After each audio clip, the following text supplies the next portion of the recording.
I need to.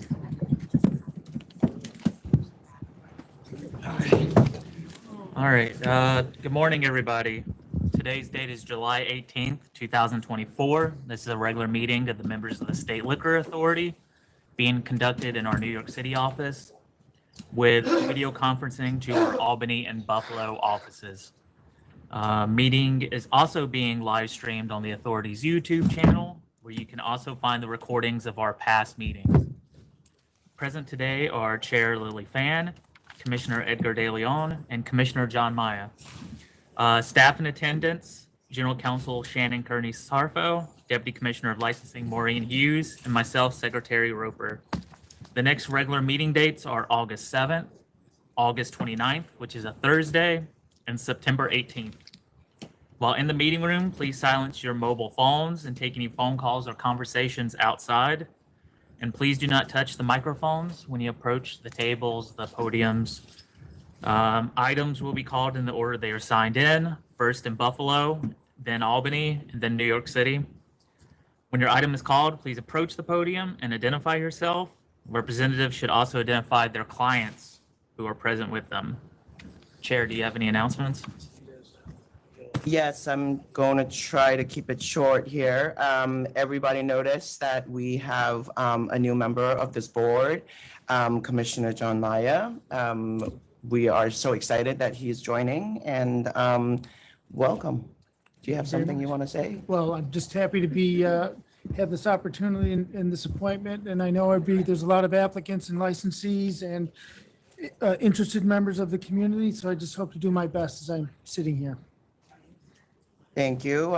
John is traveling down from Utica to join these board meetings, so we're grateful for the efforts that he's putting in. It's going to be a lot of hard work. We're very excited. Going to keep it short. It's an exciting time for the agency. We are finally able to backfill counsel's office with some new members. Licensing is going through many rounds of promotions because of the support from DOB and civil service. So for all of you lawyers who practice here, you're going to start hearing from our new prosecutors very soon. And I hope you will develop healthy working relationships with them and treat them nicely, respectfully. We are still looking for your feedback on an outdoor dining advisory that we have posted on our website. The deadline has been extended for public comments, and so do take a look online, and you can continue to write in with your comments.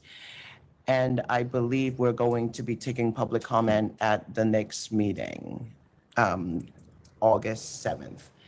I want to clarify for Donald, I think when he said when the next meetings were, he meant August 7 and August 28, both Wednesdays coming up in August. Just broadly speaking, we are starting to think about the next cycle, the next budget cycle, legislative season.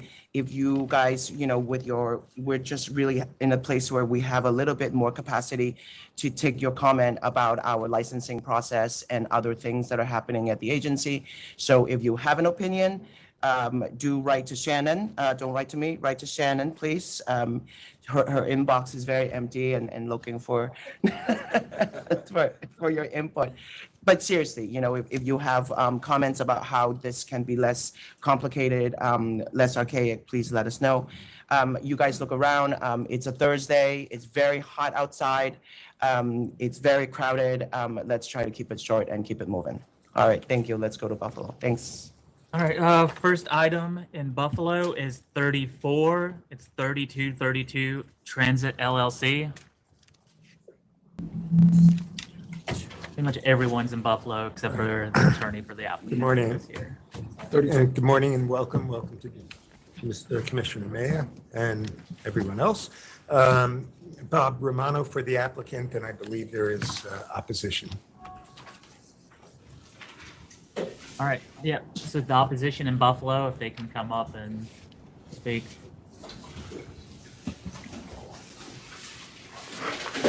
All right, let's have the applicant put her name on the record first. My name is Sharon Kaur. Okay, do you have counsel with you or you're Yes. just? Oh, you're the counsel. Okay, got it. All right, go ahead. Can we have the opposition? My name is Ralph Labrigo. I'm an attorney here in Buffalo. I represent a number of liquor store owners in the proximity of this location. Okay. I'm really today going to impose this 2-minute because there's a lot of people. I see hundreds of people here. So please, 2 minutes. Go ahead. Do you want me to speak first? Yes. Yes, opposition. you can introduce all your clients that are behind you. If there are other stores that are here not represented by you, I want that on the record as well, please. All right. I represent Centerview Liquor Mart at 1850 Union Road in West Seneca, Cordially Yours Wine and Spirits, Buffalo Liquor, and B&B Liquor, all in the close proximity within a couple of miles of this location. Each of the owners, as well as there are a number of others here, are in opposition to this application. Each will tell you of the declining population, declining sales that they have had over the last few years. The application is for a store that is 7,200 square feet, which is much larger than every one of my clients. Obviously, there are strict criteria for the alcoholic beverage control law with regard to the sale of alcoholic beverages.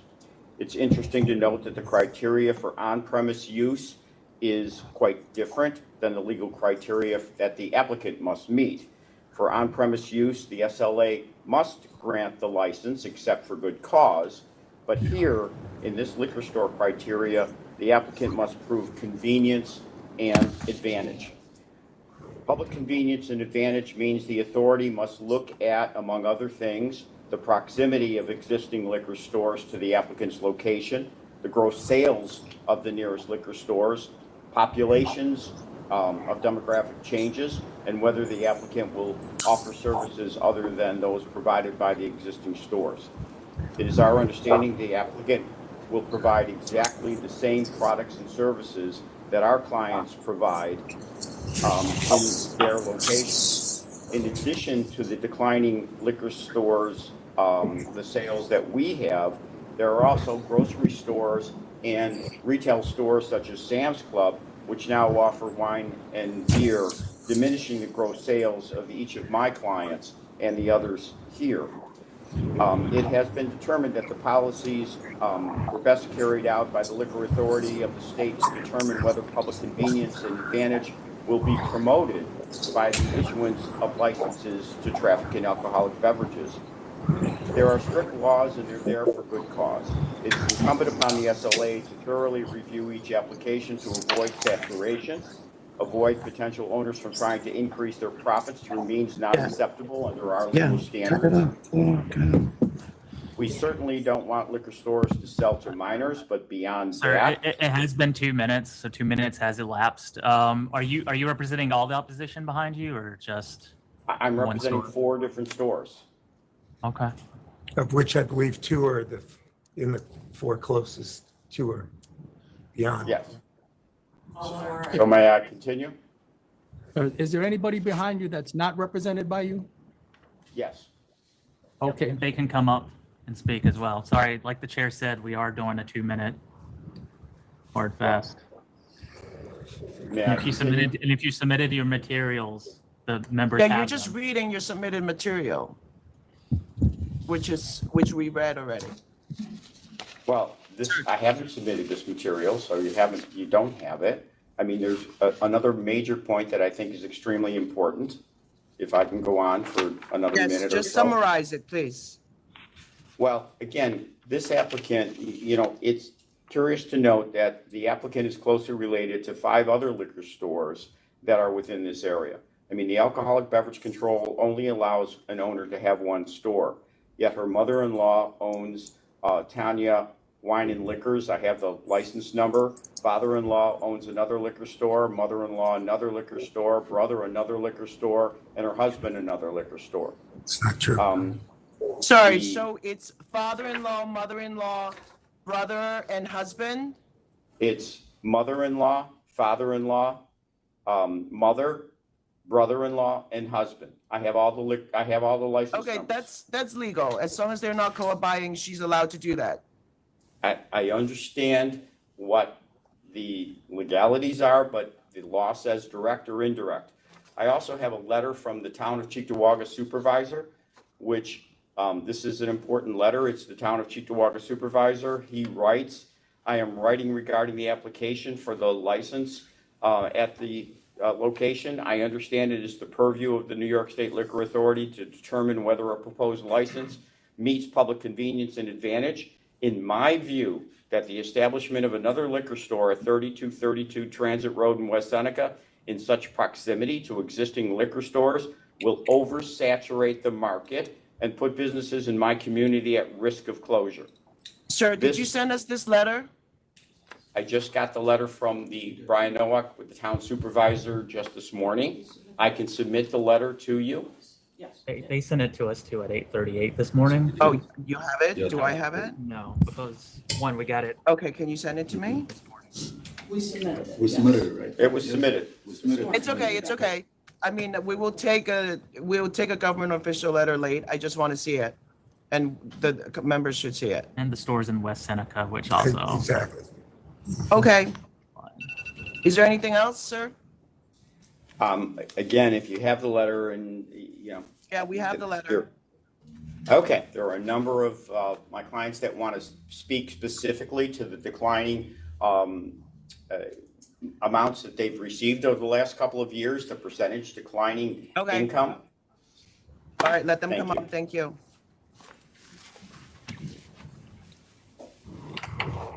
Good morning, Board. My name Hello. is Janine Babcock. And together with my mother, Marilyn Benhetzel, we represent Cordially Yours, 1460 French Road, Depew, 1 mile away from the applicant's proposed location. The proposed store being 6,000 square feet of retail, doubles that of ours. If allowed, this will definitely cannibalize our business. The total retail square feet of the 4 closest stores totals only 9,100 square feet.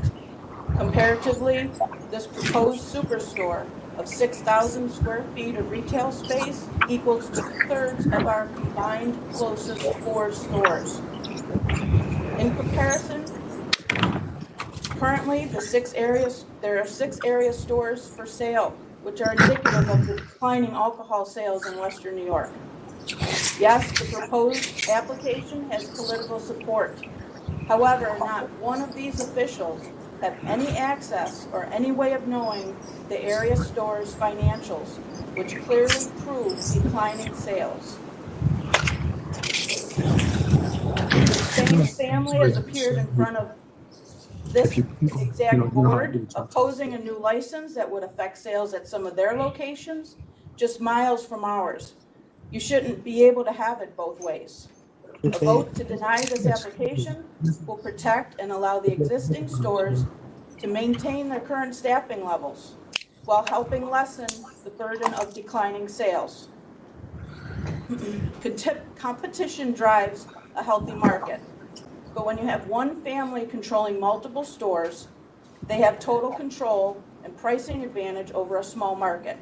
This is not healthy and will eliminate the single-family licensed stores, which of all these people have, that currently exists.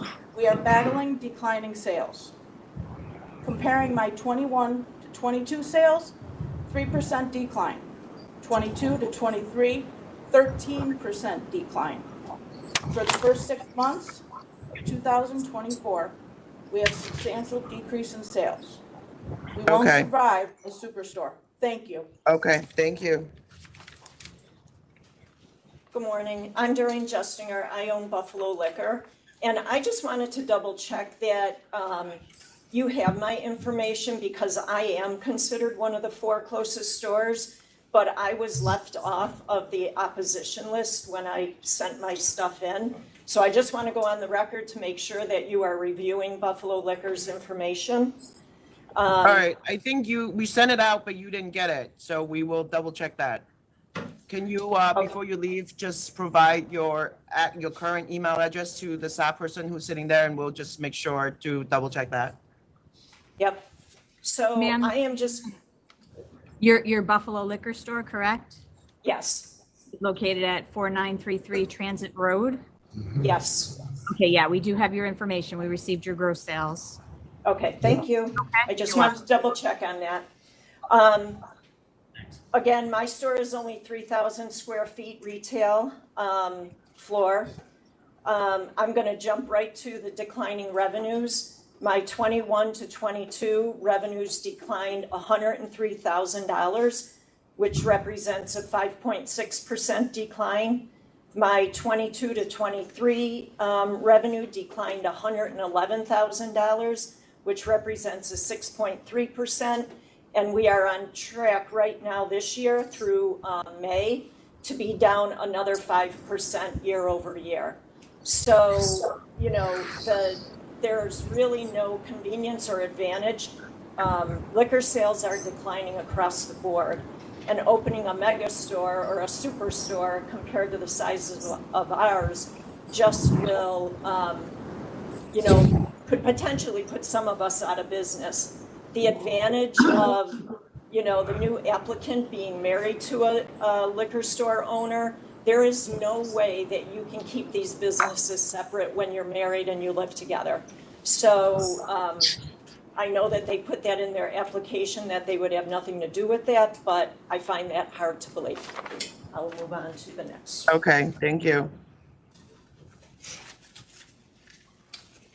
Hi, I'm from Centerville Liquor, and as already they speak same thing, but my sale is also declining almost 8.76, less like from 21 to 22 and 23. So last 2 years, there's already 2 liquor stores came in the like a 2 miles away, the big ones. So I'm sorry, can you say that again? 2 stores came into a 2-mile radius? Did you just say that? Yeah.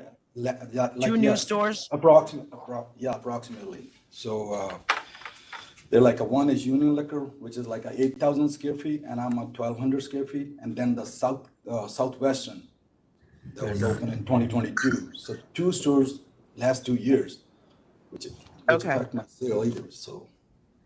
But it's within a 5-mile radius, 10-mile radius? Oh yeah, I think it's approximately like a 3. I think maybe. Yeah. About what? I'm sorry, you have to speak up a little bit. Yeah, 3-mile radius, I think, 3-mile radius, okay. 3 miles, yes. Okay, thank you, sir. Thank you. I don't believe that to be accurate. Hi, this is Bernard LaRoe. I'm representing B&B Liquors. I'm saying almost the same thing. Sales have gone down. I'm about 3 miles away from the new location, and sales have been down like 30% in the last 4 years. And I don't want another store in this neighborhood. Okay, Thank you. thank you. Donald, can you print a copy of this letter for Mr. Romano, please? I didn't take any pills today, so. All right, anyone else, please? Yes. Hi, how are you?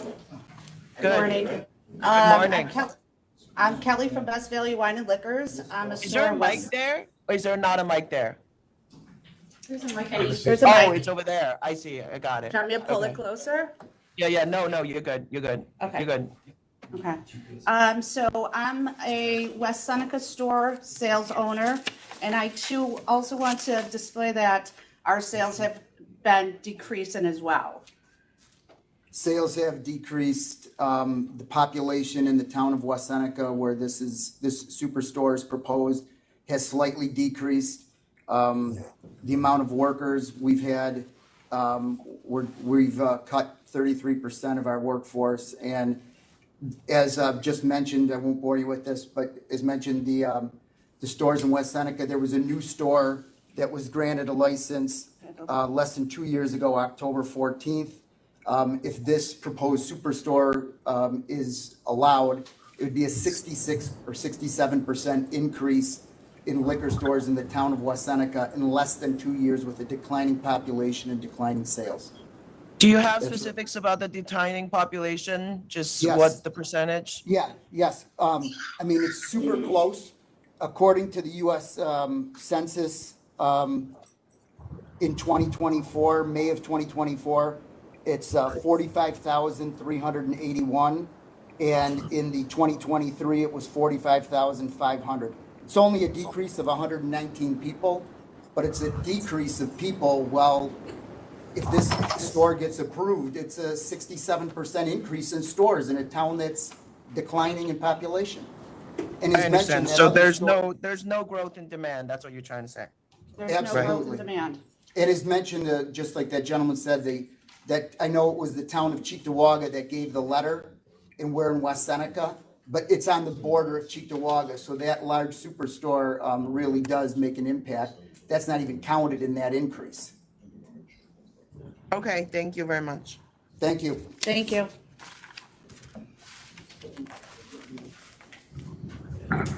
Is there anyone else? Yeah. Okay, Hello. go ahead, sir. My name's Tim Delaney. I'm from Elma Wine and Liquor, 2350 Bowen Road in the town of Elma, New York. Are you one of the four closest? I am not one of the four closest, no, but I'm How very. far are I'm you? About 4 miles. 4 miles, okay. Like the others said, my sales from 2020 to 2023, adjusted for inflation, are down about 15%. And I'd just like to also point out that I don't think many of my colleagues or the other liquor store owners adjusted their sales for inflation, which we know has been extremely high over the last couple of years. So while some of their sales might show small declines, or the actual impact is that there have been far less customers buying more expensive products. Speaking to the demand in West Seneca as well, we all are aware that the rise of non-alcoholic cocktails and seltzers are impacting our businesses as well. So the demand is, I anticipate, continue to go down over the next few years. And while my sales have gone down adjusted for inflation, my payroll over that same time period has gone up almost 50%. Non-owner salary, that's just for my employees to keep them on staff. And my insurance costs have gone up over 50%. So we're struggling as it is. A new superstore that close to me is going to make impact on not only my business, but my employees as well. Thank you for your time. All right. Thank you.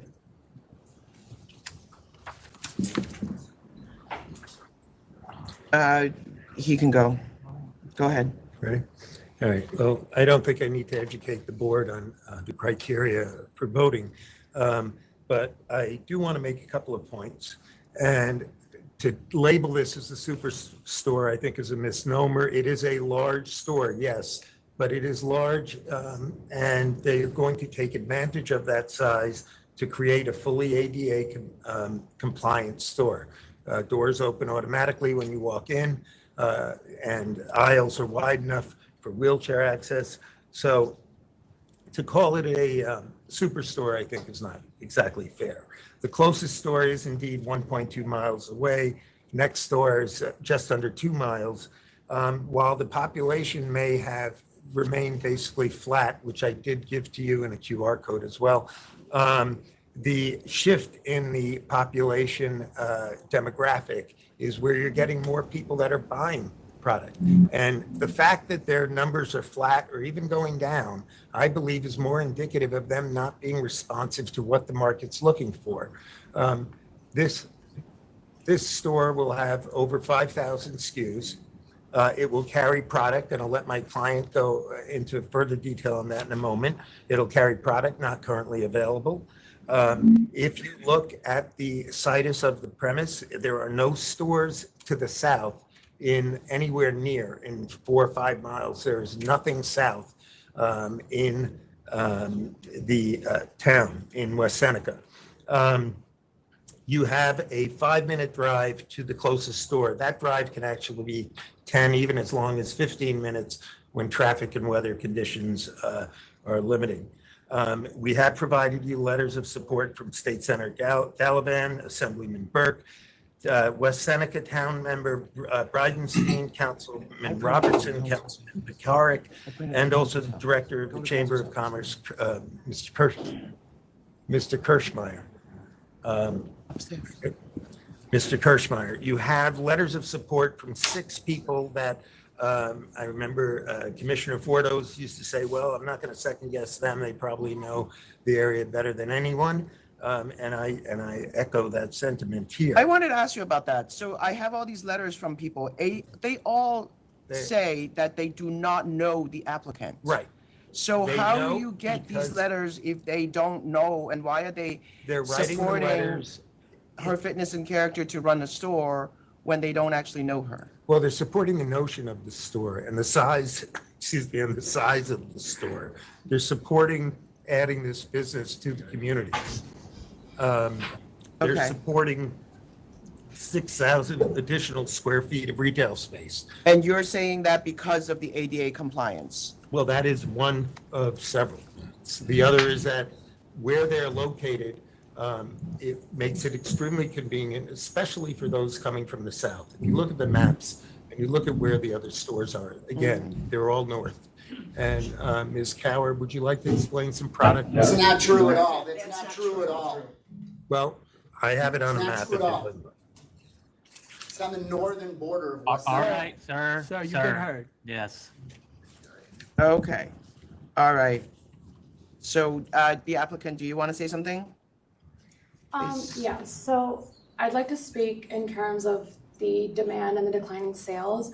I have seen the numbers. I do see that their sales are declining, but I also see that they don't have a large product variety. So in the area specifically, a lot of people are looking for New York State wine products, and there are specific demographics that they do not tend to.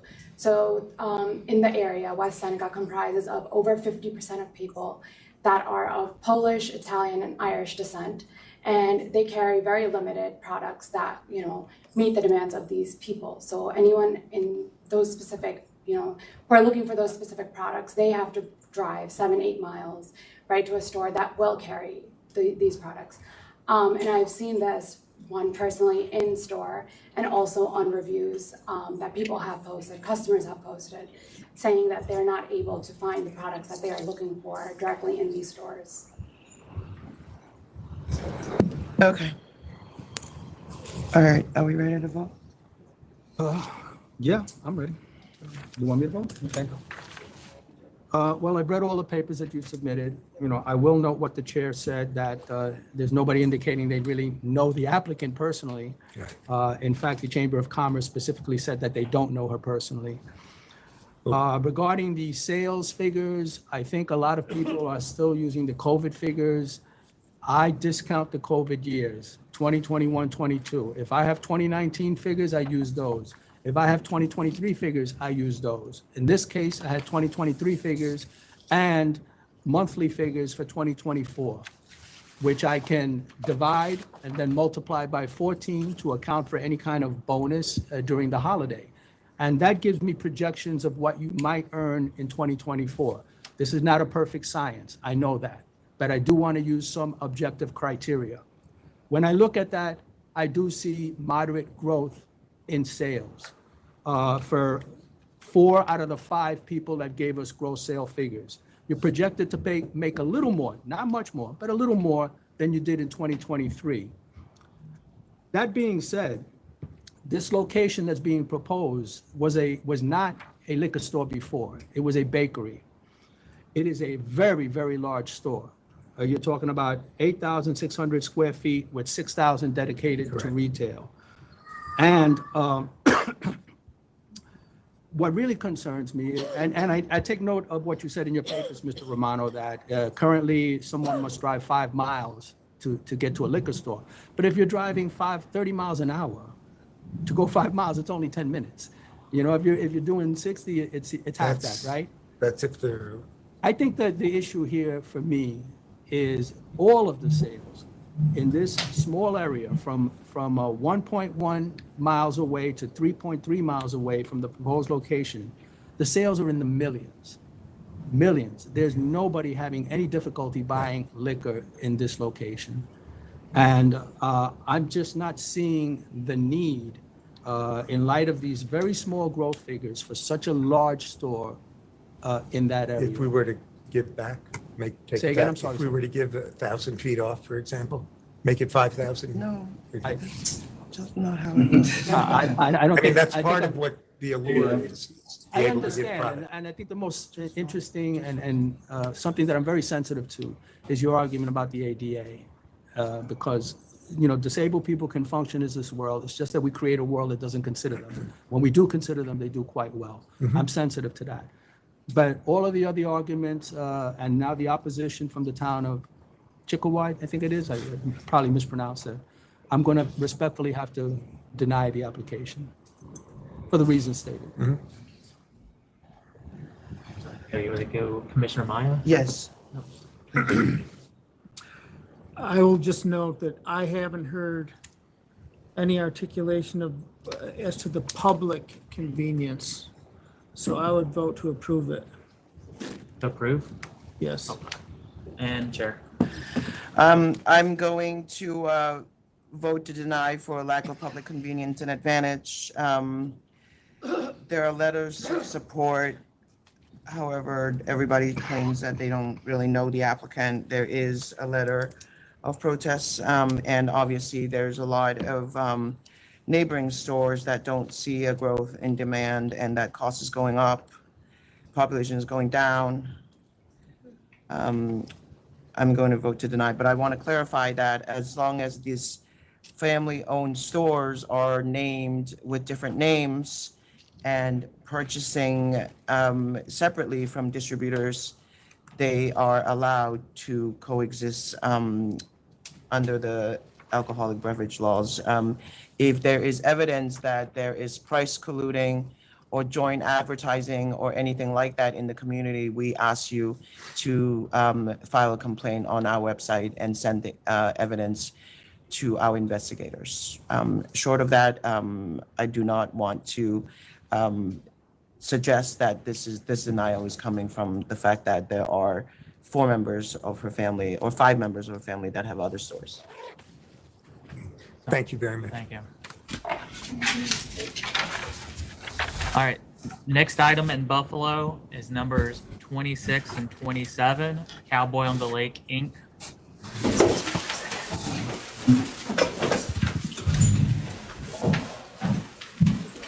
Hasn't come out? Good morning, members. My name is Jacob Pierkowski. I'm the attorney for Cowboy on the Lake, Inc. I'm joined by Alfred Castricone, the sole principal of the applicant, and Robert Heil, Mr. Castricone's consultant for his license here. Do you have questions? Well, I have some concerns that you can address. What I'm seeing here is an applicant who has an active license that was suspended on November 13th, 2020 for COVID violations. The application has a maximum occupancy of 400, pretty large, and 30 employees. However, the applicant says he will only work 20 hours per week. That will vary at the location. The applicant is currently an owner of a construction company and plans to continue in that ownership and in that job. And there are numerous things in the application that go to character and fitness that concern me. So if you want to address those things, you can. Sure, Commissioner, thank you for that. So Mr. Castricone had his son who will be working, or is currently working at the restaurant. He also has a woman who's going to be moved into a managerial role if she hasn't already. He currently has 3 active licenses, and I understand your concern about some of the information on the personal questionnaire, but he has not had a violation since the COVID issue that you mentioned. He runs his place as well. He's been involved in the industry for over 50 years, 10 years as a licensee recently, and like I said, he has 3 current active licenses. So we'd like this current license, which he's been on a temporary since August of last year, so move to a permanent full license, so that he can operate without kind of being in this limbo. He's spent an incredible amount of money on this business. As you noted, it's a very, very large place. He has a lot of employees. He has massive overhead, and it would certainly reduce the stress of opening a new restaurant to know that he has a full liquor license. The investment here is only 30,000, and there are 30 employees, and it is a very, very large space. How does that small investment cover such a large space and so many employees? That was the original investment. That was, my understanding is that was the original investment. I believe, is it 400,000? Yeah. There's been over $400,000 invested in the business to date. We had a flood, and we had to redo the whole building. Well, it's not reflected in your application, so I would update the financials of the application. Sure, Mr. not a Pulaski. problem. Do you have questions? No. Okay.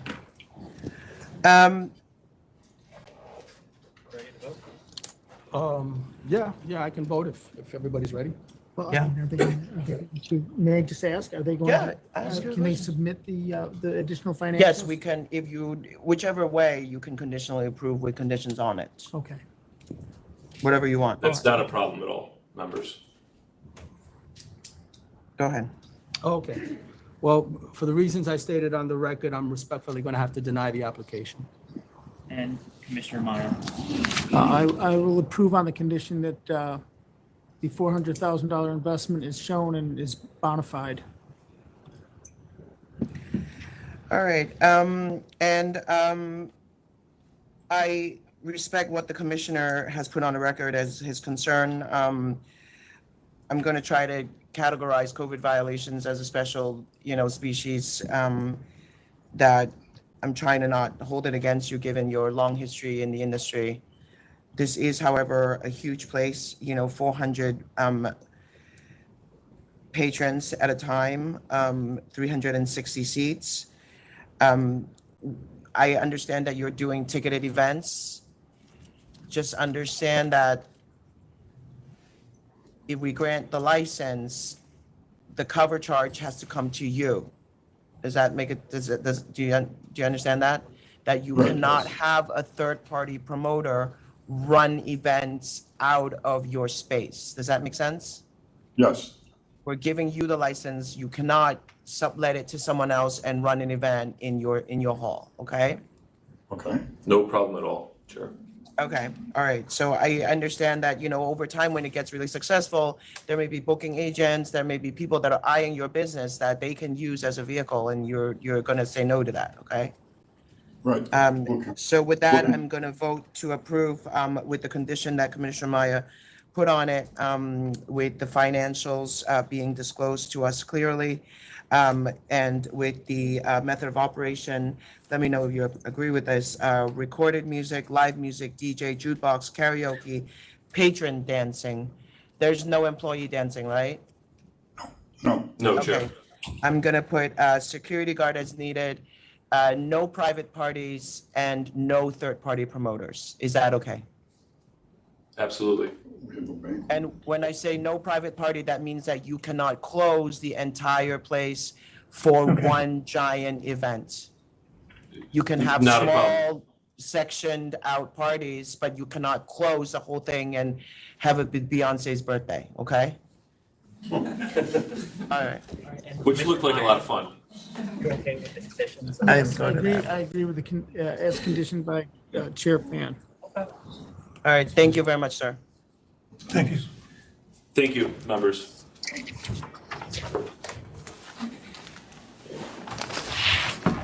Next is number 10, Josephine A. Graves.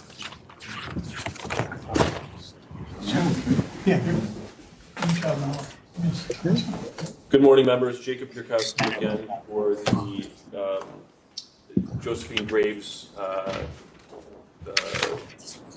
license issue here. We've submitted a CNC on this. Ms. Graves owned this liquor store in her own name personally. She tragically passed away after an accident when she was walking out of her store, hit by a truck that jumped the curb. She spent, I think, roughly 9 months in the hospital and then passed away some years later. In the interim, her license was renewed and mistakenly was not put into safekeeping. This was just a complete accident, given the circumstances. I know that I've been in correspondence with Mr. Roper. He asked that the executor of the estate be present. I was on the phone with him last night. He was unable to make it. So if the board would like, I would just respectfully ask for an adjournment so that we can bring him back at the next meeting. Is August 7 okay? Let me just double Or check. you want August 28? I think sooner is better. Let me just, August 7th is one of them there. Thank you.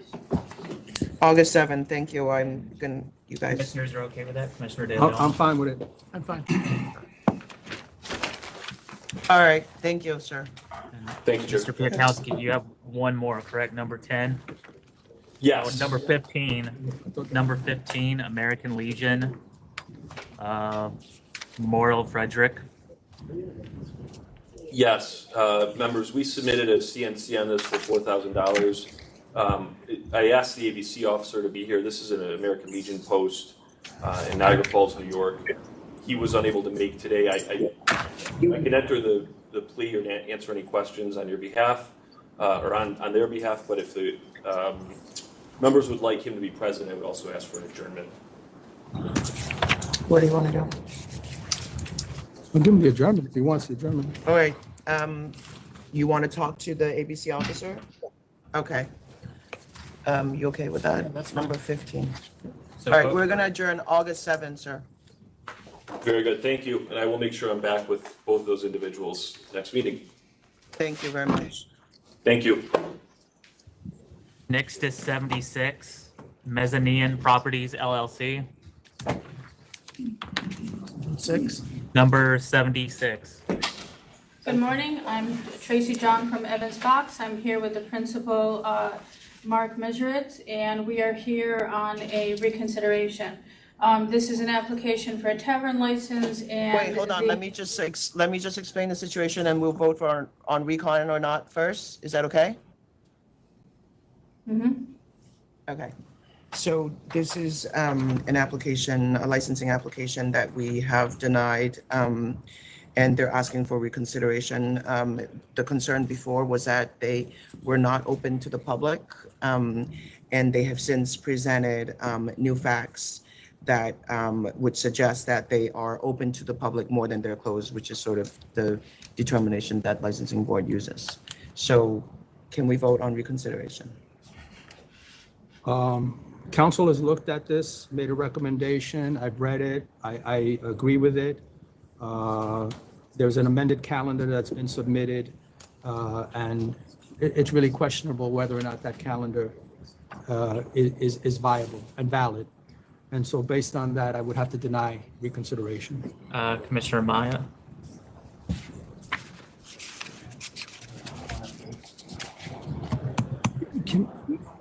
May I speak with counsel? Absolutely. Okay. All right. Do you want to go off the record to speak? Yes. Yes, please. Yep. So we're going to go off the record for a brief conference with council. We'll be back on shortly. Very. The sworn affidavit show. Just make sure they're not emailing. So how would you deny reconsideration based on the calendar? I don't want to do that. Wasn't on. Weeks ago. Yeah, because a lot happening here. Yeah. One more. Sworn affidavit for the calendar on the tape. Hey, good seeing you. Hey, Nicole, can you mute just so nothing said can be? Thank you.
All right, we're back on the record after a brief conference with council. Mr. Maya. All right, we're still voting on whether to reconsider or not. And I'm not approving the reconsideration. My vote is to not approve. And Chair. I will also vote to not reconsider this at this juncture. Is this based solely on the calendar and the hours? We have a sworn affidavit saying that the hours will be accurate. Yeah, so and the only way that we reconsideration, can show, yep, reconsideration has been denied. That's a procedural thing. It's not on the substance. You can speak to your counsel about how to move forward. All right. We have to move on to the next one. Next is number 25, Gonzalez HEGEDORN, Inc. That's DBA Webster Wine and Spirits. This is number 25. Again, Tracy John from Evans Fox here, representing the family. This is an application for a relocation of a liquor store that they've had for 47 years.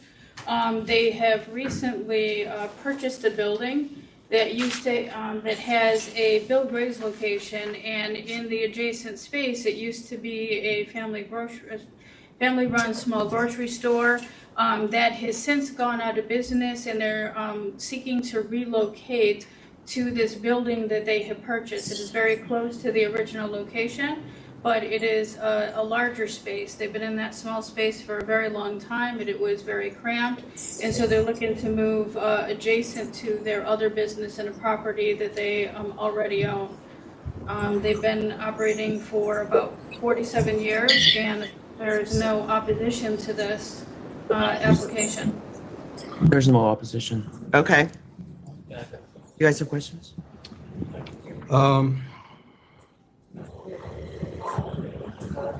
Well, here's the concern that I have, and I think you should have the opportunity to address it.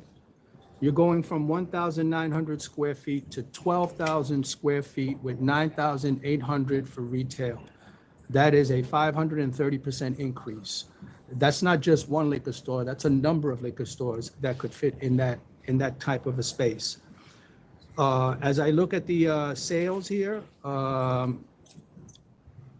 again, using 2023 and projection for 2024, out of the 1, 2, 3, 4, 5, 6, I see 3 showing growth and 2 showing decreases in sale, and 1 we can't figure out because we didn't get 2023 figures. But from 250 feet away from this location to 3 miles away from this location, the sales of alcohol in this area are in the double-digit millions of dollars. And it just does not appear to me that anybody is having any difficulty buying alcohol in this particular area. There's plenty of it and plenty of sales being made. So if you can address those concerns that I have, I would appreciate it. Yep, okay, so first thing, obviously, from a consumer standpoint, the larger square footage is going to give them, our customers, greater selection and much more competitive pricing.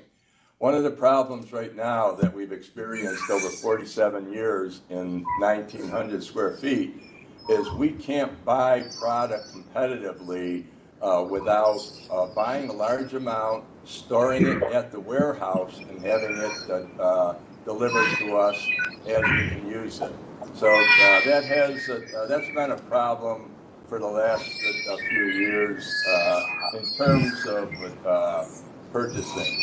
One of the big things from a consumer standpoint is that because of the size of the store, initially back in 77 to the early 80s, we had a conveyor system that received product on the north end of the store, conveyed it to the back end of the store, and then would bring it out into the sales area to meet the needs of the customers. But as the sales grew, we were unable to use that that conveyor.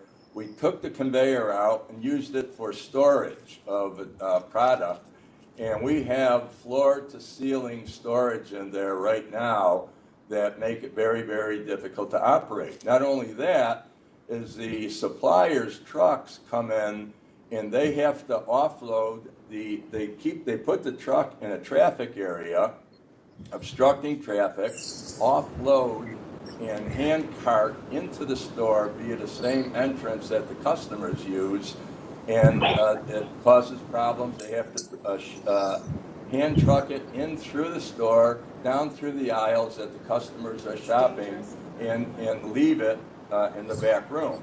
Deliveries take a lot longer, and they have a negative impact on the customer. And so not only that, is the old location has a pretty severe grade where customers would have to walk across a traffic pattern up a 15% grade to get into the store, which is we are able to correct on the far end to a 5 to 7% grade. That's a New York State law, pre-existing non-conforming. In the old store, we could do it. In the new store, we can't require the customers to walk above a 5 to 7% grade. So Okay, sir. Accommodating, yep. Okay. All right. Is that it? Okay. Any other questions? I have no You have questions. No. All right. All right, go ahead. So, sir, in essence, do I have it correct? The warehouse space that you have now is essentially going to be converted to retail space? No, the entire store is going to be demolished. The 2,000 square foot store will be demolished. It's on the north side of this building. On the south side, we will have a delivery dock in the rear of the store that does not interfere with customers accessing the front side of the store. There's no safety issue. What?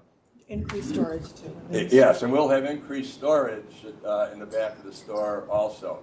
We won't be needing to store. Right now, we pay fees to the different wholesalers to hold our product after we buy it and then deliver it when we can use it. We won't need to be doing that anymore. We'll take the product in the back, store it. Yeah, logistically, everything that you say kind of makes sense. I get it. And I take note of the fact, I'm really surprised that there is no opposition. Nobody has come forward to protest. But it's still part of the mission of this agency to promote temperance. And I never hear any arguments about that side of the equation, what we have to look at, this balance. There seems to be an area where nobody's having a problem buying a lot of alcohol. And now we're putting this really large location that's, I don't know what the sizes of the other stores are, but you probably fit maybe at least 2 stores in this proposed location. That is my concern. There's a lot of larger stores. Yeah. Many larger stores. Larger stores in the area. Large stores in the area. Okay. And you said you've been there 46 years? 47 years. We 47. opened in 1977, and Okay. we'll probably without the supermarket there. This is another reason that when the supermarket closed, traffic closed down, and we need to create more of a destiny type of retail operation in order to survive. Without the traffic from the supermarket, our 2,000 square foot liquor store's days are numbered. So as the supermarket went out of business, we decided in order to continue to exist, we had to be bigger.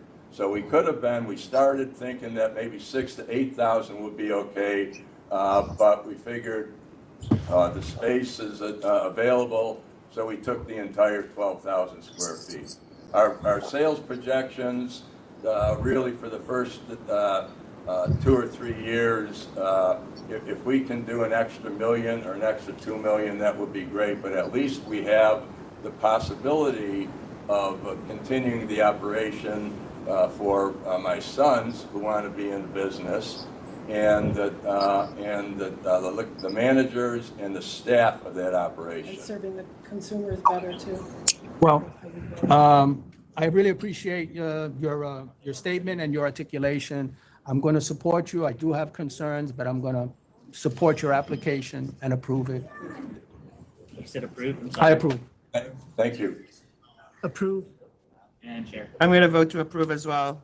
I'm going to find that your history of 47 years to be exemplary, no record without agency, and there's no protest on the record. So I'm going to vote and support you in your endeavors. Good luck. Thank you. Thank you. Yep. Good day. Thank you. And Thank you. next in Buffalo is number 38. 38.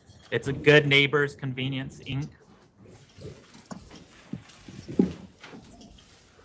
Yes, sir. How you doing? If you could please introduce yourself.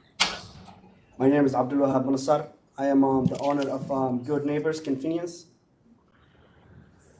How many grocery stores do you have, sir? I do have McLean Food since 2011, almost 15 years. And now I just processed Good Neighbors Convenience back in 2023, September 2023. Okay, so this is your second store? Yes. Okay, and how did you find out about this place being available? I actually like, my home's like not even a mile away from it. I usually go sometime, stop by, get some drink, and see that it's for sale, and nice area and better place. Okay, so it says in the application, can you just clarify that you don't plan to be active here, so who's running the store? I am. You are? Okay, so Yes. the application is wrong, saying that you will not be active. No, I am. I've been there since I Okay. took over. Yeah. And your brother-in-law is the lender? Yeah, he's working with me, yes. And he works at the store as well? Yes. Is he the manager? No. No, he's just he's just a working worker, at yeah. the store. How come he's Yeah. not on the license? He's, I mean, he's not working. I mean, he's working. He's like employed. That's it. Yeah, but he's lending you the money to start the business, so. I bought it from him. As help. Are you gonna pay him back? Of course, yeah. What are the terms of paying him back? After the business started picking up. But the business already started, right? Yeah. You're just trying to add alcohol to it. Right. So have you started paying him back, or is he an investor? Not yet. Not yet. That he will be. Of course. So he is going to be an investor and co-own it with you. What? No, no. In business, no. He's just a worker. I'm the owner. Okay, so just so you know, if someone owns more than 10% of the business, they need to be on the license. That's the law. Yeah, but he's So not the if owner. you get to a place where your revenue is, you know, I don't know what your revenue is. I don't know what the business is worth right now, but he's making a $5,000 loan to you. So just be aware of that. Okay? If, All right. But he if it's a serious loan, then you need to have terms to start paying him back. That's all I'm saying. I got you. But the money I bought it from him, it had nothing to do with the business. He just, helped me out to get the business started and run it But that around. is for the business. Okay. Any further questions? Do you guys have questions? Sir, your application, you said that you're going to be running the business, but your application says that you're also going to hire a manager. Your application says that the money, it was a promissory loan from a business. Now you're telling us that it's from your brother. There's a history of availing at the location, no connection to you, but you yourself have a history of availing and an wholesale to minor. I don't find your answers consistent with what you've given us on paper. And based on that, I'm gonna, based on that, no. I don't find what you've told us today consistent with what we have in your application. And for those reasons, I'm gonna respectfully deny the application. Commissioner Maya. For the reasons stated by Commissioner DeLeon, I will also vote to deny. And Chair. Can I just clarify the sell to minor here? It's 2014, I think. It was a long time ago. 2014? That was one of my employer. All right, I'm gonna vote to approve, but this application is denied. There is a process where you can ask for reconsideration. I would talk to staff who is in front of you. Or I would try to clarify some of the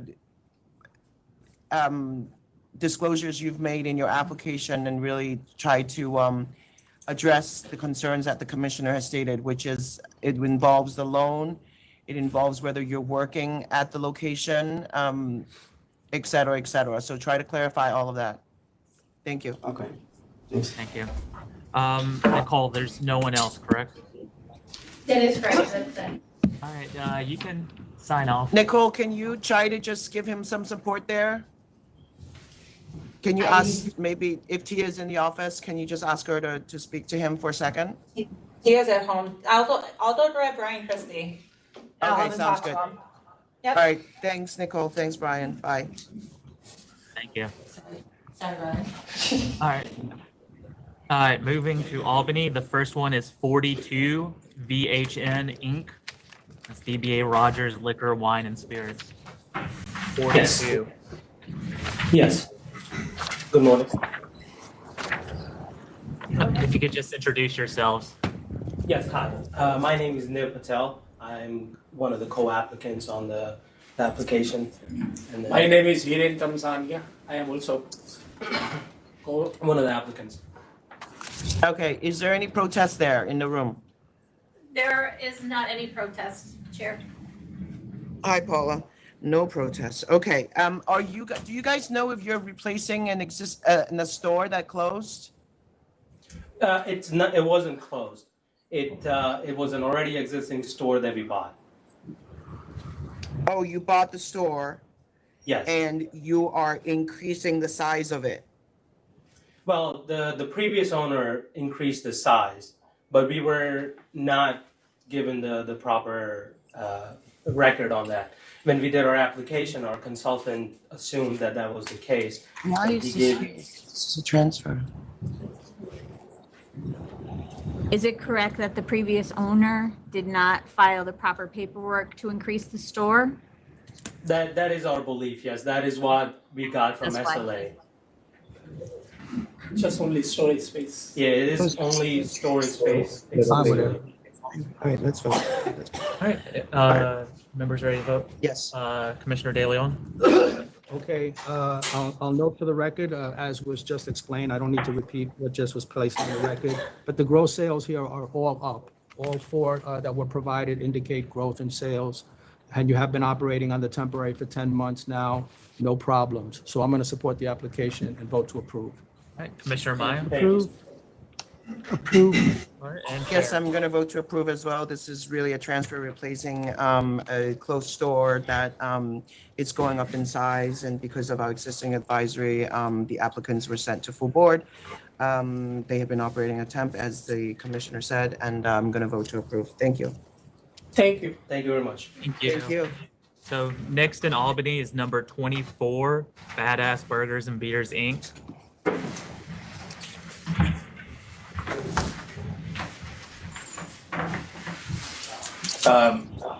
Good morning, members. Good morning, Chair Fan, Commissioner De Leon, Commissioner Maya. Welcome. My name is Maston Sansom. I'm the attorney for the applicant, Badass Burgers and Beers, Inc., DBA Pourin Joy, and that's at 111 Park Ave in Rochester. I'm joined here by Joseph Joy, who is the owner and operator of the premises. Before you is an application for a change in the method of operation to do two things. One is to expand the hours of operation from 12:30 a.m. to 2 a.m., as well as authorize certified security, 1 to 3 security personnel. There's no adverse history that we are aware of. Substantial community support in the form of 19 letters or emails that came in from various residents that are adjacent to the location. And I know there was, the city of Rochester had submitted a letter in opposition.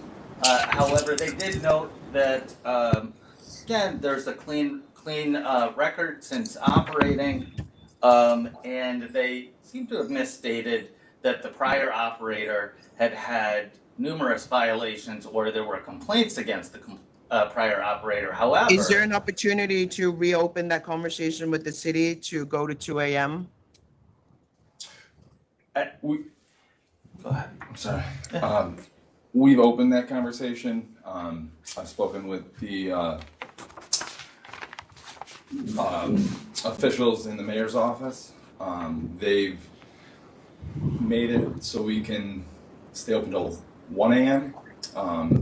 However, they contradicted themselves, stating that we have had issues in the past, but since our last board hearing, which the SLA and the board stated if we are in good behavior for the next year, we would be allowed to stay open till 2 a.m. or they would be reconsidering. And we've done so. And the city has stated that and doesn't have any backing as to their claims for us to close early. yeah, really, they claimed that there was claimed that there had been violations from prior operator. However, the prior operator didn't have a liquor license, was in fact a delicatessen that during COVID, I believe was open till 5 p.m. at the latest. So really couldn't have been them. Not sure exactly who it was. Essentially my client has done what they were supposed to do. Okay, I understand. Yeah. How close are you to the residential apartments? We have neighboring residents. However, they've given outrageous support in us being there. That Tenants doesn't have answer how moved close to the area. How close are they, sir? How close are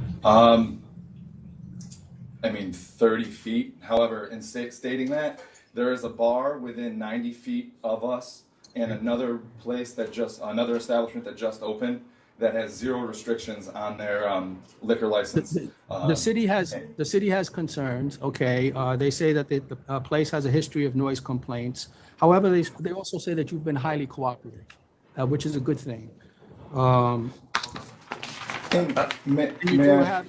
You do have letters of support. I think we might be in a position to offer compromise if it's acceptable to you. Would you agree to 1:30 a.m.?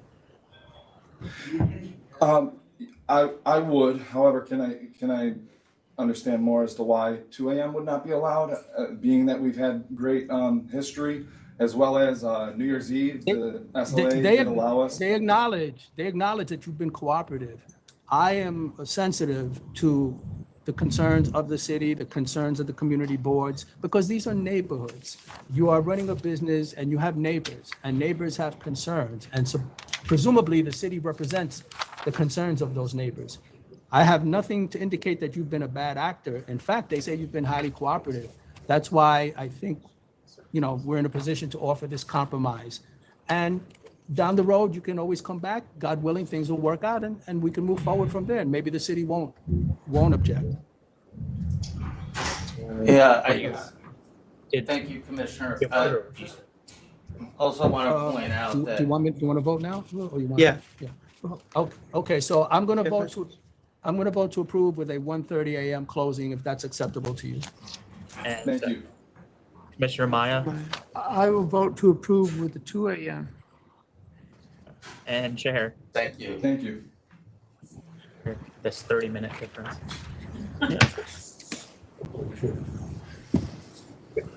2 a.m. would be extremely helpful. What the hell? I'm going to go at 2 a.m. Thank you so much, Board. Thank you, Chair. Thank you, Commissioners. Thank you so much. You have an opportunity to vote in unison if you want, Commissioner. If I want, okay. I'm given an opportunity to vote in unison with my colleagues. I'll do that and agree to 2 a.m. All right. And Thank wish you you the so best. much. Okay. Thank you very much. All right, don't fail Thank you, us, Board. okay? I will not.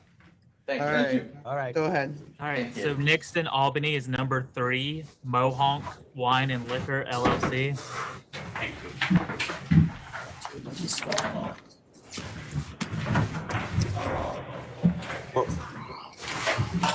You could go ahead and put your names on the record. May I have the number, please? I'm sorry. Number Number 3. My name is Sorry, Prakash go ahead. Patel. Sorry, good morning. My name is Prakash Patel. And you're the applicant? Yes, ma'am. And who's with you? That's my father. He's the landlord of the property. Okay, got it. My name is Jasmine Patel. Okay, and do you have a liquor store too, sir, or no? Yes, I do. Okay, got it. But a different location? Yes, and West Hurley. Okay, how many liquor stores are there in the family? Then my younger son have a liquor store in Highland. Okay, so 3 if you get this one. This is gonna be third one, yes. Okay, got it. Is there any protest in the room, please? There is not any protest, Chair. Okay. I didn't hear that. There's no protest in the room. Thank you. What do you think? Okay, so, father is the landlord. The closest is 2.5 miles. Right. The sales, the closest one, 2.5, we didn't get a response. Out of the remaining 3, 2 show negative decrease in sales. 1 shows an increase, moderate, but they're 6.2 miles away. The proposed applicant, the son, has no experience in this area, works in an insurance company, and has a towing company. What are you going to do with those businesses, sir?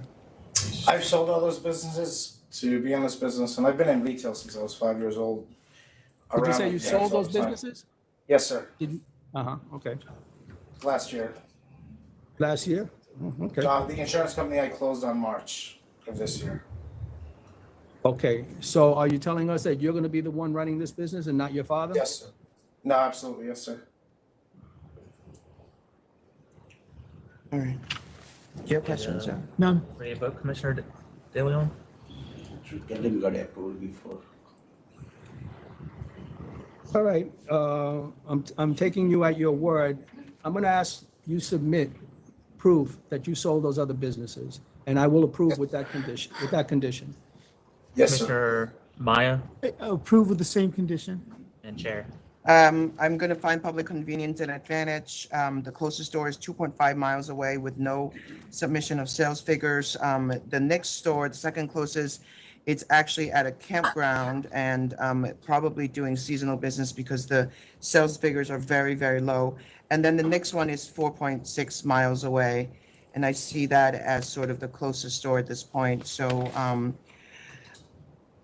no co-op buying, manage them separately, got to be named separately, advertised separately.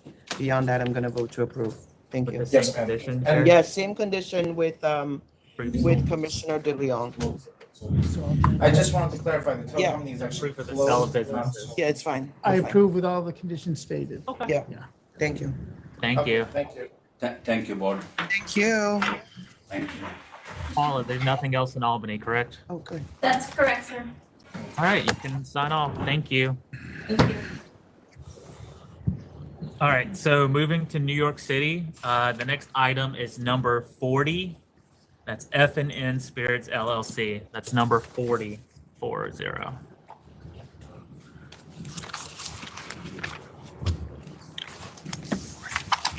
Good morning again, Board. Robert Romano for F&N Spirits Francisco and Nicola Pesce. And there is opposition.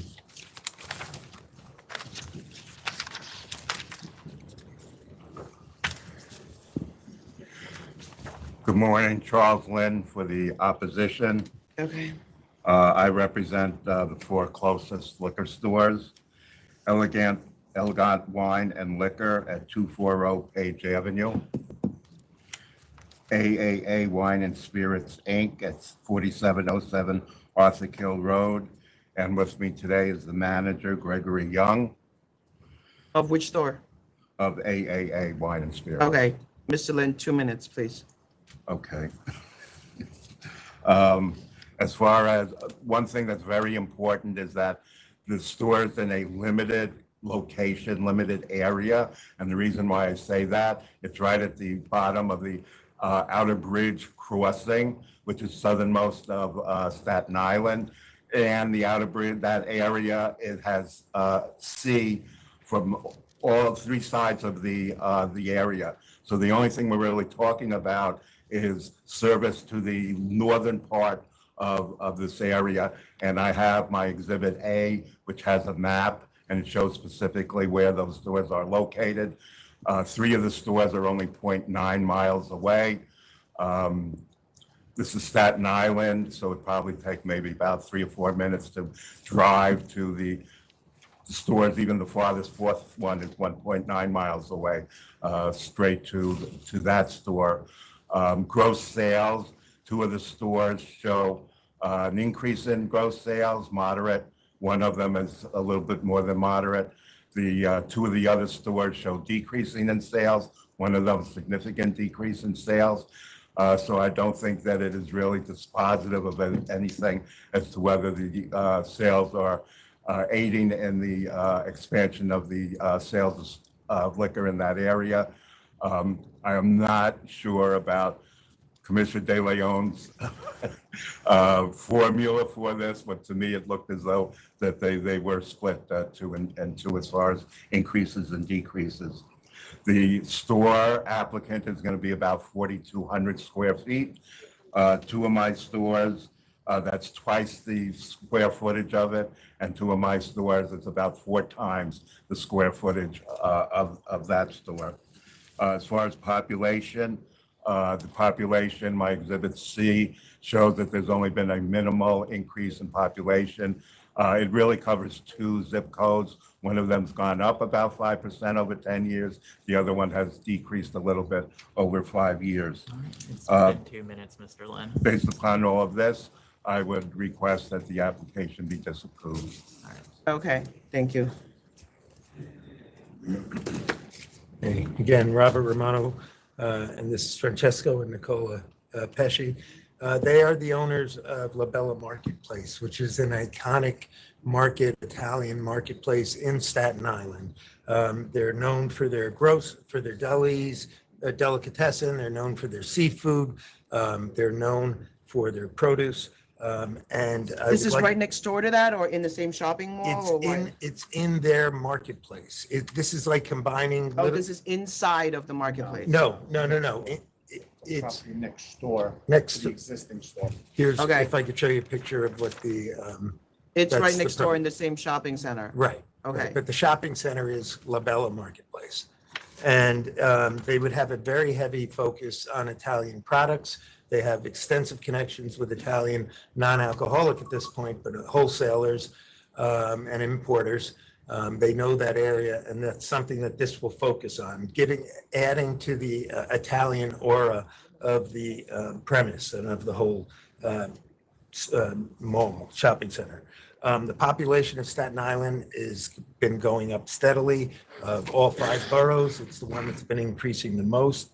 I believe the comparative sales figures, if you look at them, to me, they were all going up. This is only 1,800 feet, I believe, of retail. There is a mezzanine that will be used for storage. And just quickly, what Mr. Lynn pointed out about the limitations from the New York Bay cutting off sales to the perimeters. I think that's a mitigating factor in terms of any impact they may have in other stores. There is literally nothing to the east of them except water. Also have one from New Jersey. Okay, you can, and yep, and there's extensive parking available. It really, when you talk about public convenience and advantage, this is really illustrative of it. It's giving the shoppers. What are you doing differently from the other stores? So being that we have. Good morning. Your thank you. father's son? Uncle. Uncle, okay. Okay. Being that we are known for our imported products from Italy, we do have connections. So we would like to bring in products from Italy that cannot be found in Staten Island nor the United States. So it's kind of just like opening up new doors for what our customers want. We are located in Staten Island, but we do have a niche of a market that we also have a large clientele that come in from New Jersey. So it would also complement that as well.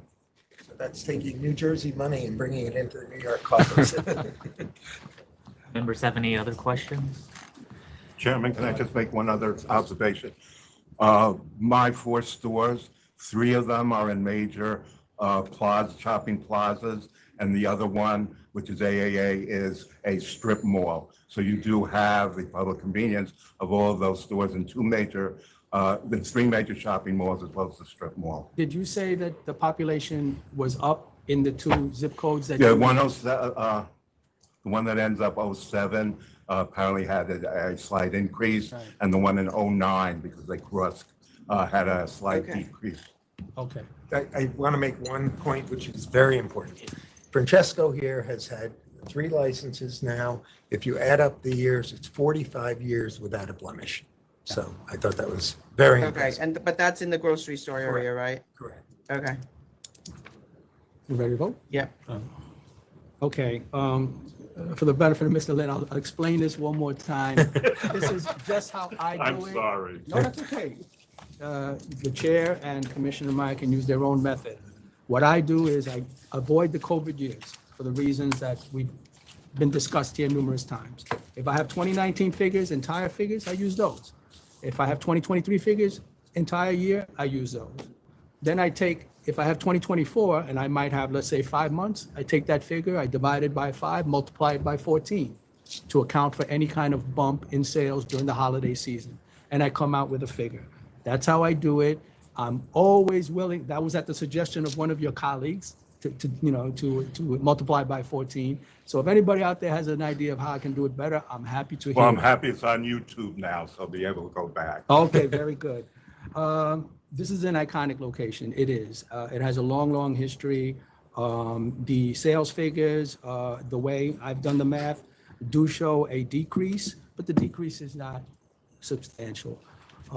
And also, the growth in population in Staten Island is significant, and the opposition even acknowledges a growth in those specific zip code areas. So for all those reasons stated, I will vote to approve the application. Thank you. Commissioner Maya? Approve. I'm gonna vote to approve as well. This, I'm gonna find public convenience advantage because of the focus on the specialty store. There's extensive parking. I want to make you aware that just make sure you're following the importing rules when you're buying from overseas. Your counsel will give you the proper guidance. There are other Italian outfits that have gotten into a lot of trouble on that, so you don't want to start on the wrong foot. But I know you guys know the law, so congratulations and good luck. Thanks. Thank you very much. Can I just break for 2 minutes? Yeah, we're gonna go off the record for a brief recess. We'll be back shortly. Okay.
All right, we're going back on the record. Going back on the record after a brief recess. Pulling a couple of items first because they needed an interpreter, and unfortunately we cannot get an interpreter for today. 31, Sabor Hispano Restaurante, Inc. All right. Yeah, 31. Yeah, I'm here with my client today on the, we needed a Spanish interpreter, just need a new date. 8/7, please, sorry. I'm on trial that day in Rockland Supreme. 8/28. I should be. For the record, I'm sorry, Chair. So the public list does say 29. I don't know if that was an error, just, we'll figure it out. So the list that is posted on the website says 8/29. Oh, okay. Yeah. So just, I trust you. yeah, that is. So wait. That is on the website. 8/29 it is. 8/29. I'm sorry, I clarify. Dono is usually right. This is his domain. I don't know why I have 28 written down. It Did may we have been change the- it? we might have changed it. Oh, I did ask you to change it. Not I did ask 8/7. you to change it. You're right. Okay. So 8/20, August 29. Yeah. Because I'm gonna be at State Fair. Yeah. 8/29. Yeah, 8/29. I'm sorry, everybody. That's my fault. It's another Thursday. So previously, you mentioned that it was 8/28. or It's early. 8/29. I'm Okay. sorry. That's my fault. Thank you, Dono. Okay, thank you. Yep. What else? So 60, Room 100 Corp. They've also asked for an interpreter. 60. Good morning, members of the authority. Aurelia 8/7 Perez. or 8/29? 8/7, please. I appreciate Okay. that. Thank you. All right. Yes. All right, so back to our normally Normally programmed. number 4, BEEPUBLIC Inc. BEEPUBLIC Inc. Number 4. Number 4. Okay.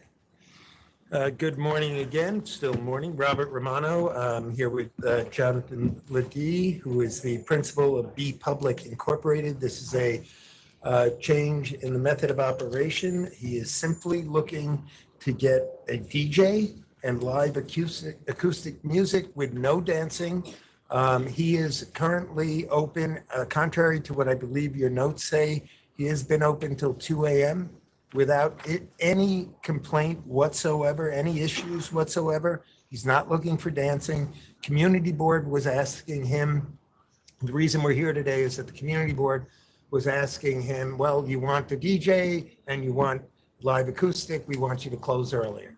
And that does not work in his business plans. He's not going to go take 2 steps backwards when he has a totally clean record, which in Brooklyn Community Board 2 is not such an easy feat. Did he agree to 1 a.m.? He did not agree. Wait. No, that's why it was incorrect. I just want to make sure Right. let me just make sure the record is Sure. clear. I understand that the community board wanted only to 1 a.m. and that you agreed to have no music after 1 a.m. Did you didn't? No, I didn't really have a chance to speak during that Okay, so meeting. that, My, there's no, my understand. I'm sorry to interrupt. there's no agreement on that. No, my understanding is that the board was extremely quick that evening. I was not present. Extremely quick, didn't allow him to speak and just said either that or nothing, either that or nothing. And here we are. Mr. Ledee also has taken, and I realize it's too late to submit, but take my word that there are 130 local residents living above or behind around the premise voice their support of the premise. This premise is milquetoast. It's very, it's a coffee shop in the morning. It's open at 7 a.m. It's a quiet during the day. I would also like to point out, and we can stipulate the volume of the music that he will be playing, if you allow him with the DJ and or the live acoustic, will be at no level higher than is currently emanating from the space or in the space via background recorded music. So. You have outdoor service or no outdoor service? Outdoor service. There is outdoor service? Correct. How many tables outside? There is 4 tables. Is it a sidewalk cafe or is it non-contiguous space? Sidewalk and street. How many tables? How many seats? Like 16 seats, 4 tables? 4, 8, yes. if I'm correct. Okay. I'm sorry. It is street service and cafe sidewalk. We received the permit that was allowed for restaurants. So can I just clarify? So you have 2 a.m., you want 4 a.m.? No, No, no, no, we're no. not, he's not even looking for, all he's No, looking there's to do. no hours. He's not, the You're not hours. looking for hours. No, No. well, We're but just the hours. asking to add DJs and live acoustic music Correct. Until 2 a.m. Until Correct. 2 a.m. until 2 a.m. And Correct. again, he's had no issues, not one All complaint. right. So, I would have liked to see the petition. Do you guys feel like it's necessary to see the petition? Because if it's 130 signatures, that's very significant, and I realize that is a lot of work. It was given to me this morning, so forgive me for that. My apologies. I didn't realize that it was suggested that I do that. I did it for the You guys want to community adjourn and board. take a look at this document? Because this is significant. Or you want to just look at Petition on it? the top? Yeah. I mean, they're all the Okay. same. They're all the same. Yeah, they're all the same, just You know, They're signatures. all the same, but they do have I did personally. And addresses. And addresses, which is important. I also put in there that the hours, which is 7 a.m. to 2 a.m. So it was very clear as to the hours of operation and what we were exactly doing. And I'll note for the record that some of the addresses, we have addresses on Front Street, which is where the location is. Correct. On Main Street, 43 Main Street, 51 J Street. I mean, so you have them by addresses, is that it? Because I see 51 J Street has a whole bunch here. Oh, no, I just put them, they're completely random. There's no specific order to it. I just put them in a pile and just separated All them right, so I to just fit. wanted to put some of the addresses on the record, so it would be on Okay. the record. I'm passing this over to the chair and to Commissioner Meyer. Is that the only copy you have? Correct. Okay. That's okay. If you'd like, I could scan it, and email it to you. It's a lot. No, Scan it, a quick scan. If you want to, you can. That'd be helpful. Can't hear it, it's on page, I also want to put on the record that there were 3 neighbors that wrote in support of this location, stating that it's not disturbing to them as a business. You ready to vote? I'm ready to vote. All right. Commissioner De Leon. I vote to approve live acoustic music DJ until 2 a.m. as is currently. Thank you. And Commissioner Maya. I vote to approve. Thank And you. Chair. I'm going to vote to approve as well. Thank you. We can keep this? Yeah, for sure. All right, Donald. Happy. Just out of curiosity, do I need copies of that for any reason? Or No, you don't. I assume you have the original. No, those are the. This is the original? Yeah, but you Do can you keep it. want a copy I of don't it? need it. You As sure? long as You I'm don't want to approved, like go I don't read it need and be it. like, Yeah. look, If he these are all comes these for people something that new, want to we'll- support me? We'll get new signatures. Yeah. so yes. No, no. This is good. Thank you. Careful what you ask for. I mean, think about it, just No, see, we don't need you it. don't want a copy, really? I don't really need it. You sure? Yeah. As long as you're I approving. appreciate it. Okay. I got the approval. That's. Out of mind, Thank out you. of sight, out of Better mind. sit in All your right. closet. Good luck, Thank thanks. you very much. Thank you very Bye. much. Thank you. Congratulations again, Chair. Next is number 51, Tribeca Wine Merchants LLC. 51. 51. Good morning. Good morning. Francis Buscemi, Mailer and Buscemi for the licensee. With me today is Ben Neff, the principal of Tribeca Wine Merchants. This is an application for a change in class to upgrade from a wine store to a liquor store. These are his numbers, sorry. The numbers I have are for 2019. No, those are from other stores, right? Right. Oh, you're From talking this store, Okay. I got these numbers. You can write them down. 4.2 million.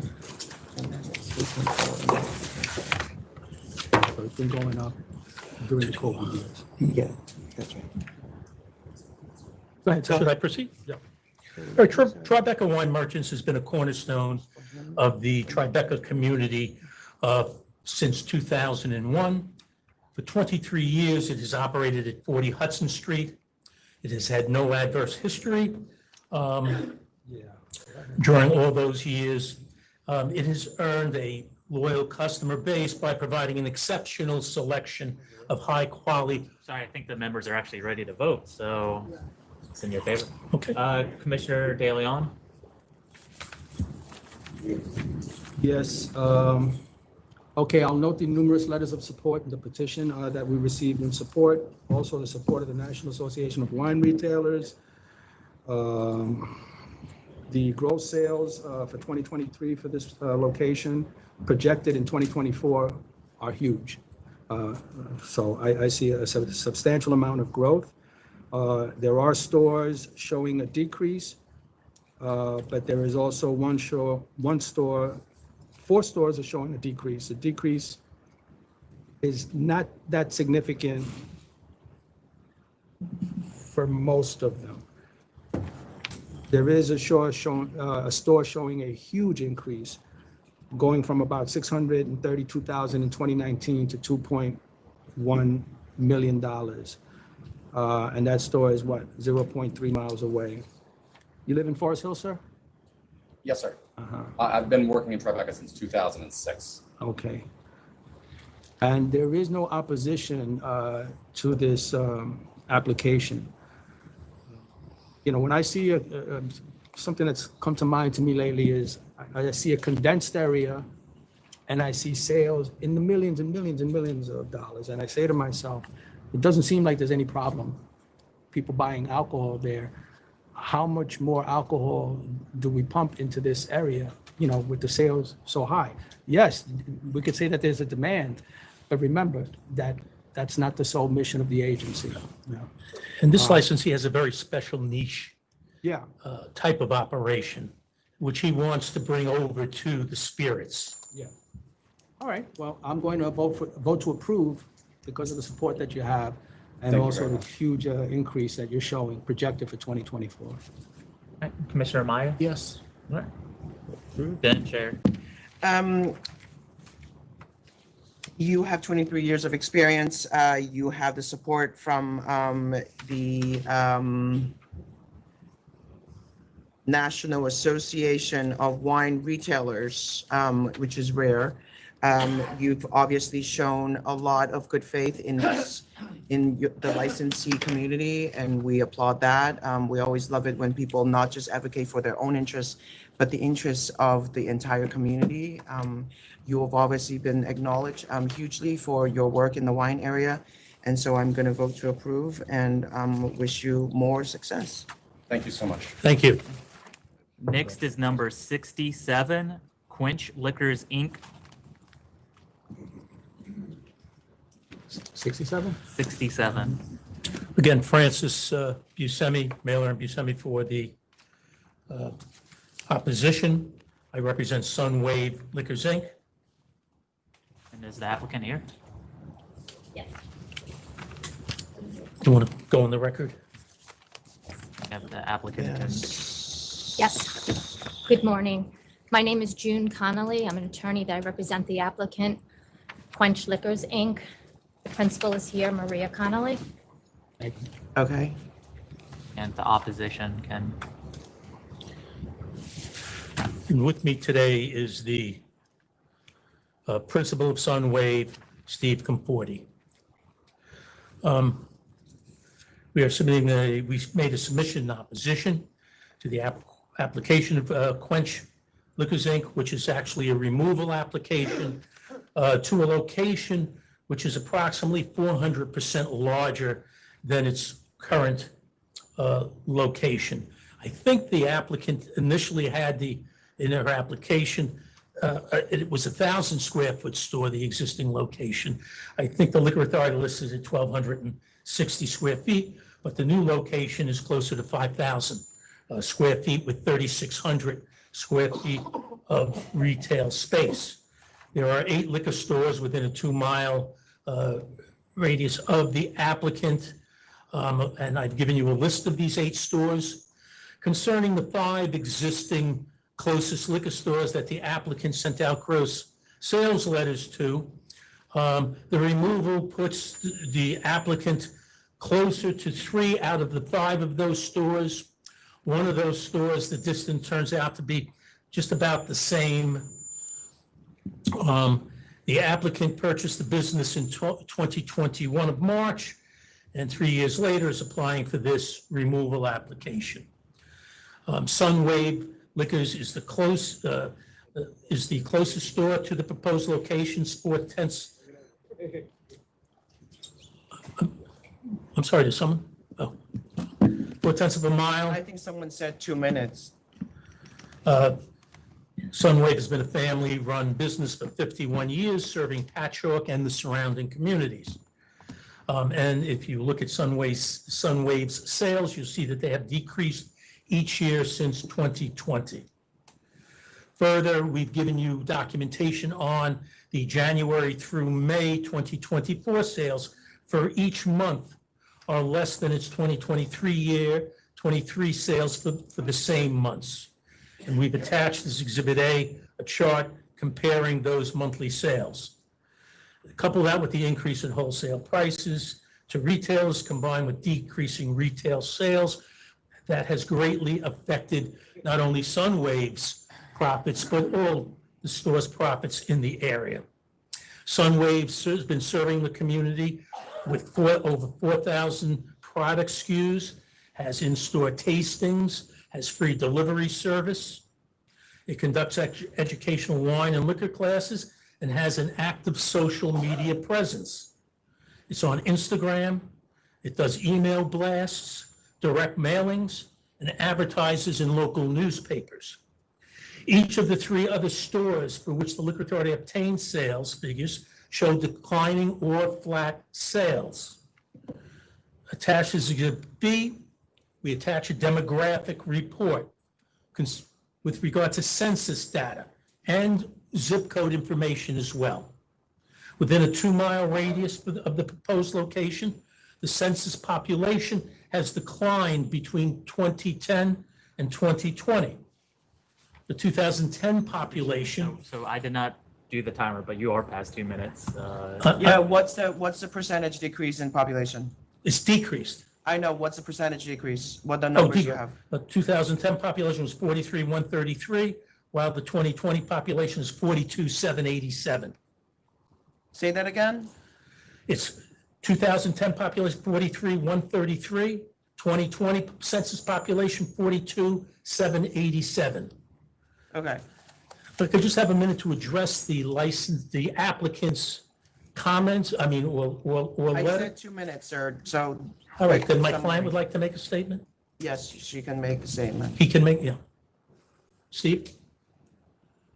Good morning. How are you today? My name's Steve Conforti. I'm the president of Sunwave Liquors. Patchogue, we've been there for 51 years. You've been there for 51 years? 51 years. Oh, wow. The family. Family owned. 4th Okay. generation. My daughter's right behind me. Okay. Couple of things I want to mention about the Quench's report that she put in. She said there was no parking in front of her place. It was all metered. There's free 15-minute parking from 9 a.m. to from 10 a.m. to 9 p.m. That was you can do the run in and run out with. That's in front of you, That's in front of, her store. yes, ma'am. The existing You should put location we're there's no talking parking. about now. Oh, I see, I understand. And what the you're- parking for the rear lot is free parking from till 6 Okay. p.m. every night. Okay, Okay. Let me Okay. just- Always had curbside pickup. Always had curbside pickup. The existing location, again, we're referring to. I understand. Okay. Safety concerns. Yes, How many of those free parkings, 15 minutes are there? at least 3 or 4. They're right out in the front. And Okay. then- And the side And they're street, moving from how far from you to how far from you? okay. The state puts it down as 4/10 of a mile. I have the map and a picture of it. It's 1.2 miles from the present to mine. She's moving 9/10 of a mile closer. That's 3/10 of a mile from me. Oh, wow. Roughly 1,584 feet. Okay, so they're like, okay. They're right on From top- 1.2 to 0.3. They're right on At top least of it. across the street, or it's on the same side of the It's on the street? same road, right at the side entrance. Is it across the other side of the road? No, ma'am. No, it's on the same It's on side the of the same road. south side. Okay, South side of the Sunrise Highway. got it. I understand. Thank you. Couple other things I'd like to address if I get another minute. I came a long way. It's my second trip back. As far as homeless goes and theft, it's going on across the country. We have theft in our store, we have homeless in the parking lot. I had a guy last night, they had to peel off the front door of the Chinese restaurant, he couldn't get in. The most important thing is the residential area. Quench never posted the application that they were transferring a liquor store to that location. I spoke to all the neighbors on 8th Street, 7th Street, and the surrounding neighborhood. They had no idea what was going on. Okay. We got a petition with 150 names. They did not want to put their addresses because it was a negative, so I just to let you aware. Did you submit the petition to us? I just found out they didn't even post a letter until the 15th of July, so we ran around the neighborhood and told everybody what was going on. Yeah. Yeah, I have them with me. We have them with us if you'd like to see them. You have what? I have the petition with Mr. me. Conforti has those have it. signatures with him. If Yes. you'd like to see them. All right, This is an opposition. just let us scan it Again, at the- least while you're here. The residents were upset because they didn't see any I posting understand. of Unless notice. the board members, do you feel like we can just look at his petition right now for failure to notify the community? There is a request, there is a requirement by law to notify when you're doing a liquor store, to post a notice on the front door. Just address that issue. Yeah, well, this petition apparently addresses that issue.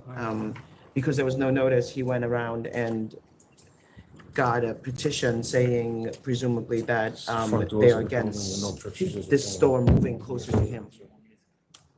There's no, Do you feel like you need the time? Because we can adjourn it if you feel like you need more time. You need more time. Well, I mean, No, it's okay to need more time. Okay, And Mr. Conforti took photographs of the door as well. okay. One other thing I want to show. So are you okay if we adjourn this? Because you're giving us new evidence and we want to look at it.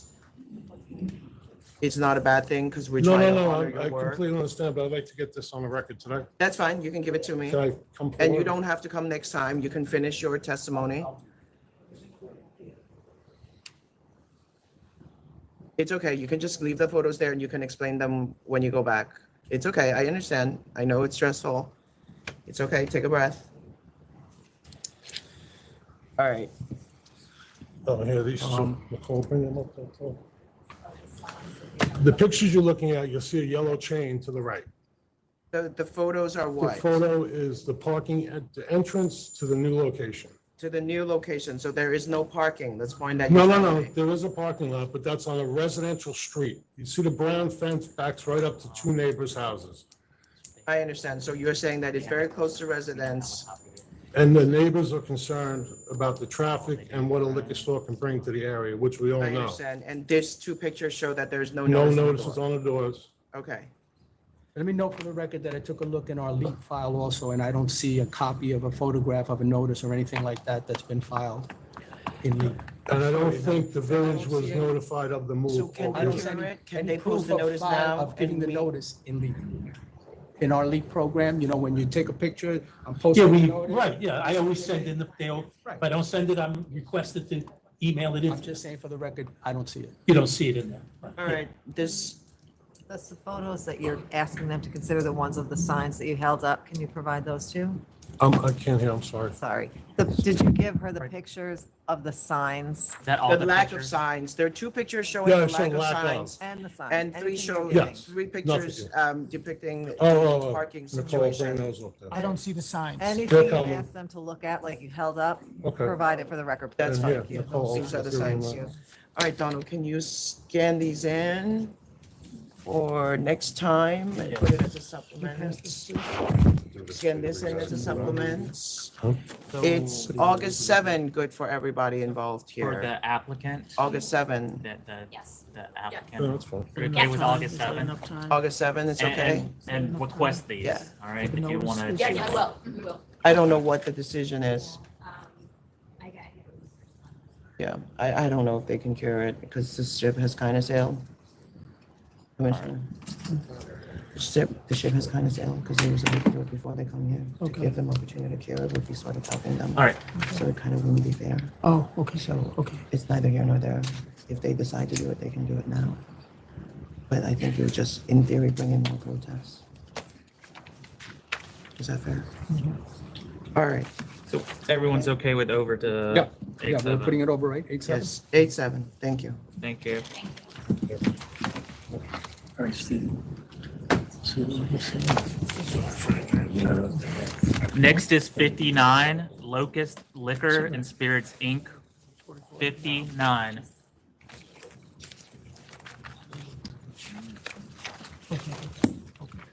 Thank you.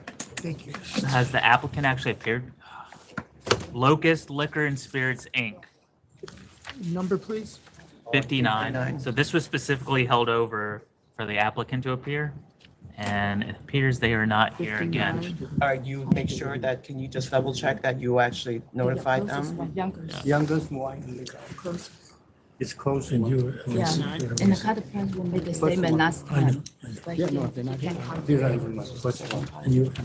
Correct.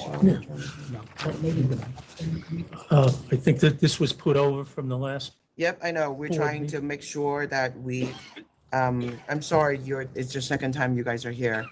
But the applicant seems to not have shown up, right? They have not. There's no one here for Locust Liquor and Spirits, anybody in the room? Who's the representing attorney? Someone I have no idea. Someone, no idea? So, And this is one where, it's one where the applicant didn't give us an email for themselves, only the reps. just the rep? And only to contact the rep, and we've sent multiple, All like I right, said, notices to the so- rep. But you confirm that you sent them a notice saying they need to come? You just confirmed that? Do you need a moment to confirm that? Second So call. it is, I can check the inbox right quick, but it is scanned into our materials, the email that was sent. Okay. If you want to give me a moment to like check for kickback. All right, sit down for 1 second, just. All right, call call the back. next item. Sorry, Donald, I'm making you do a lot. That's okay. Next is 56, Utica Liquor Warehouse Corp. Just double check that it went out. 56. Boy, okay.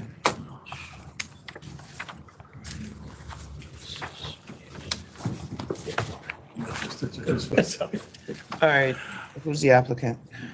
My name is Kevin McGrath, 485 Lexington Avenue. I represent Utica Liquor Warehouse. I have with me the principal owner owning all the shares of the stock in the corporation. Her name is Ina London. And she's here. We have opposition, so Okay, go ahead. Thank you. Francis Buscemi, mailer in Buscemi. I'm representing Flatlands Wine and Liquor Warehouse, Inc., V&K Liquor Corp., and CY Liquor Store Corp. So I just want to put on the record that CY was transferred in May of 2023. Flatlands was also transferred in April of 23, and V&K was transferred in 2013. Is that right? Yes. Okay. And the fourth store, we do not have numbers for, Marcia Gold LLC. Go ahead, 2 minutes. Thank you.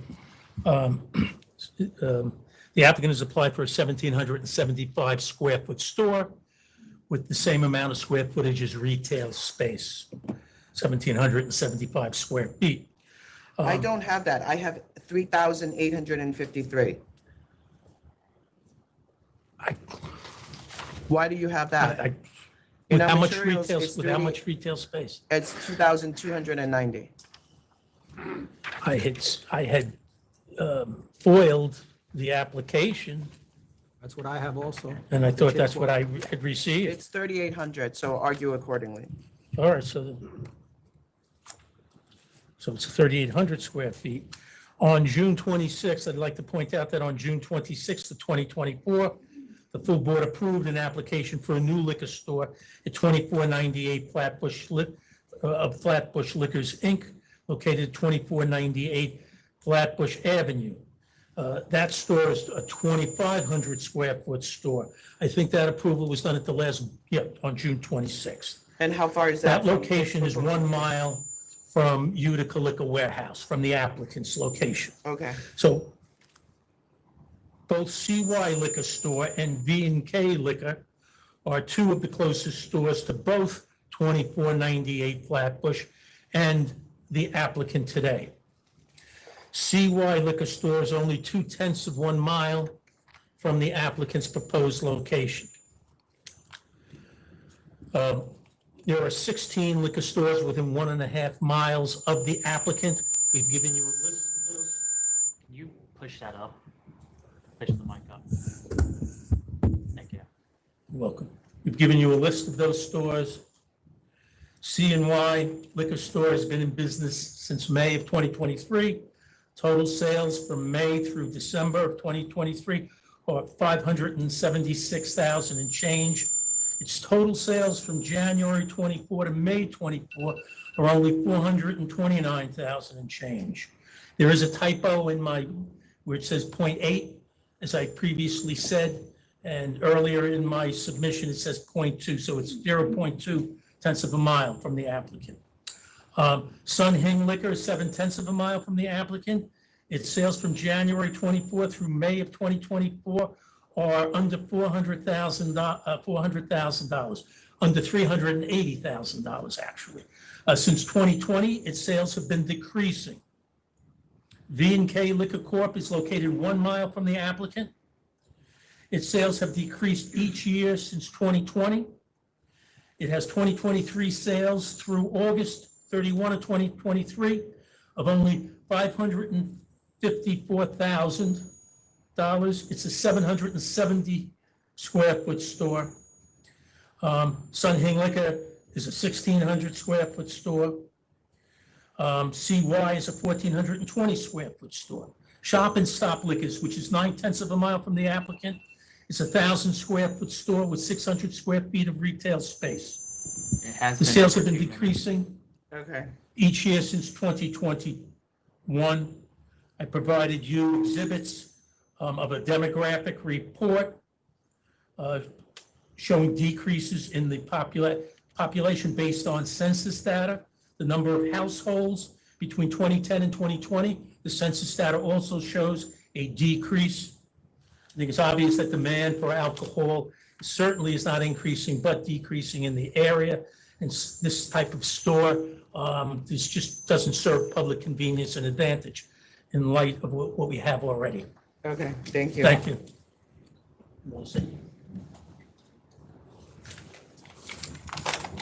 Yeah, I am from the C1 liquor store. I am against the opening of new liquor store. I have owned C1 liquor store only 14 months. So I put another interest, a lot of money in there. Might not still make any money. So new liquor store will be open. You know, this is affect my business a lot. So it only 0.1 mile far away and what 2 or 3 minutes from my store. So how can my store survive? How can I make any profit from my business? So I hope you will be consign my store survives when you make your designs. Thank you. Okay. Thank you. All right. And if the applicant, unless anyone else would like to speak in opposition? No, that's- Okay.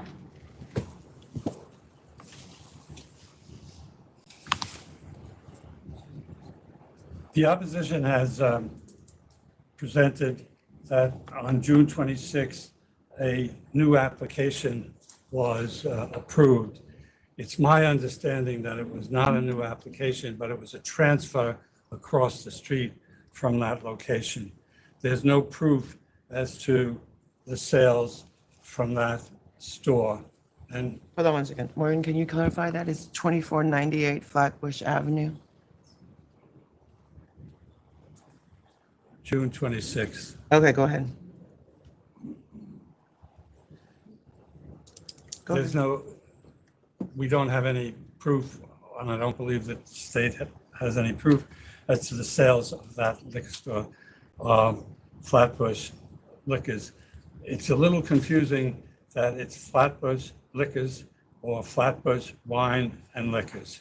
I don't know whether they're the same. It appears that they are, but I could stand corrected. With respect to CY Liquors, they have submitted to you that they had sales in 2023 of approximately 577. I rounded off the figure 1,000. And they also produced figures that from January to May of 2024, there was 24,299,000 sales, but that does not include the most important months of the year, which are May through December, which reflects New Year's, Christmas, and Thanksgiving. So it appears that there's no decrease in the sales there. As far as Sun Liquors, the information that we have submitted is that there were sales of 379,000, but we don't have any proof that there was a decrease or an increase. And for, All right, so what is your client doing differently? okay, well, what's very unique about this application, oh, by the way, there's also another applicant, VK, but I will answer your question directly, Chair. We provide off-street private parking with 14 spaces, and that's in, so all these other stores have problem parking on the street in that area, very congested area, but what we're providing for them is off-street parking, and that deals with the convenience for the community. Okay. Getting back to VK Liquors, it provided you with figures that 454,000 was the sales, but it doesn't tell you the full year or a comparison to 2024. Shop and Stop, they are a supermarket, as you know. All of their sales are on a decrease because of COVID and because of direct shopping. So they also have not given you any figures as to. Great, can I ask you a question? Sure. The building, you're replacing an auto repair business? A mattress. A mattress business? Right. And the parking is across the street or next to you? Next. In front. In front? I don't understand. The parking is between two buildings. So are you in the building next to it? Or across the street from it? It's okay, you can just answer the question. You don't have to show me. Oh, all right. I have a photograph. The parking The parking appears to be in front of the building. in front of the building. And part of the application, there is a photograph which you Okay. have, but I also have it here, and I can give it to you. Okay, I'm good. All right, thank you. Do you guys have questions? So with respect to, Do the members have any further questions? I don't. Or are you ready to vote? Yeah. I don't, I'm ready to vote. Yeah, okay. Clarification regarding that other store that Yes. 98, it was a transfer removal. Okay. Commissioner De Leon? I do have one question. You currently work with your spouse in a liquor store? I don't. You resigned from that position? I did. Okay. And the protest store that's here, CNY, let me just say for the record that I'm projecting a significant increase in sales from 2023 into 2024, as opposed to a decrease. I'm also seeing a significant, well, not as significant, but a good increase for V&K. Flatlands is projected by my figures to show a decrease, but it's kind of weighed out by by the increases that I see. Based on the representations made on the record, I will vote to approve. Commissioner Meyer? Approval. And Chair. I'm going to find public convenience and advantage. This is this applicant's second time applying. Probably last time we told her to find a different location, and she has gone and done that. The other closest stores were recent transfers, so I see this as 3 stores having healthy competition. I believe that there is sufficient demand to justify one more here, so I'm going to vote to approve. And want to clarify on the record that the store that was discussed as a new store is in fact a transfer of an existing store. Thank you. And also, there's an increase in population. We got Thank you. Thanks so much. The record will show. Did you get that? All right, thank you. Thank you. So we're going back to 59, Locust Liquor and Spirits, Inc. So as I stated previously, email was sent to the rep, which was the only email in this application. It was delivered, and it did say to appear. Are you Locust? No. They are opposition. All right, so let's. However, I do feel like I have to say this. I did find that they applied for a temporary retail permit that was denied, but on that application, there is a different email address. So if you want to hold it over one more time, I could try that email address. Is that number 59? That's for 59. So I'll. That's the one that was just recon, like. Is that so? No, the temp was just denied, and for some reason they provided a different email address for the temp than they did for their main package store application. What do you want? So This is the second time I. again, the representative, it was delivered to the representative. It did say to appear. So. Okay, I'm good with that. All right, go ahead. We take it seriously. We Yeah, present we're your gonna twice vote. Yep, we know. We appreciate that, man. We're gonna vote. I'm gonna vote to deny. I'm gonna vote to deny. And Commissioner Meyer?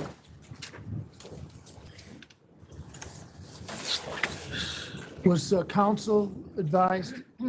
A notification of the full board meeting was sent to the representative, and we do have proof that it was delivered. All right, I'll deny. And Chair.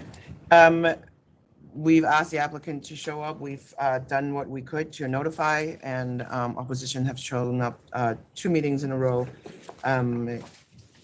Without prejudice, we are going to vote to deny. The applicant can apply for reconsideration in the future. All right. Thank you. Next is number 6. Thank you. Thanks for coming. I'm sorry. We try to give everybody opportunity, and Next is number 6, Veranda Partners LLC. Number 6? Number 6. Number 6, but 59 is not. Oh my God, we've got to do this differently. Hi, good afternoon, Chair, Commissioners, and all members of the board. Matthew Leone for the applicant Veranda Partners LLC. The 3 partners are here. I know there is opposition. So just before I turn it over to Mr. Buscemi, just in terms of expediency, I just want to make clear, just in case there was any miscommunication or mistake, the square footage of the store is 2,000 square feet. It's 1,000 on each floor. The basement is 1,000 for storage, and the first floor is 1,000 feet, 800 of which is for retail sales. My submission, I have 2 copies. I may have made a mistake and put 2,400. I see 24. Yeah, But you're saying it's 2,000. It's 2,000. The application is 2,000. I think I hit the wrong button. I didn't catch it. So with that, I will turn it over to Mr. Buscemi. All right, go ahead. 2 minutes, sir. Yes, Francis Buscemi, Mailer and Buscemi, in opposition. I represent 43 Liquors, Inc. and Mike's Liquor New York, Inc. The applicant, I have 2,000 square feet, but the applicant applied for 2,000 square feet store. On December 8th, 2022, the full board disapproved the retail liquor store license application of Chun Mi Zhang Wine and Liquor, Inc., located at 868 39th Street, Brooklyn, New York. Upon reconsideration on May 10th of 2023, the full board upheld the disapproval. The location of the disapproved store is 600 feet from 4011 9th Avenue. That's the location of the applicant. Also, on November 22nd of 2022, the full board disapproved the liquor store application of Ocean Bro Liquor Corp., a location which is in close proximity to the applicant. East Ocean Liquor Inc., located at 808 7th Street, is 1 mile from the applicant. It was approved in 2021 with restrictions that it carried 20% New York State product and 70% Asian products. 43 Liquors and Mike Liquors are the two of the closest stores. 43 Liquors is a 700 square foot store, 400 square feet of retail space. Purchased the business in 2019.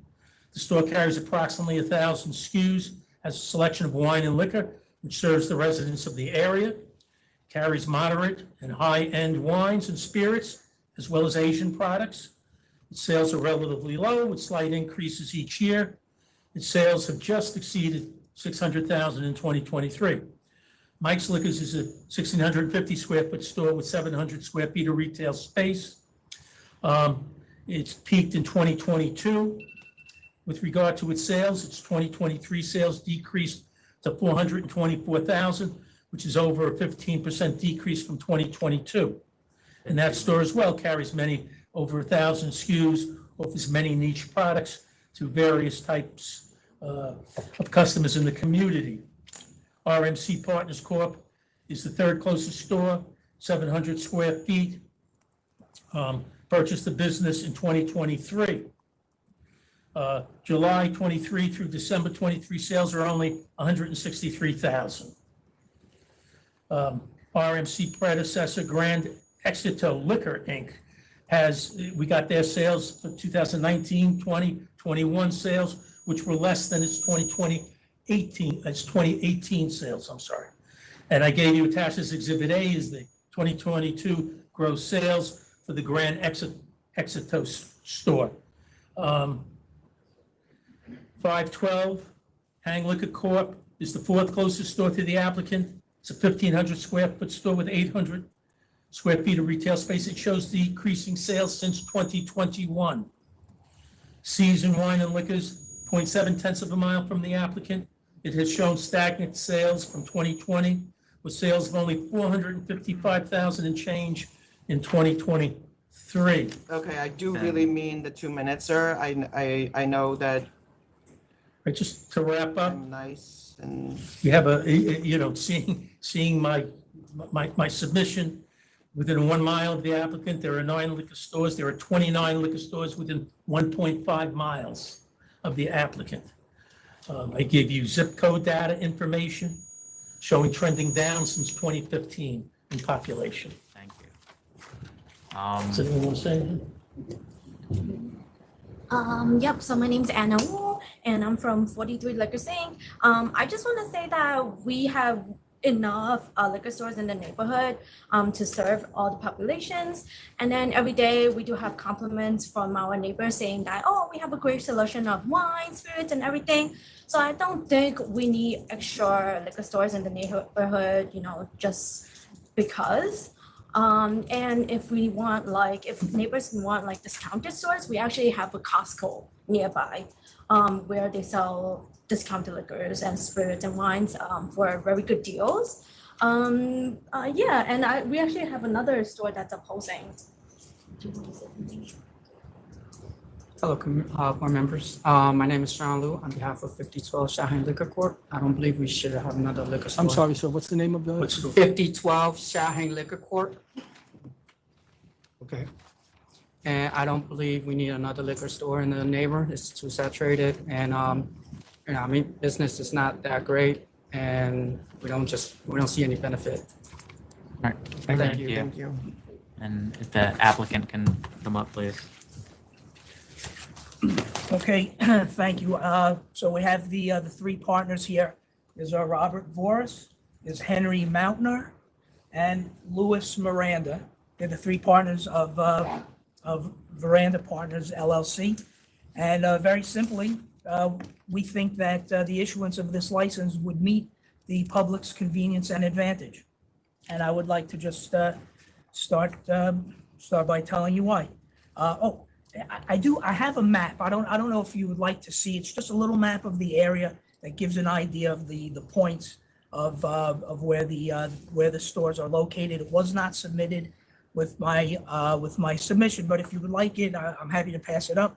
So just so that you can have it as a reference during this. Sure. Would that be okay? Yeah, but that is due actually, you can give it to him right now, but honestly, anything that you're doing that's work product needs to be sent in by the deadline, which is 1 week before the board meeting. Do you have It's another fine. I don't copy? need it. I think Commissioner Mayo wanted to. Thanks. take a look. That's the same thing? Yeah. Okay, so how does this store meet the public's convenience and advantage? Well, just a little bit about the store. We know it's 2,000 square feet. It's going to be 800 square feet of retail space. The location is 4011 9th Avenue. So it's 9th Avenue between 40th Street and 41st Street in Sunset Park, Brooklyn. The location of this store, I think, is important. It's 2 blocks from the D train subway station. Right, which means, and it's the closest store to the subway station. So commuters who are coming off of the train at the end of the day, can get off the train, go right to the store. It's just 2 blocks away. There are also 2 hotels within a 2-minute walk of this proposed location. Oh, yeah, that's ours, not the one piece. Okay. It is different, but.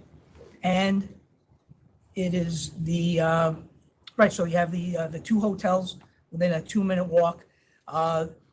The hotel, the Holiday Inn Express, is a relatively new hotel there. It's about 2 years old, and across the street from that is a 2 smaller. minutes. Okay. All right, can you wrap up? If you want to make a summary. To wrap up? Okay, yes, of course. What are There's you also- doing differently? So they're doing a lot differently. There's a changing demand in this neighborhood. Sunset Park is basically for people who've been priced out of some of the other areas, Dumbo, Brooklyn Heights, Park Slope, even Williamsburg. They're coming into this area and they're demanding they want a different type of alcohol that's not offered. And these guys are going to bridge that gap. If you would, I would like to just let Robert and Henry speak a little bit about their experience in the alcohol industry and what they have to offer the community. I think it's important. So that the demographics, there's younger people coming in, professionals. They have a little bit more disposable income. You can see some of the economic data shows that there is a much stronger economic base in this area than there has been, and that's what. All right, so you want to let them speak? Yes, absolutely. So this is Robert Voris. Thank you. Hello, Commissioners. So I have worked in and around alcohol since I became an adult. I spent almost 20 years in New York City restaurants. I worked for distributors after I left the restaurants, including Martin Scott Wines, which was then absorbed by Winebow. I currently work for Michael Skurnick Wines.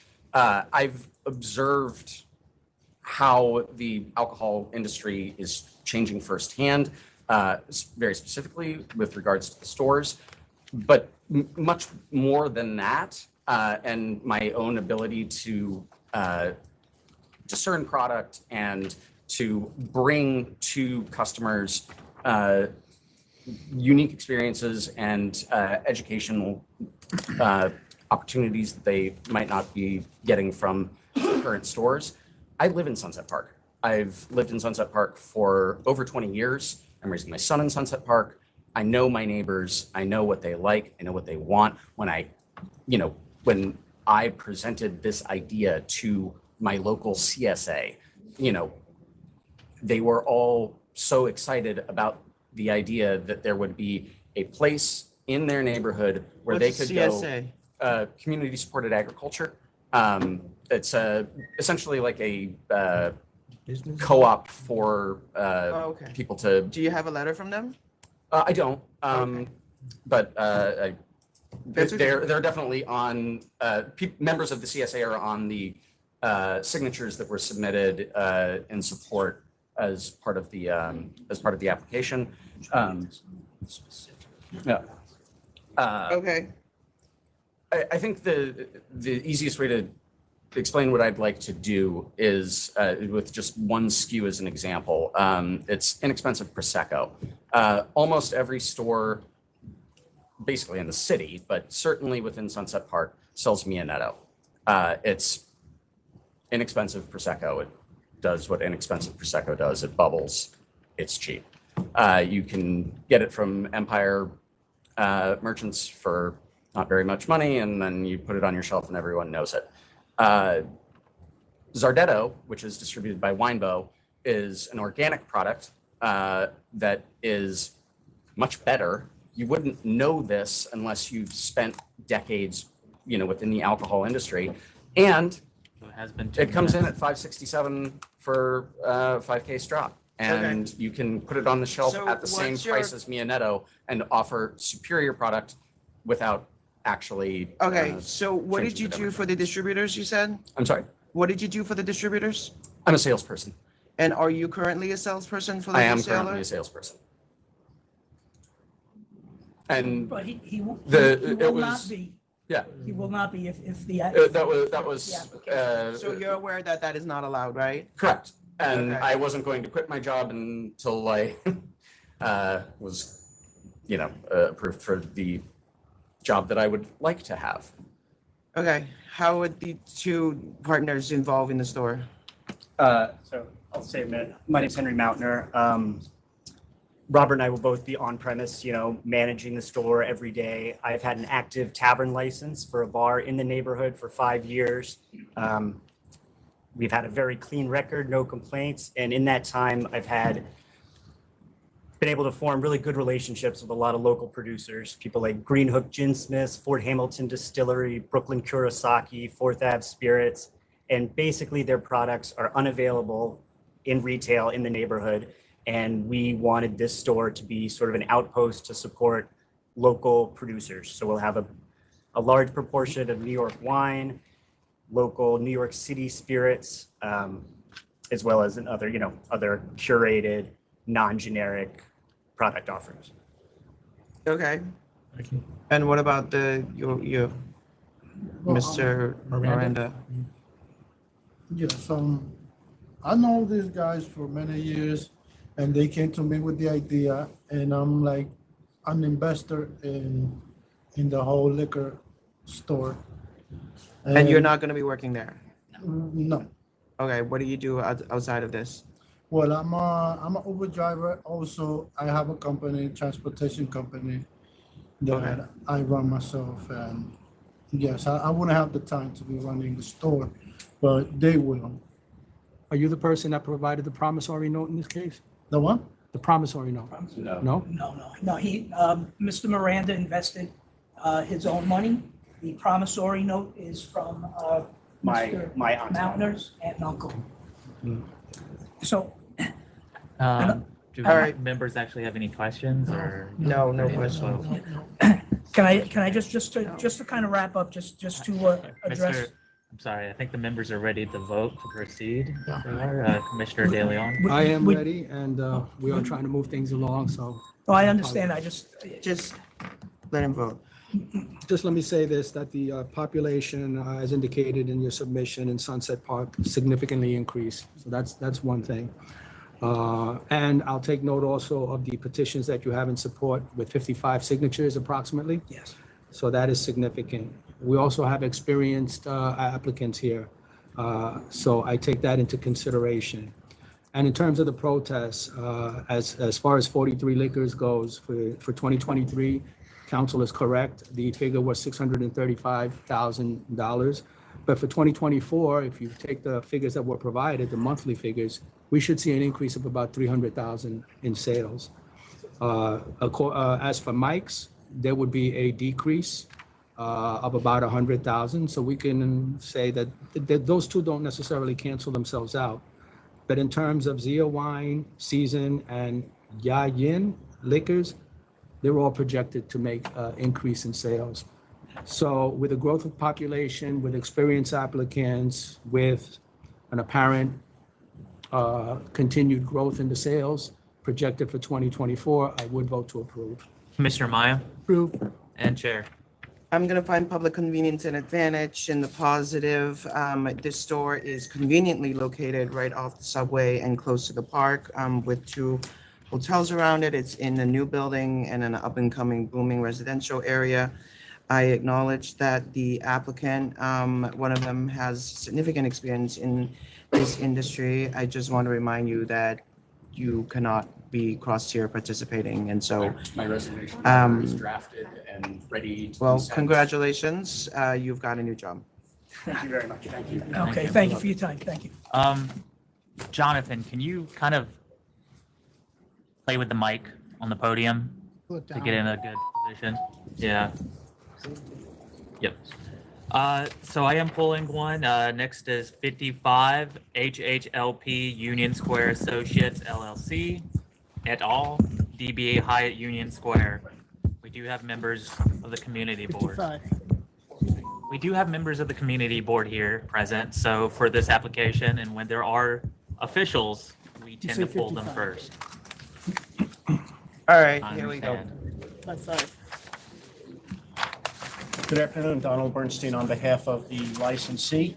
This is a new rule that we're trying to implement when community board members who volunteer their time in this area, we try to respect their time when they show up. We try to call their items as soon as possible.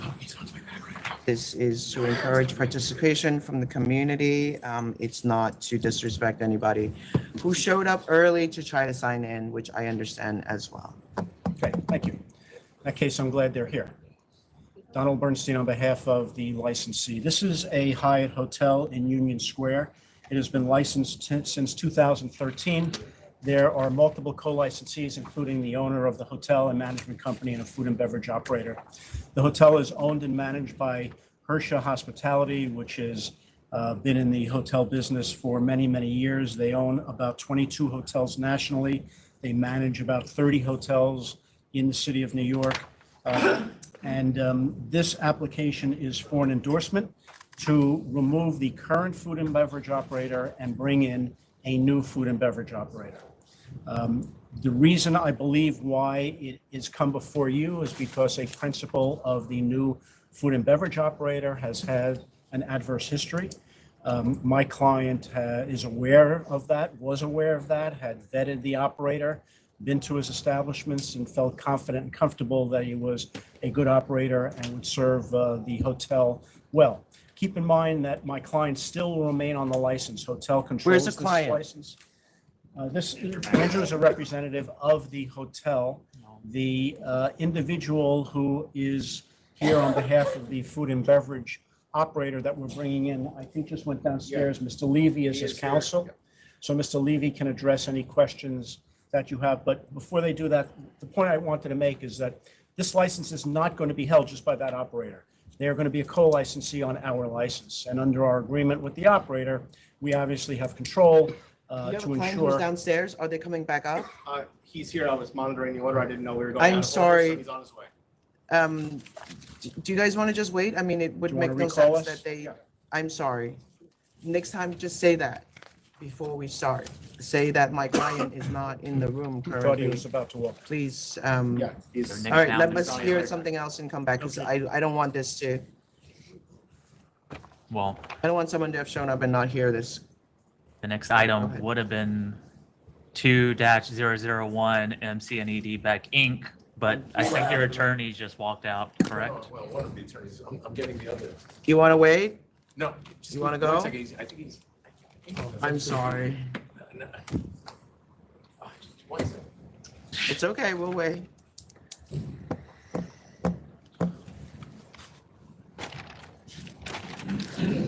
Yeah, this is PNG. All right, great. So the next item is 2-001 MC and ED BECK Inc. DBA P&G's Restaurant.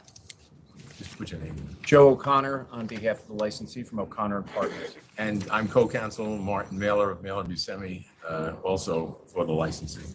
And that. Oh, Did you already yeah, say these their are, name? I'm sorry. Mike Beck. I'm Kristen Batson. These are the owners. This is a little, so this is a request for reconsideration from counsel's office. From counsel's office? Yeah, as I told him. Asking to reconsider the member's counteroffer of cancellation and bond, which is currently. All right, so I'm going to vote yes on reconsideration. Commissioner De Leon? On reconsideration? Yes, on Only reconsideration. reconsider, I vote yes. And Commissioner Maya? Yes.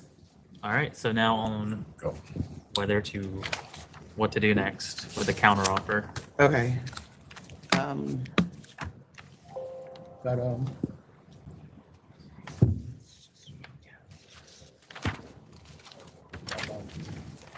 Can I just, I'm going to say, would you like to hear from us? I'm sorry, members, first or? This is an offer that has been long worked out with counsel's office. I'm going to vote to accept the counter offer. Understood, thank you. Which, I guess for the which record. include all the terms that are stated in the letter,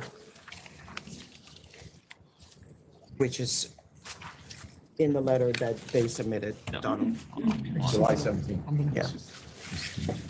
This is counsel's write-up.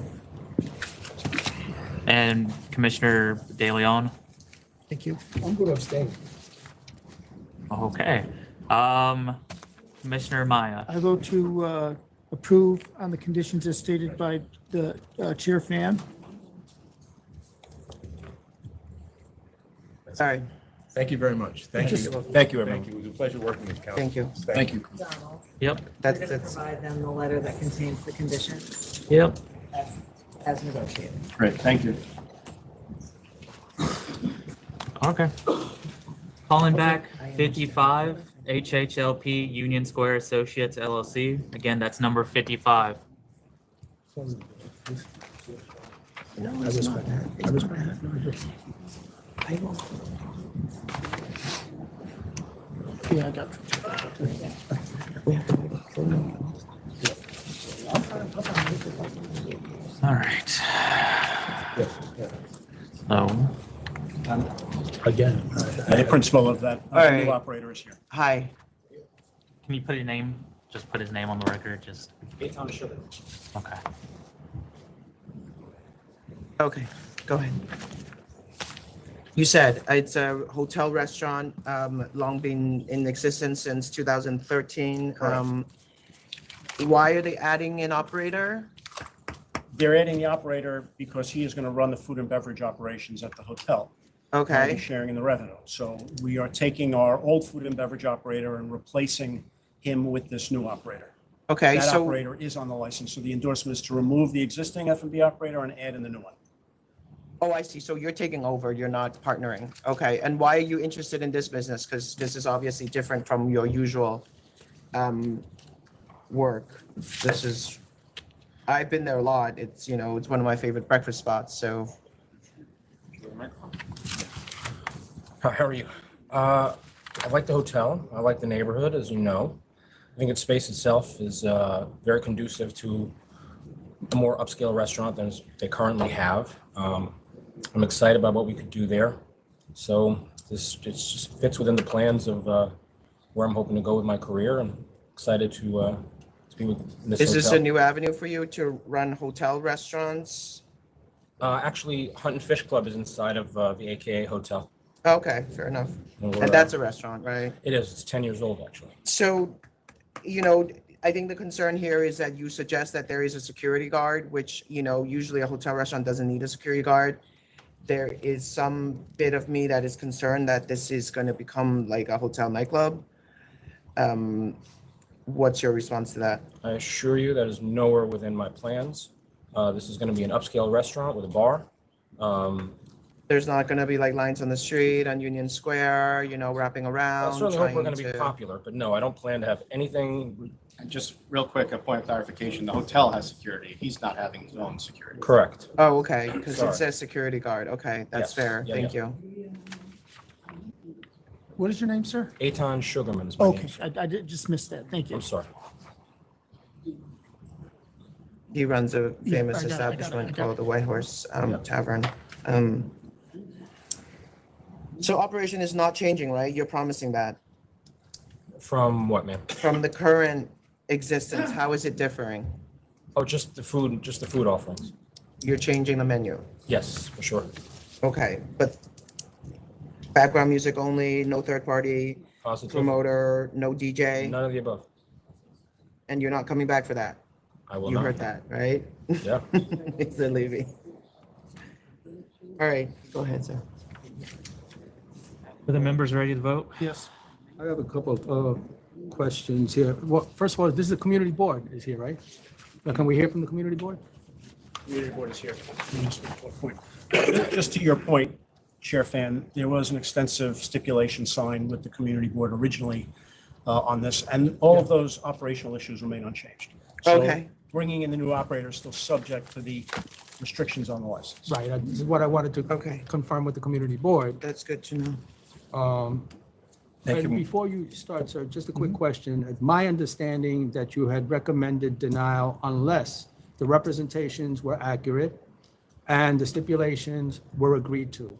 Are the representations accurate and the stipulations agreed to? I'm not sure what you were referring to because this endorsement application does not come before the community board.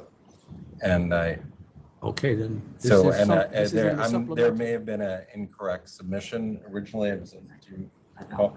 But we had submitted a 33-page submission to you guys last week by the deadline. And I just want to say, welcome Commissioner Maya, and we misspelled your name on that submission, so we apologize. That will not happen again. Thank you. Not sure if you have the submission. So as an endorsement application is something that hotels have started to do in the last 5 to 10 years certainly in our community board, and for a good reason, because it allows the hotels to shift operators much more quickly when there's a change within the hotel. The issue is that we do not get to speak with the operators of the venues, who are the forward-facing folks who are on the ground. And in this particular case, we were concerned when we had seen that you had flagged this application because of the disciplinary record here. And I know that I heard earlier that you had said, with the COVID violations, that, that was a certain time period, but, we have some pretty specific issues here. And Mr. Sugarman has heard them from us before. And that's that, he regularly during that time period disregarded the NYPD directives specifically to him on his actions at the time, which is very different than most of the other. Right, you're talking about his COVID actions at a violations. different location though, right? We are, but this then ties into a second No, I application understand. that we have, which you obviously haven't seen, which is a whole other, what we believe may be a separate violation as far as undisclosed ownership on another location, which is San Paulo Hospitality, which is DBA Ambra, which was before the members here for determination, which apparently Mr. Sugarman had no involvement in at all. But now we find out from news reports that he is involved, and he is saying that he is an owner in those locations. And this is our concern, is that there's always something else. And that's even though we have an outline of the operation at the hotel, this is a new operator and nobody's spoken to them about it. We have no idea what's going on. There's a couple of different aspects in there, so. So there are two issues. One is that he runs a Red Horse Tavern. There is outdoor shed that he's supposed to remove, but the deadline to remove has not hit yet. But they're saying that they've requested it and it's non-responsive. There's another application called Sing Palo that is pending at our agency, and that according to news reports, which we don't know if it's true or not, that Mr. Sugarman is also part of it. And it's not disclosed apparently in the application that had apparently gone through the community board and have not arrived at full board, right? Is that summarizes what you just said? Yes, I mean, and Okay. that issue is actually before the full board, and So you did this make is a why Mr. determination on Sugarman that. is better to just be responsive, especially to this very, very high level operating community board. Because, then there's something that you think is basic, it becomes a problem, and then now it's my problem. So what's your response on those two things? Do you want to just respond to what he's suggesting, that, the White Horse Tavern is continuing to operate out of compliance, especially in regard to the outdoor areas? And then also there is apparently another application that is pending where you allegedly are availing. So what's the situation? For me, I can address the alleged availing at the San Paulo space. I can tell you that he's not availing there. He's involved in I'm sorry. Can I touch the microphone or should I not? Yeah. Sometimes break it. Sometimes it's temperamental. There are ways that people can be involved with spaces that don't rise to the threshold of needing to be disclosed to the liquor authority or putting them on a state liquor authority application. That is where he currently is with that space. Fair If enough. that should change and he should need to be on a liquor license, we will file the appropriate paperwork to put him there. Okay. As for the outdoor space, you want to talk to the outdoor space? So as far as not communicating, always open to communicate. Mr. Booth is not telling you, is I emailed him quite a while back and I requested an audience with him. I requested to have a communication and to improve this relationship and to be a tenant in good standing. He ignored me. Any of my neighbors will tell you, they all have my cell number. If there's been a garbage issue or anything like that, I'm always responsive, I'm always communicative. If Yeah, I that's- think right now that the by point the way, is, the what are shed- you going to do about the substance? There is a pretty, substantial enclosure that's outside the White Horse Tavern that is taking up a sidewalk. That's And actually not our issue. what's the issue then? The issue is, if I can just speak, so. But that space is illegal too, no? That eventually it will It will become be. I mean, non-compliance. we You're not worried have- about that? We have. Yes. Yeah, we have. put Until that August aside. 4th. Right. We put that aside for the moment. So that's Okay. not our issue. Our issue is That's actually, fair. and there's a very, I only have one copy, so with me. No, we But, have it. That's okay. But Mr. Mailer had submitted to you for Sao Paulo a letter, and he very clearly said, it must be noted that since the ALJ's recommendation, the applicant met with CB2 and told it that the shed was coming down, this is for the separate location, and that Mr. Sugarman has no affiliation with the applicant other than being the person that sold the premises to the applicant. That's our issue. We were told no involvement, and now suddenly he's got some involvement. Yeah, but that's So- in future applications. No. It's, you've already determined this application. Was submitted as a part of that determination. And that was in October of 2022. What's the situation? So that predates my involvement here, but when I got involved with this after the fact, my understanding was that originally that was the situation, that he sold the space, he wasn't going to be involved, and then he had to get involved on a consulting basis to help them figure stuff out because they were lost. And he was able to help them and assist them to get them back on their feet. That's my understanding, that post dated this. By the way, the shed that they're referring to is long gone. We're not referring to that. So you're not worried about sheds? Okay. You mentioned, so what is non-compliance about White Horse Tavern that you're here for? We're just talking about the extensive, disciplinary action there. I mean. I understand. which So is- you're not really, so you're saying that it shows fitness and character more than, Every time we engage, something is new. I understand what you're saying. That's the. So can we just have enforcement, please take a look at the São Paulo application and just go ask for books and records and check that? And I just want to say, the community was very clear, no involvement. His name was not on the license, but the concern at that time was any involvement by Mr. Sugarman. I understand what you're saying, but we'll have to look into that. Like, you know, we can't determine that here, but we will look at that. And if you have any input, Mr. Levy, let us know. I don't know how Martin Miller is involved in that. He's the applicant's representative? The attorney for São Paulo. Okay, got it. So look, we'll look into it. Is there any litigation pending here? Any, aware of. nothing? I'm aware of. No, there's no litigation. For this application. Yeah. Any Yeah. litigation at all, Mr. Sugarman? I'm aware of it. Not that you're aware of. All right. Look, you know, again, like I'm not here to judge, but I think that you're hearing that there's like a sort of a lack of trust. So I hope you guys can rebuild that relationship because you do plan to do business continuing. I specifically reached out to attempt that. Okay, then you. I'm sorry. And he ignored this email. I'm sorry. I can That's, show you that's, the email. look, I have no personal engagement with Yes, you do. applicants. No. It's The issue fine. is, You can't they came up ask- here on yeah. another application, Mr. Sugarman, totally not involved, told the Yeah. community, totally not involved, nothing. Then we find out a year later, he's on everything. All the press. All the press, totally independent. And in No, fact, I we know. originally, and I'll say one more thing. We understand. originally denied the application. I understand. So We we're gonna reconsidered look it at that. We're- at the authority's direction, and specifically I you, know. Chairman Fan, because we have revisited things to try to work them out on our level. And we did that.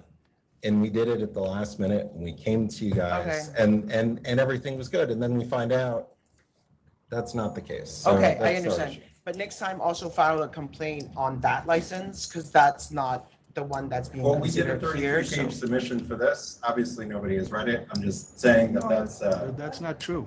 There's about 3 or 4 supplemental submissions in this case. Yeah, there's a lot of submission. All right. Do the members have further questions? Are they ready to vote? I'm inclined to put this over. That's fine. To do what? I don't know. It just seems like there might be some further investigating to be done. Okay, fair enough. You vote to adjourn. I vote to adjourn. All right, how much time? August 8th, August 7th, or you want to make that the next time because it's going to be, it's going to. Sorry, I didn't hear what the They're vote was. considering whether to, Whether to Whether to adjourn the adjourn matter, and when. further investigation. so that's what Commissioner De Leon's vote is right now. And now they're trying to figure out, do you want August 7th or do you want August I 29th? don't know, how long would it take? What do you think? I would give it 6 weeks. August 29th? Okay. Okay. Yeah. Commissioner Maya, Yeah, August Wait. 29th. August 29th, and Chair. August 29, Okay. thank you. So over to August 29th. All right. Thanks. Yes. Maybe you Mr. guys can have Levy? discussions in the interim? Yeah, if I could ask, if I may, is there anything you'd like from us between now and the adjournment date? Is there any No, information I when, can provide that would be helpful? Because if so, When I'm happy to compliance do it. reaches out to the, you know. Look up that South Palo. Right, You'll Can we- likely hear from counsel's office or enforcement between Can we that just, or is in it this possible, time. I mean, we filed this, I think, in April of last year. We got it. It's August So it's 29th. gonna- It's already been voted on and we need to move on. Is there any way to get it earlier date? It's August 29th. All right, It's gonna take a while to do the work. We're trying to help you. all right, thank you. We have our next SLA meeting on August 6th. Maybe they would like to come to the committee meeting, just. Okay, go ahead. Absolutely. You can invite him. Figure it out outside, please. Thank you. All right, next is 66, Platinum and White Wine and Liquor, Inc. This is the over. Yeah, they're here for it. So, 66. This is Max, right? Is 3 weeks sufficient? Yes, that's fine. Okay, 8-7, please. We're What's gonna your names adjourn on the this. record? We Yes. just need a little Thank you bit so more much. time to do Phil it. Dorn and Eleanor Schotten, attorneys with Pizetsky and Bookman for Platinum and White Wine. tell Mr. Bookman congratulations. Thank you. He sends his regards, as does Leona Bookman, the newest Bookman Thank you. family member. All right, so over to 8-7. Yes. 8-7. Yes, thank you for coming today. And next is 75, Premier Top Inc. Phil Dorn, Pizetsky and Bookman, Eleanor Schotten as well with Pizetsky and Bookman. We'd first like to say welcome to Commissioner Maya and congratulations on the appointment. Thank you. Next to me is Aziz Mavani. He is the owner of Premier Top Inc. This is a no contest offer for a convenience store with a grocery beer license that was found in possession of cannabis. I just would like to make 2 points. One, this store is not one of the many illegal dispensaries that has popped up since the cannabis law was enacted a few years ago. He is a true convenience store, sells toilet paper, deodorant, things of that nature. Of course, he needs to sell those things because he has the grocery beer license.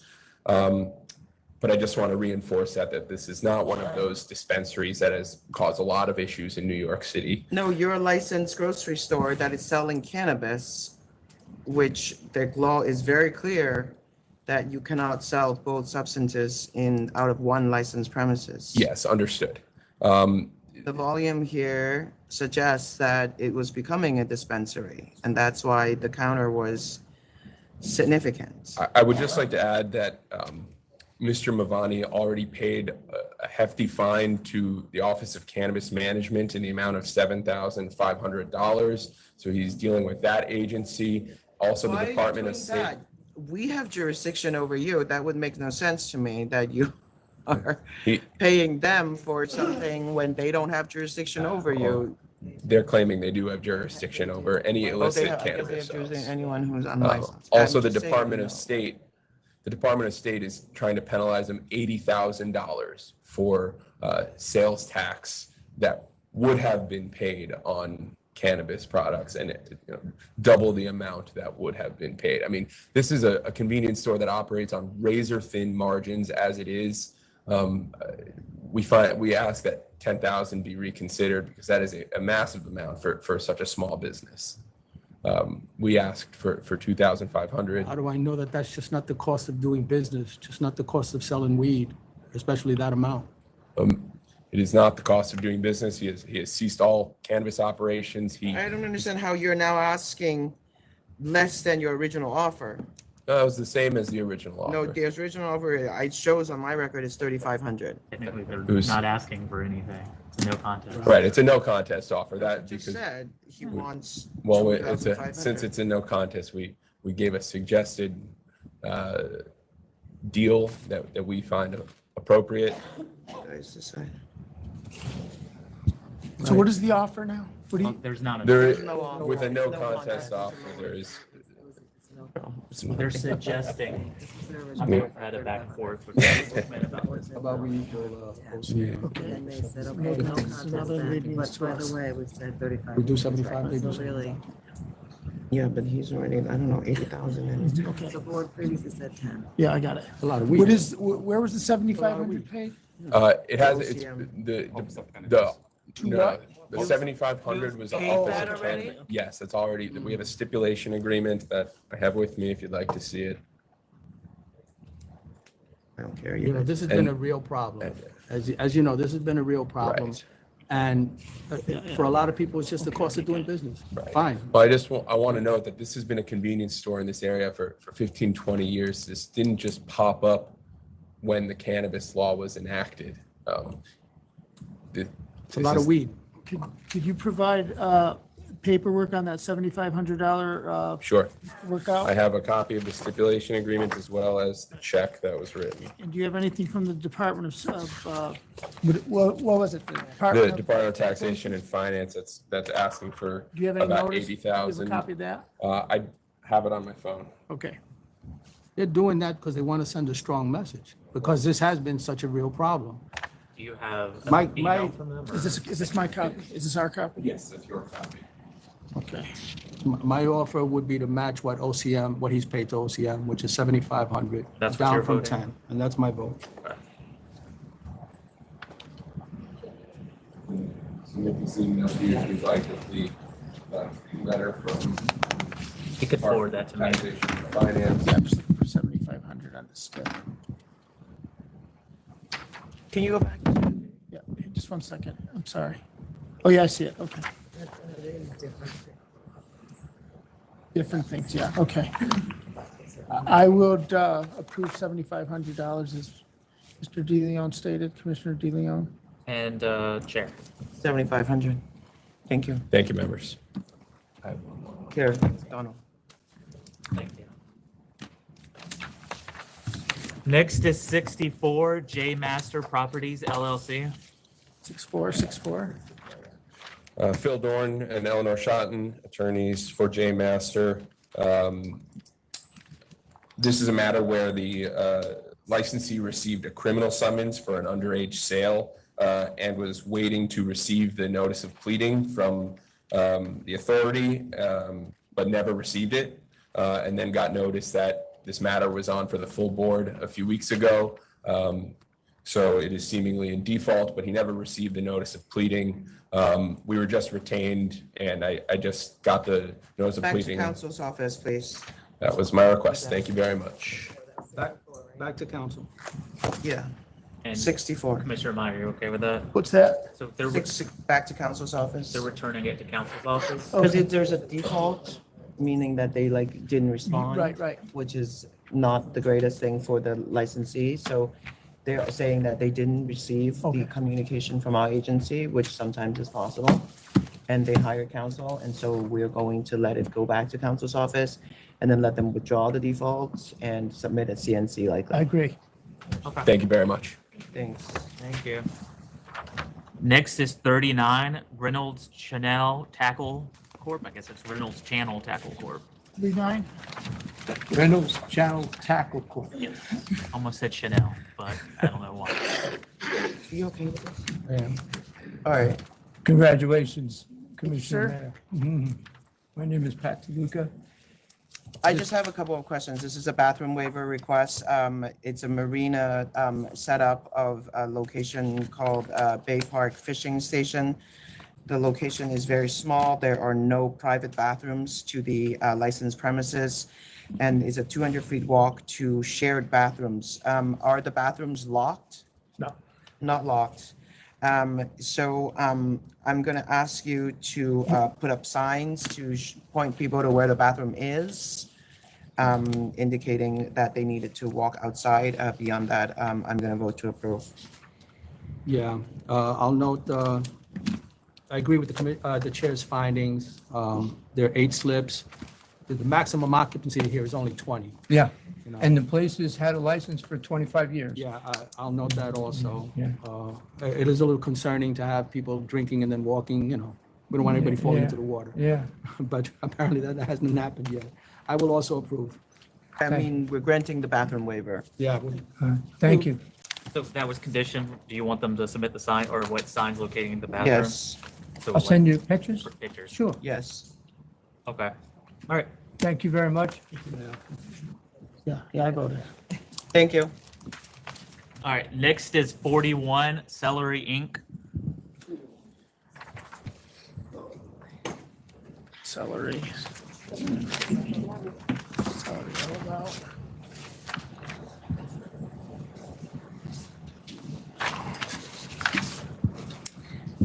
Good morning, Jackie Flug from Green Spoon Martyr for the applicants for reconsideration, Celery Inc. I believe Mr. Sputnik is here in opposition if you'd like to hear from him first. Okay, go ahead, sir. Do you want to hear from the opposition? Because typically we just hear from applicant and then consider reconsideration. That's Oh, this is a reconsideration? the recon, yes. So It's a typically- reconsideration. This Okay. matter was before the board last year in July, and the applicants have waited a year for the written decision, which would then trigger the 30 days in which to file the request for reconsideration, but they still have not yet received the written decision from the board. We waited patiently. The reason for filing the application now was because we received notice of a new application in the neighborhood and thought that due process and fairness required this reconsideration being heard before the new application. It's an application for upgrading from wine to spirits of a limited amount, 15%. And again, spirits that would not be purchased from the two largest What has wholesalers. changed that there should be a reconsideration? What has changed and what reconsideration is for is to go back to the judgment that was made on the facts that were available at the time to say that the standard of public convenience and advantage was not applied properly. If you look at these stores, what the vote did, it said that the neighborhood of Bay Ridge isn't entitled to this type of shopping experience, this boutique, this unique, upscale, elegant way of shopping, that the community just can't have that. That these people will have to go to other neighborhoods, to go to Cobble Hill, to go to Manhattan, to go to Park Slope, if they want to shop in a boutique, upscale type of liquor store that has products that are not just from Empire or Southern.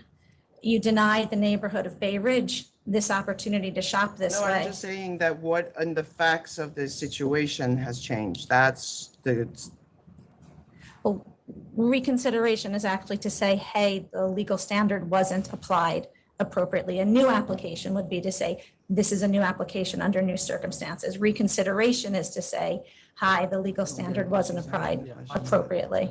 Counsel, are you saying that the decision was that we did not want this high-end boutique business in that neighborhood? That was actually the basis of the decision? Is that Well, what you're saying? again, we don't have the written decision, but what the decision did was say to the neighborhood, this is against public convenience and advantage to have That's this a here. slightly different thing. Let me ask you a question. Is this the case where the applicant first applied, was denied, then agreed to say, you know what, we'll only sell wine? And then before what I have now, now wants to sell liquor, filed for a full liquor license even before the wine license was due for renewal. So the impression is that making the concession to sell only wine was just kind of get the foot in the door and get around things. And now they're coming back and saying, give us the full liquor. Could you address that? Sure, the application that was originally filed was for a full liquor license. In fact, Chair Fan voted in favor for it twice before voting against it as just a limited wine to that aspect. Yes, they have been up and running, and quite often customers come in and they love the store, they love shopping there, they love learning about the wines there from the staff, and then they look around because they want to grab a bottle and. Respectfully, I understand, but what I'm saying is they made an application for a liquor license. It was Yes. denied. As a concession, would you agree to only wine? They agreed to only wine. Then before even having to renew that license? We did renew. Okay, all right, then that's a correction, right? They apply for the full liquor. And so the impression is, or the argument is, that the concession to agree only wine was kind of a subterfuge and not made in good faith. I don't think that's the case. They accepted the limitations that were placed on their wine license. They've operated that way, and the upgrade is not for what the original license was, which was for a full liquor license. They are coming in saying they want just a limited amount of spirits in the store. The original one could have been as much spirits as they wanted. They're asking for 15%. And we think that the board's decision last year was against public convenience and advantage. And we even have a member of the community who came on his own free time today to speak on behalf of the applicants and what this store means to the community, if you. all right, before we don't vote mind. on reconsideration, I just want to ask one more time, what has changed in the application since you asked for reconsideration? You mentioned that there is another store There being is applied another store for. that the applicants did receive notice from the liquor authority that they were one of the 4 closest stores. I don't believe that application has been calendared yet. Why we applied now for reconsideration, because the way that it works is the authority has to issue the written decision. Then there's a I get it. 30-day I clock. understand how we work, but I'm trying to understand what is different since your last time here. You haven't really The addressed. standard, well, because the standard for reconsideration isn't that something's changed. That would be a new application if there's a change in the facts. Reconsideration goes back and looks at the application as it was submitted. So I know, Chair, you're asking a question, but that's not the legal standard for reconsideration. All right. Well, Let's vote on reconsideration. I think the standard would be, are there any new facts that are there facts that weren't considered, right? There are facts that weren't considered, Okay, correct? So that would be one thing. Has the law changed, right? Almost like any other argument that Right. you would make to renew or argue. The law hasn't changed. There were facts that were not considered. What the members spoke about last time, the facts that the members spoke about last time was simply numbers, of the sales.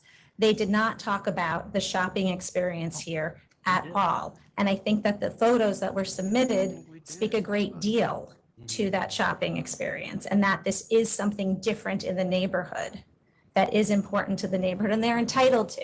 Without this store, the other stores are just free to run the shops as they want. There's no competition making them elevate Were it. you representing the applicant at that time? No, I was not. They were represented by Elke Hoffman at that time.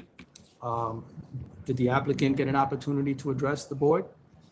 The applicant did speak at the meeting, yes. Did the applicant talk about the type of products and the type of business that they planned to run before the board?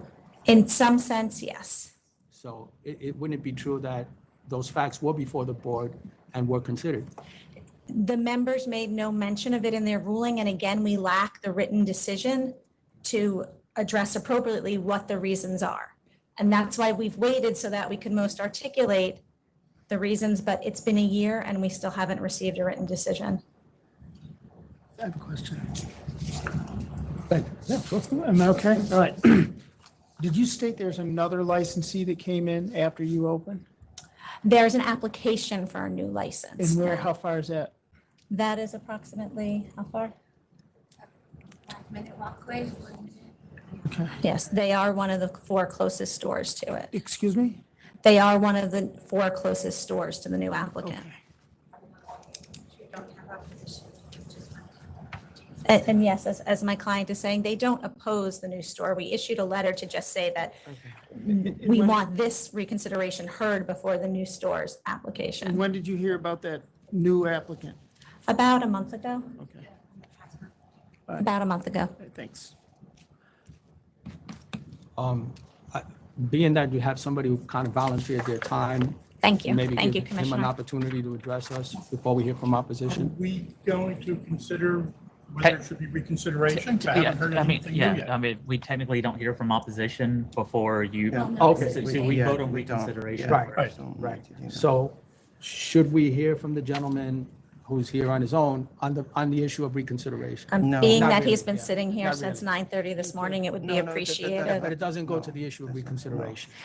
He's speaking to what the store and the shopping experience means to the But it doesn't go to community. the issue of reconsideration. Okay, let's vote. So Let's let's- To reconsider- And, you know, respectfully, if just because you don't have a written decision yet, I mean, you can view the. I'm sorry? Just because you don't have a written decision yet, you can view the proceeding on YouTube, right? You can go back and see what was said, what was not said.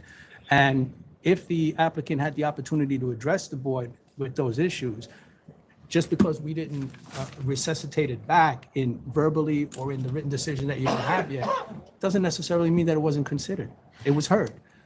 Commissioner, respectfully, reconsideration is meant to argue that the legal decision was against the weight of the evidence that was presented at the hearing. Do you It's want to not adjourn because this of until something you new. have the actual decision? Because this is going in circles at this point.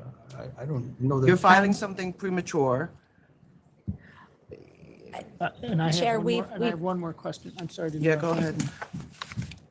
But where does your stipulation fit into all of this analysis? That the 15%, that they would stipulate that it would only be 15% of the inventory. No, I know, but where does that fit into the finality that you're saying that it's sounding like you're arguing that something's not final, but it sounds like you stipulated to what you have right now. So the wine license that they were issued is final. The decision that the board made orally is not final yet because they haven't issued a written decision, and we have no indication from the authority when they'll be issuing that decision. I had thought maybe filing this would prompt counsel's office to issue a written decision, but that hasn't happened. Okay. We would then have 30 days to file the request for reconsideration.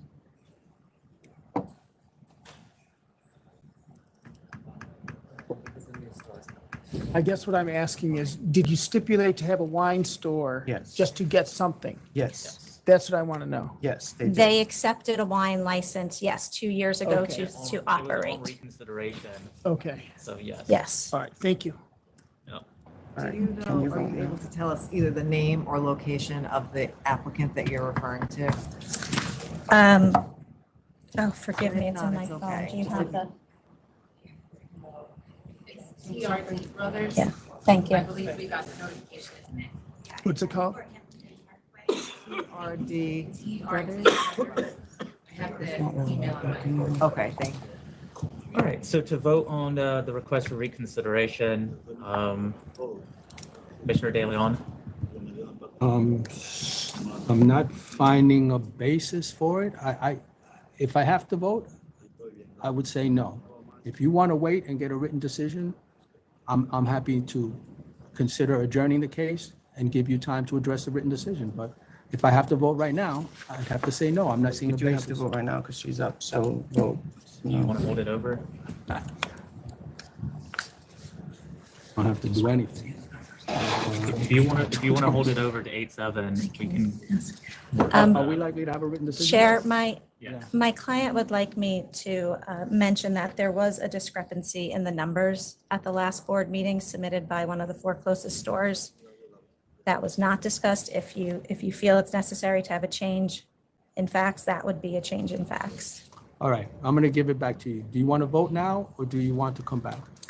It's up to my clients. If you give me one moment.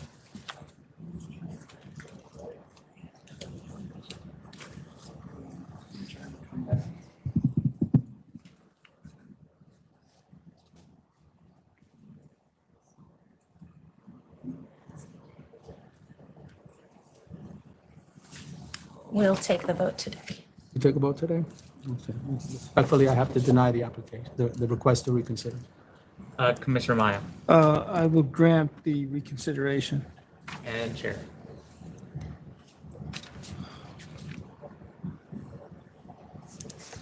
All right, I'm gonna deny reconsideration. Thank you very much. Thank you. All right, next item is 37, C&A Family Inc.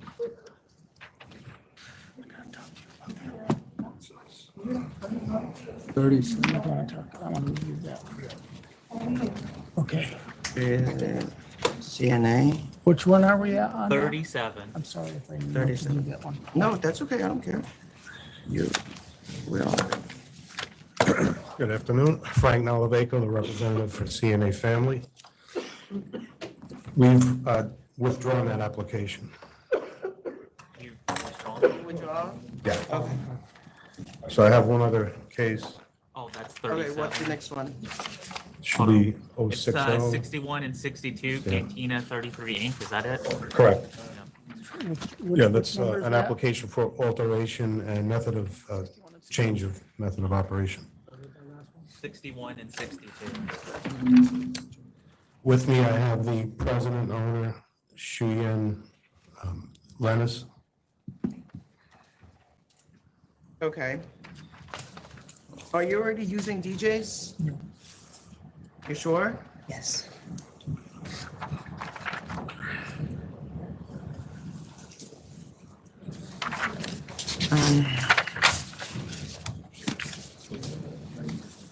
What are your hours now? The hours right now, it's 2 PM until 2 AM. We had asked for 4 AM closing, but we're very flexible on the hours. In You want fact, 4 AM? that's fine. Apply for 4 AM? I mean, realistically, Apply for it, sir? yeah, let's go for it. No, I'm asking you if you applied it. Yeah, we did. We did apply for the 4 AM, but we're flexible. It's not just go for it right now. I thought you had said, did you want that? The activities as far as the DJ and karaoke are going to be limited from the hours of 9 PM to 12 AM. That's the cutoff.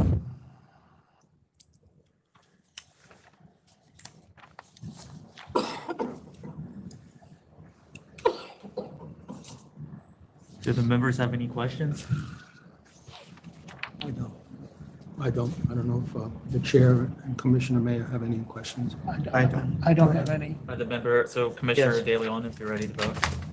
Yeah, let me just note for the record that the community board was sent by certified mail notification about the application, looks like September 20th, Correct. 2023, no response, no opposition. Based on what I'm seeing, I see no reason to deny the application, so I approve. Commissioner Maya? Approve. And I'm Chair. gonna vote to approve as well, thank you. Thank you. Thanks. We good? I just want to clarify that it's adding, what is it adding? It's adding DJs, karaoke, and occasional live music with patron dancing and no event promoters. Right. Okay, but I see that they're wishing, it's adding a DJ booth to the dining room through alteration, so you have to file the alteration to rebuild that, okay? We are giving you, oh, it's already filed, okay, great. Karaoke music on Thursday, that's what it says. DJ music on Fridays, and occasional live acoustic music and patron dancing. Yes. Okay, so that's what you applied for and live by it. I don't see the hours here, but I am going to approve 4 a.m. Do you guys agree Commissioners, with okay those that? conditions? Yeah, I'm seeing you want dancing, and then I'm seeing that you don't want dancing. You want dancing. We do. It's not to change the character of the restaurant. It's just for the occasion where someone feels that they want to groove to the music, they can get up and do so legally. Okay. That's all. Yeah, all right. I will also vote to approve with those conditions. And Commissioner Meyer. All right. Yep, you're good. Thank you. Thank you. Next is 23 Golden Orange Deli Corp. 23, right, Donald? 23.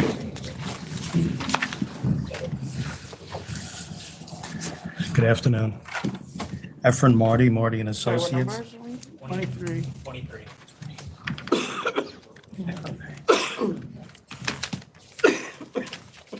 I think you can go ahead and. Yes, good afternoon. Efren Marty and Associates, representing Golden Orange Deli Corp. I have the applicant, Ms. Suarez, here with me.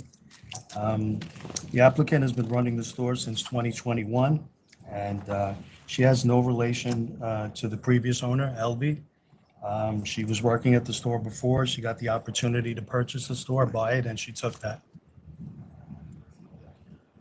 All right, I have some concerns here. She has no relation, but the previous license was canceled, right? I Due to believe so. Numerous charges. The applicant was a clerk working for the person who had the license at the premises at that time. Now the applicant is buying the store from that previous owner with $85,000. The $85,000 is in a promissory note from the previous owner. Right. It just doesn't sound right to me. Please, tell me why, because it appears to me, based on those facts, that Well, it's going to be the previous owner who's really running this stop. No, he has nothing to do with the store. She's Well, been there. he's got an $85,000 promissory note. Right. But he's not operating the store any longer. He's not there. She's been there for 3 years, running the store with no problems. Well, there were a lot of problems. There were numerous charges. Before she took over. Yeah, but she was there. She was just a clerk there.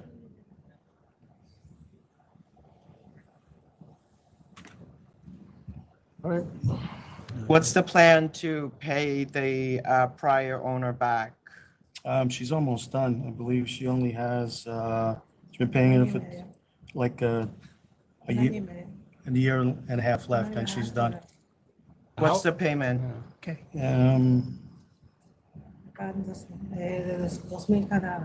It's 2,000 every month. 2,000 every month, and Yes. she's almost done, is $85,000. Yeah, she's been paying. So that's for- 40 months of payments, Right, she has a year and a half left on the payments, and she's done. 42 months, okay. Yeah. How are those payments being made?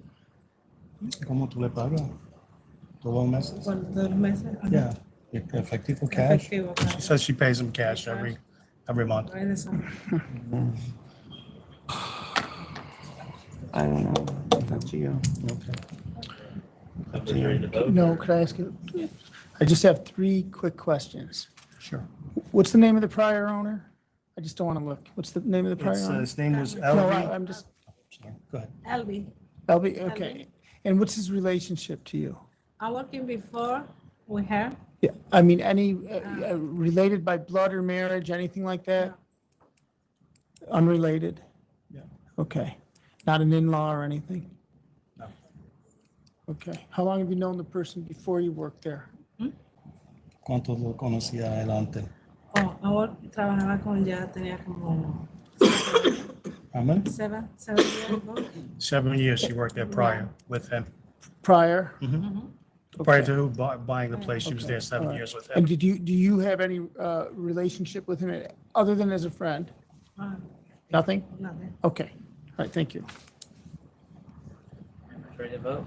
Commissioner De Leon. Respectfully, I'm going to have to vote to deny. Commissioner Maya.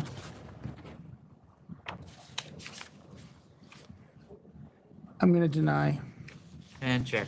All right, I'm gonna vote to deny as well. Okay. No. Okay, thank you. Next is 21 WWMD Corp. 21. 21.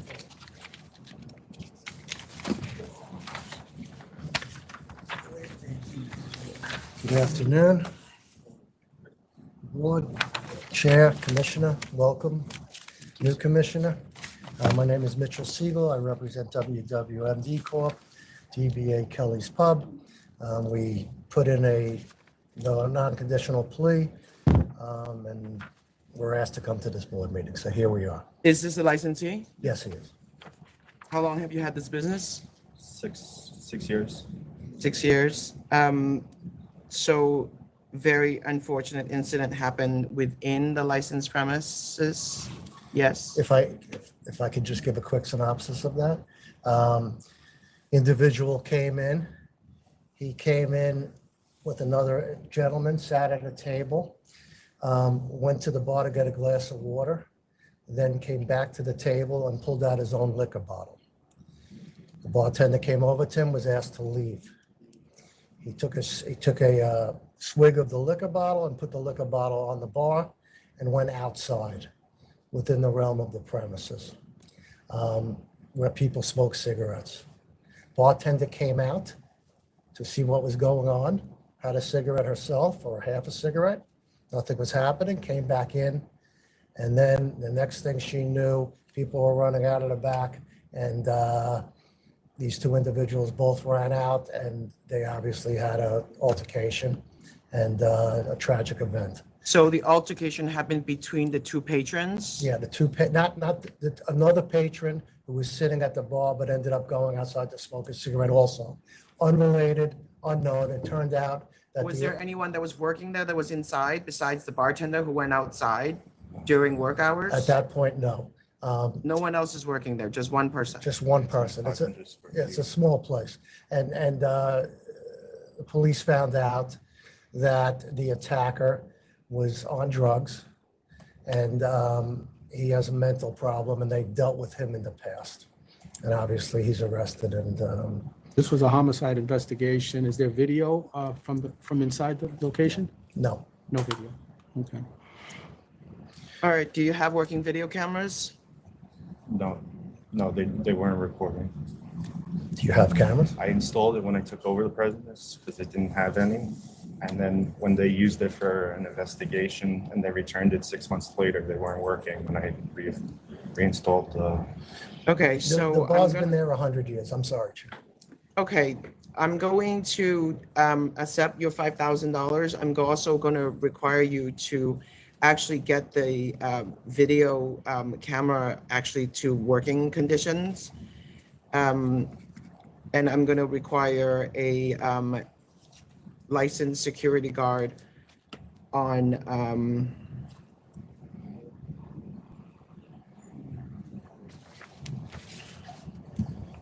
what do you think?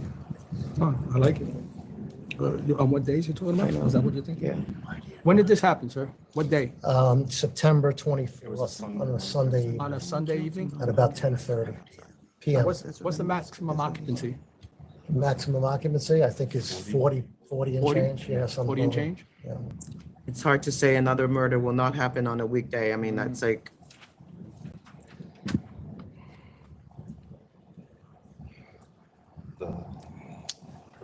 What do you want to do?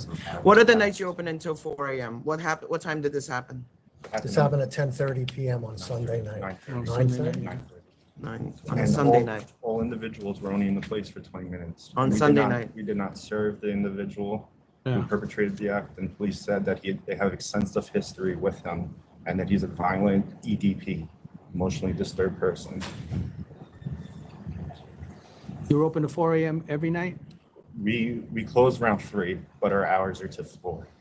Every night? Yes. Yes.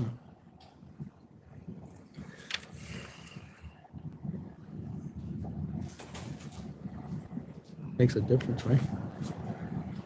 On just the video cameras then? Yeah. Just the video. I don't know that, it's gonna make a difference to. It's because they have one person that was only working Yeah, that inside and is. then she went outside. That's a good point. Like, there was no oversight. Is it fair to say there's Like, two we should have people there? charged failure to supervise as well. Yeah, that's a very good point. Excellent. Normally, there are 2 individuals there. Martin is always there. I understand, but if you have a security guard standing inside, overseeing, I'm not saying that this person wouldn't have passed away, but less likely that people start stabbing each other when it's not when there's no oversight, that's when altercation starts happening. So One employee and you have maximum of 40 people, that's a lot for any one why person don't to we handle. require 2 employees? Why don't we forget about the That's security correct, guard yeah. for sure? Just say that if you should have security guard as needed, but you should have 2 employees inside the premise at all time. How's that? Understood. For the next year, Understood. That's Okay. fine. That's Thank you. okay? And then Next year? yes, for the next year, this next calendar year, and then if the situation, there's no violations, nothing, you can come back. And if it's too much, and it's, 2 employees, how about from 8 to 4? Sounds good. Late in the 8 day. p.m. to- 8 to Yeah. close. So do you want them to come back in a year to remove the No, employees? or yes, if they want to remove that, they have to show Okay. that there are no violations and no problems and no complaints. And commissioners So I'm approving 5,000 with the conditions as specified by the chair. and Commissioner Same, approve. So are you okay with that? Yes. Okay, you set that right now? Okay, so that is $5,000, work and video cameras, and 2 employees on the premises from 8 PM to 4 AM. Yes. Okay. Thank you. Thank you very much. Okay. Thank you. I'm sorry. I know that this is not, Yeah. it's not something you anticipate as well. Yeah. So we're just trying to protect your license. Absolutely. Thank you. Thank you very much. So next is 78A, Zach Baba, 314 Greenport LLC. All right. So 78A. do you have feedback from the municipality? Oh, yeah? Good afternoon. Hey, how are you? Good, how are you? I'm Zainal Ardam. I own the 314 Main Street Greenport restaurant. So do you have something in writing, Donald, that is additional? It was, Village of it was an Greenpoint. email Yeah. from the hold on. Let me see what, It's an email? let me see what David sent. That the Village of Greenpoint opposed on June 16, 2023, and said that you've been found serving alcohol without authority to do so. There's an email from the mayor still opposing. Can you send me that again? You just send me an email again? Oh, I see it. I see it. When was that email sent? So do you want to take a look at that before we talk about this? Because I think it's fair that he gets to see what's being written. We received this, It looks On like June Thursday. 16. Was it Thursday? No, no, This July morning. 18th. Oh, this morning. we received this morning. Yeah. Interesting, I have opposed, so this must be an addition to what I, is this also from the Village of Greenpoint? Yeah. Uh-huh. Do you want to Greenport. adjourn? So I to think look that's a at it, or second do you letter. want to look at it?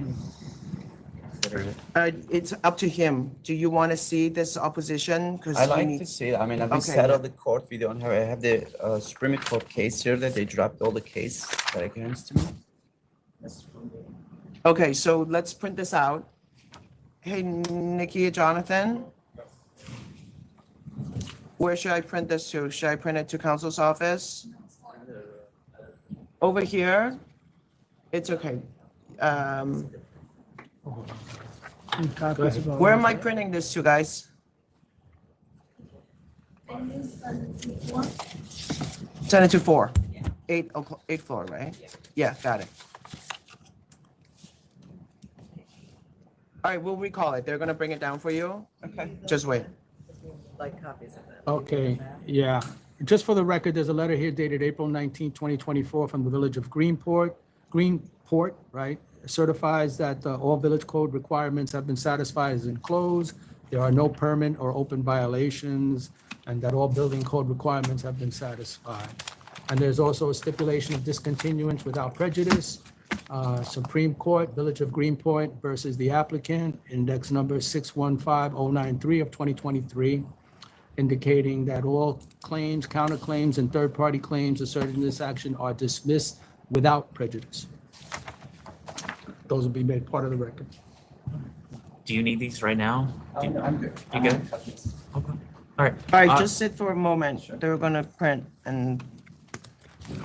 Next is 54 All Night Skate Inc. Good afternoon, Ravi Sharma for All Night Skate. This is a method of operation request to extend hours by an hour for each day from 1 a.m. to 2 a.m. on weekdays and from 2 a.m. to 3 a.m. on weekends to add DJ and dancing. So I think the member's actually ready to vote now. Okay. So 54. It's 54, right? 54? Okay. Community Board supports with a 1 a.m. closing Sunday through Thursday and 2 a.m. on Friday and Saturday. No. 4 a.m. was denied because already operating to 4 a.m. plus DJ. Community Board has approved 2 a.m. Sunday through Thursday, 3 a.m. Friday through Saturday, DJ and dancing. Yes. Okay, yeah. So, you know, based on the Community Board's approval, I would also approve the application. Thank you. And Commissioner Maya Approve. and Chair. Yes, I'm gonna support vote to go with this community board 2 a.m., 3 a.m. Thank you. Thank you. Sorry for the long wait. This is 54, right? You're welcome. Next is number 5, Freeport Meat Market Corp.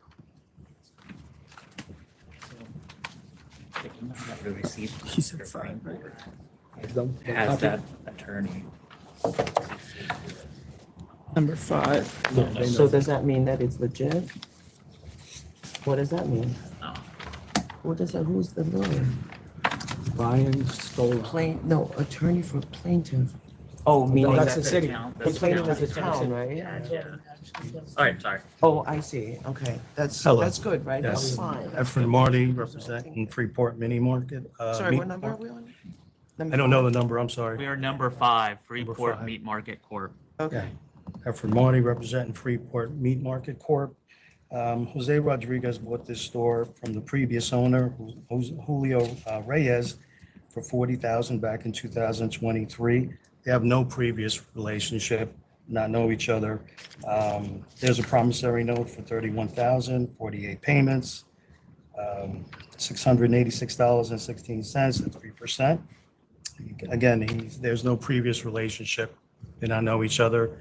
He found out about the business was for sale, and he thought it was a good opportunity. All right, who's the lender? I'm sorry, lender? Yeah, The promissory note? yeah. I believe it's from the previous owner, Julio Reyes, Rosario? No, it's Olga Fernandez. Olga I paid don't know. $9,000. Who's Olga And then there's a Fernandez? $31,000 promissory note. Why are you shaking your head? You don't know who that is? Because that's in your application. I'm sorry. What's the name? Olga Fernandez. Ella te prestó el dinero? No. All right, let's adjourn this. Can you request the document, the Sure. application? Obviously, you didn't do it. No, I did not. So One of my associates did. let's hear this again. 8-7. Okay. Okay. Quick question. You're Mr. Batista? No, he's Mr. Rodriguez. Okay. Yeah. Okay, and just so I just want to let you know, that with an A license, there is no consumption on premise. Okay? All right, Did we say 8-7, 8-7? please. Okay. Yeah, 8-7. Mr. Meyer, you okay Thank you. with that? Thank Yes, you. yes, I'm sorry. Thank you. Thank you. Sorry for the long wait. Do you have that email? Yeah, give it to that individual right there. All right, next is 57, AO Group Corp. That's a Ho and Oregano Restaurant, number 57. 57, Roger. Good afternoon, members of the authority. Aurelia Can we just Tavares. pause 1 second? Sure. Read that. The mayor's email.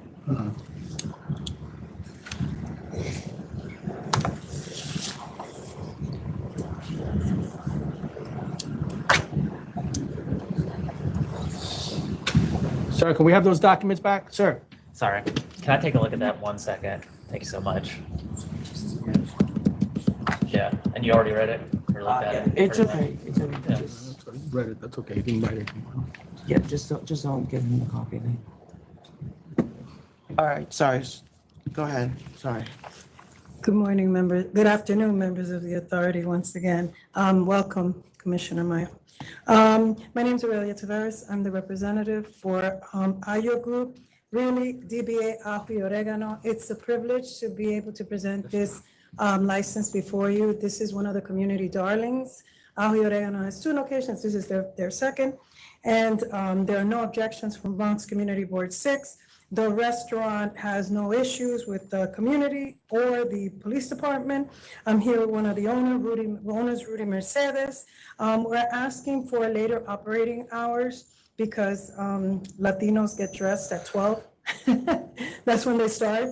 And this is a Latin community. Also, we would like to add some music, DJ, karaoke, and We live. are requesting extra hours.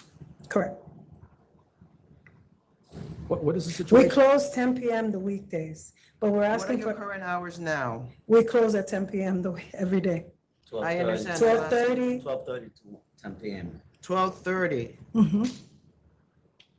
12:30 across the board. What's the situation with this outdoor area? We're taking it down and creating one based on the city's mandates with DOT. So we're working on that, so you won't have any issues with our outdoor. So we were requesting, well, really 4 a.m. for the weekends, but 2 a.m. for the weekends and DJ karaoke and live music for weekends only. I'm confused about what is being requested and what is on the I record only in our see- documents. I'm gonna look more into it, but I only see The that location it's is 21 Crescent. requesting to add live DJ music and karaoke. Yes. I don't see that increasing the hours, but I'm. We did, we requested 2 a.m. closing all the way around. Because I only see 1 a.m. That's what we have recently. That's what you gave us the last time we came here, when they first applied. But you close at 10:30 anyway. Yeah, but the weekends, On they the need, weekday, but on the weekends. I just don't see a 4 a.m. request and the Bronx Community Board, I'm not sure. I need to see that they were notified that there's a 4 a.m. because their letter doesn't we're talk asking for about 2 a.m. hours. Chair Fan, we're asking for 2 a.m. 2 a.m. Yeah, they don't, it's just because and it's only for Thursday, Yeah, Friday, but you have Saturday. 1 a.m. hour and you close at 10:30. That's on the weekdays.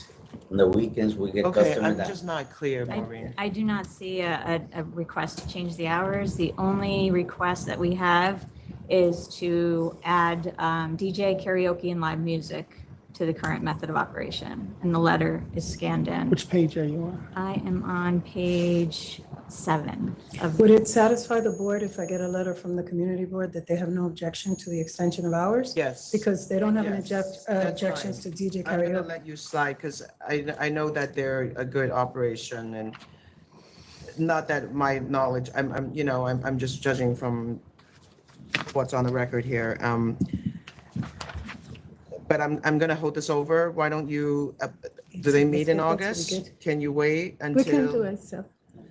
8:29 or? Can you do 8/7? Because the Yeah, Labor I can Day. do 8/7. I just don't know if you're gonna get something before then. Oh, yeah, Talk- yeah, the Talk community Donald does. if you don't. 8/7, is everybody okay with that?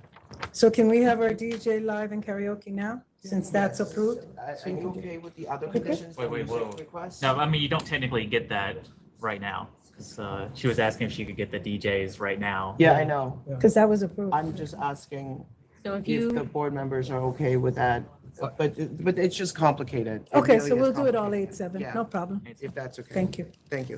Just don't violate anything in the meantime, okay? I have 20 days. Thank you, members. Thank you. Commissioner, you're okay, Commissioner? I'm good, yes. I'm fine, yeah. Just write in the notes that we are expecting an additional letter from the community board. Otherwise, it's not in the request. This is 57. And they're asking for 2 a.m. Yes, they're asking for 2 a.m. 57. I was gonna bring, What? What are they he's asking already for? read the email, so I was gonna bring back up 78. Just counsel, if you have Oh, another yeah, one? that's I fine. have I just another moved one. it. She has another one. Uh, Let her go first. Ex-golf? All right, 45 R&R 1579 Bakery Corp.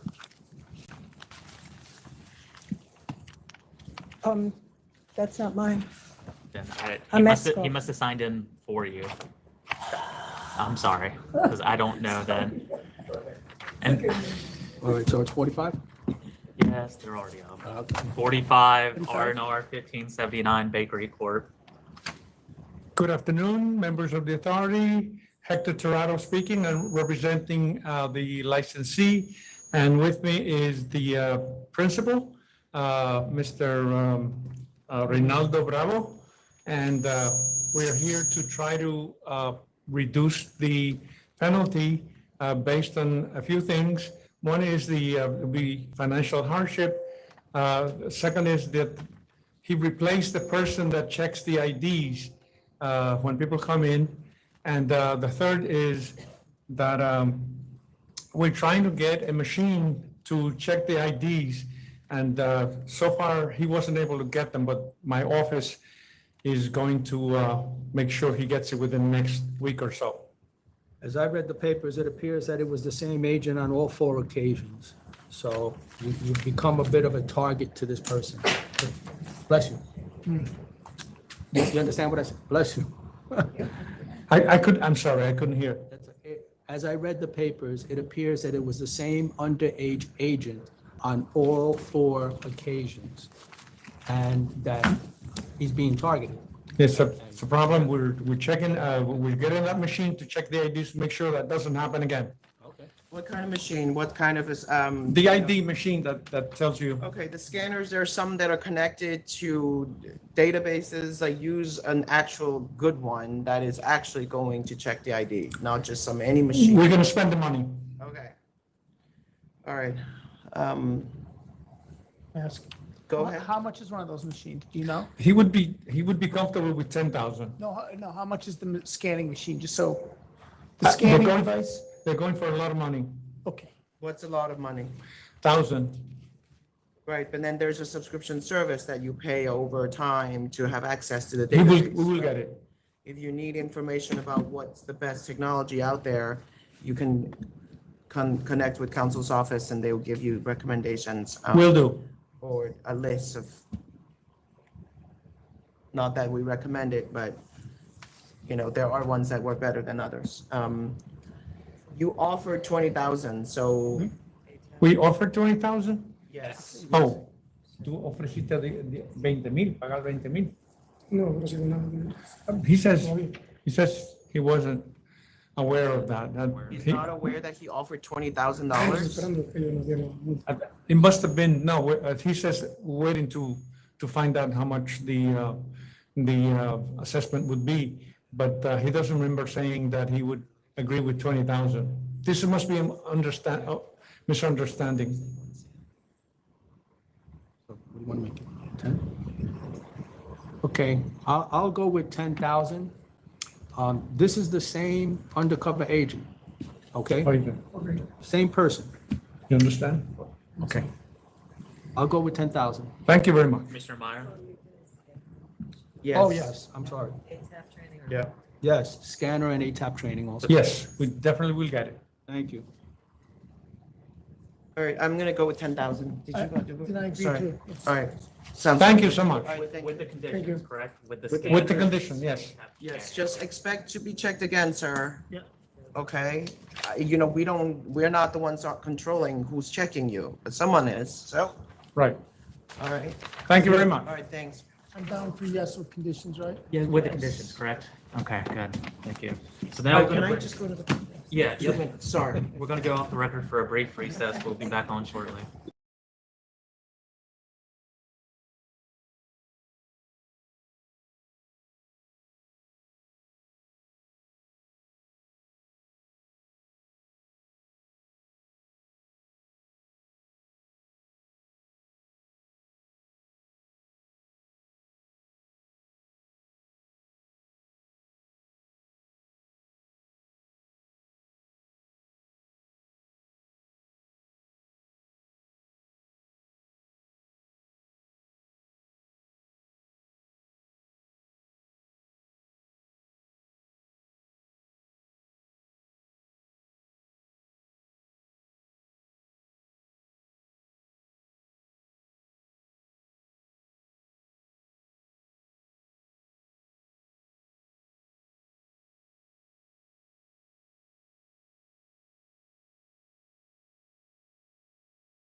All right, we're back on the record after a brief recess. Calling back up. 78A. 78A, Zach Baba, 314 Greenport LLC. Dear board, 78A. Oh, yeah, okay. I like to express a couple things. Would you mind if I express a couple things? Sure. First of all, Mr. Mayor, Kevin Stassi, I have no idea. It's been a guest since the day when I opened business, but it's not perfect. Across the street, my restaurant. It's Mr. Mayor. He's going to my cafe, getting pastries and coffees and stuff. Okay, go back to the mic. Okay. And on the other side, he's talking about my license got suspended. This was 2019 when the COVID was. Yes, we did have issues with it. And then it was taken care of it immediately. And we were back in the business. And we never had any issues since then. But those places has nothing to do with the Greenport locations. This is only Mr. Mayor against me personally and trying to hurt my business, which he did almost 2 years that I had a license. He made it fake letters saying that we sold drinks without license. The restaurant was not even open. It was 3 o'clock afternoon. They walk in the restaurant. We opened 5:30. It was all lies. He came up with his personal attorney back then and his inspectors. But then lately they got him fired. He fired his attorney. He hired a new village attorney. He's having issues with most of the business owner in the village. This is a personal attack to me. I don't recall anything that I did wrong. All the stuff that he claimed, I adjusted immediately and I opened my restaurants. Is there a village board that would vote on issues like this, or there is no board? There is a board controlled by Mr. Mayor and then his trustees. Okay, but there is a board. Yes, ma'am. How many members are on that board? There'll be 4 trustees and Mr. Mayor. Okay, so it's 5 people voting. Yes, ma'am. Okay. Okay. Previously applied at this location and were denied. On June 20th, 2023, that board alleges that you provided them with the wrong address. Consideration was denied for failure to notify that board. The Village of Greenpoint opposed application back on June 16, 2023. Alleged that you, despite the denial of the reconsideration, they said that you were serving alcohol. Apparently, they've also submitted another more recent opposition to your application. And then you had 2 active licenses that were emergency suspensions in 5 years. And you say that was during the COVID period. Yes. During Yes. the COVID time. That is a lot to overcome.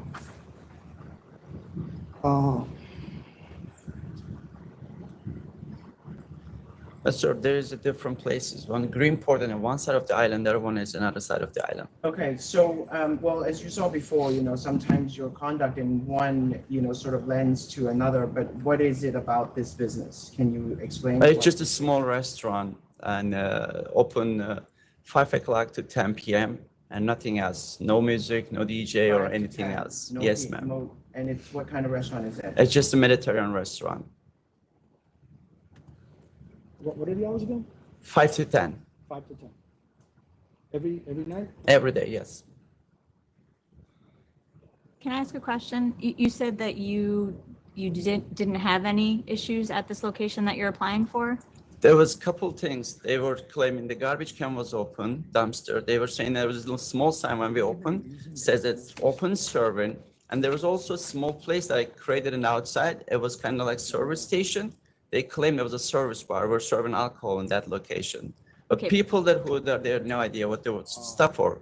It was coming Okay, from, but you were disapproved at this location previously, yes, right? ma'am. And- Because of the Mr. Mayor's emails and Right, constantly and sending the then- SLA. And then you did sell, I did not sell alcohol. yes, you did. We have documentation that you sold on July 1st. July 1st? Yes, 2000, after you were disapproved.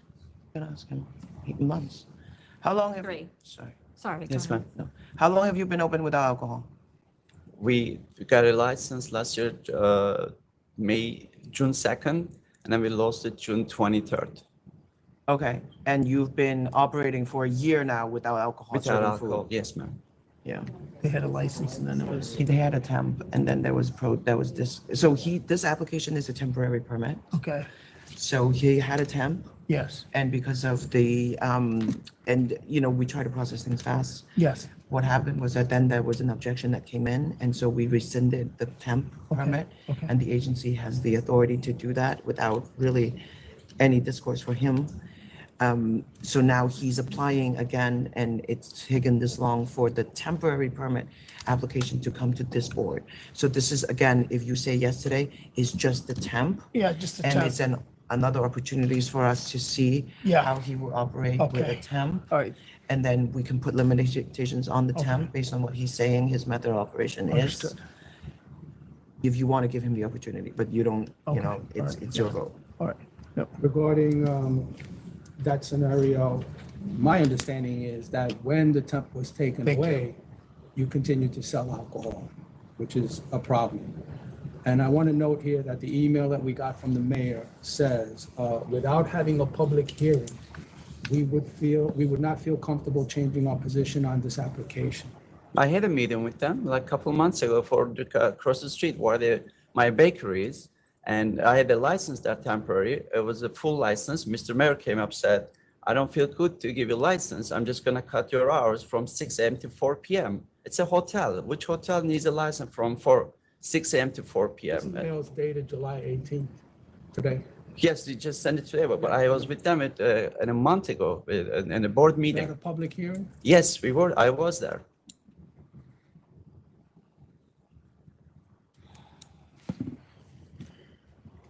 Okay. Are we ready to vote? You say this is a hotel? Yes, ma'am, across the street.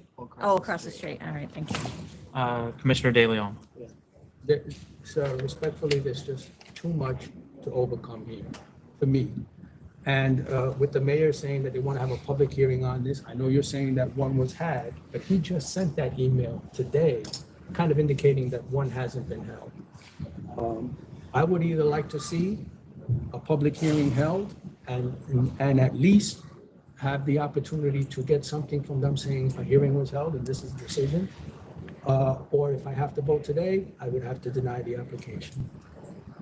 Because I just see too much here. And it particularly concerns me that once you have the temporary license removed, you went ahead and continue to sell alcohol. I disagree on that, sir. Well, apparently. that It's was the saying plan. that, there is no proof for that. Would you Mr. wanna Mayor, Hold it over? I would like to see a Yeah, public I'd hearing like that. if you want. Yeah. And if the chair and the commissioner might agree to hold it over, then I'll agree to hold it over and see if you can get the city on board. Yes. I sent a 30-day notice for Mr. Mayor, their attention. No one said anything. No one put me on the calendar or anything. We had a different license across the street, the restaurant, it's my hotel. They called me for that. You know, there could be a lot going on here that I'm not aware of, some animosity or whatever it is. Everybody should have professional, but this is the mayor of the city, and he's asking for a public hearing. I am inclined to say, hold this over for you to have that public hearing. Sir, I can show you a letter. Mr. Mayor got arrested driving without license. Well, it's okay. I mean, he is a man, is a criminal. I mean, I'm sort of saying that. We're gonna hold it over, August 7th. But summer's gonna finish by the then, sir, if you're All gonna. right, so here's what I would suggest you do. You try to approach the village to try to get those 5 members together and vote. Send us something in writing, and then separately, you can gather your evidence and your submission. I would write a letter and explain everything, including what you're saying about, whatever personality, whatever facts you want to present, it's worthwhile to put that on paper and submit it. This is adjourned to August 7th. August 7th. Thank you. If you need more time, let me know. Yeah, and you can get more time, and if you can get support that sort of counteract this in writing, it's super helpful. So try to do what you can do. Excellent idea. All right. Neighbors, people that can opine on how the business is operating now, because I know you're saying it's 5 to 10. if people can attest to that, that is a restaurant only, it's very helpful to the board because we take what's on paper, we don't take what necessarily what you're saying or what we know or whatnot. So try to get it all on paper. I expect a huge supplemental submission from you. Thanks. So next is 53, VIP Wine and Liquor LLC. Request for reconsideration. Okay. 53. 53.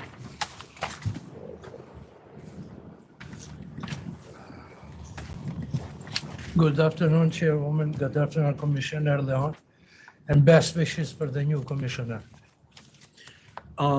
We were up on March 13th. We were subject to a split decision. Chair Fan voted to approve. Commissioner De Leon asked that we come back with community support. We've done that. We've spoken to the mayor. We've spoken to the town council, the village manager. All of them sent a letter. I don't know if everyone had received the letter. Yes, we got that. Yep. All right, so let's vote on reconsideration first. Yes or no on reconsideration, please? De Leon? Yes. Commissioner Maya Yes. and Chair. Yes, I will vote to yes on reconsideration. And now we're gonna go on to considering the application again. And, Just so we lay out the facts, this is a essentially cross town move. I think that was the concern last time. The distance is it's 20 miles. And 21. yeah, exactly. I can't believe I remember that. But now the applicants is coming back with support from the mayor, village manager, and some other board members. And that was what Commissioner De Leon had said that he wanted to see as local officials, what their opinion was. Correct. Also note that the gross sales here are split. With we actually got 1, 2, 3, 5. One didn't give us any figures. The other ones are split. 2 showing increase, 1, 2 showing decrease. Thank you. Are you guys in support? This is opposition. Or in opposition? Oh, opposition. Okay, so let the opposition go. 2 minutes, please. I sent you a letter on the 10th opposing. I'm Joanne Larissa from Leonard Park Wine and Spirits. From Leonard? It's my husband Rocco. We've been owners of the store for 29 years. We're going on our 30th year. Our store is 2,500 square feet, 15,000 square feet is retail. And we have a beautiful wine room where we hold classes, tastings, and we also do fundraisers for the town, for the schools. And we've been a big part of the community. We were just honored for being Business of the Year. So we're well known. I was born and raised in Mount Kisco.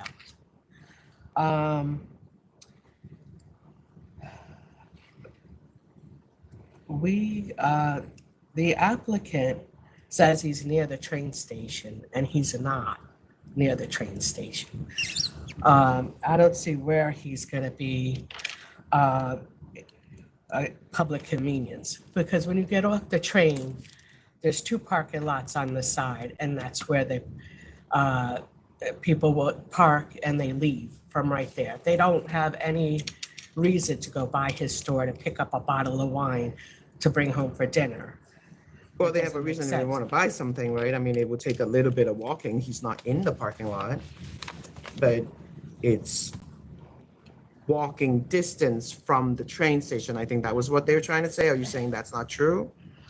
They're in walking distance, but There's a main road you gotta cross. there's a main road. There's like a big shopping center in between, and then they have to cross a street. So like 2 streets in order to Yeah, get but to. they haven't been to a liquor store before that, even closer to their location now, and they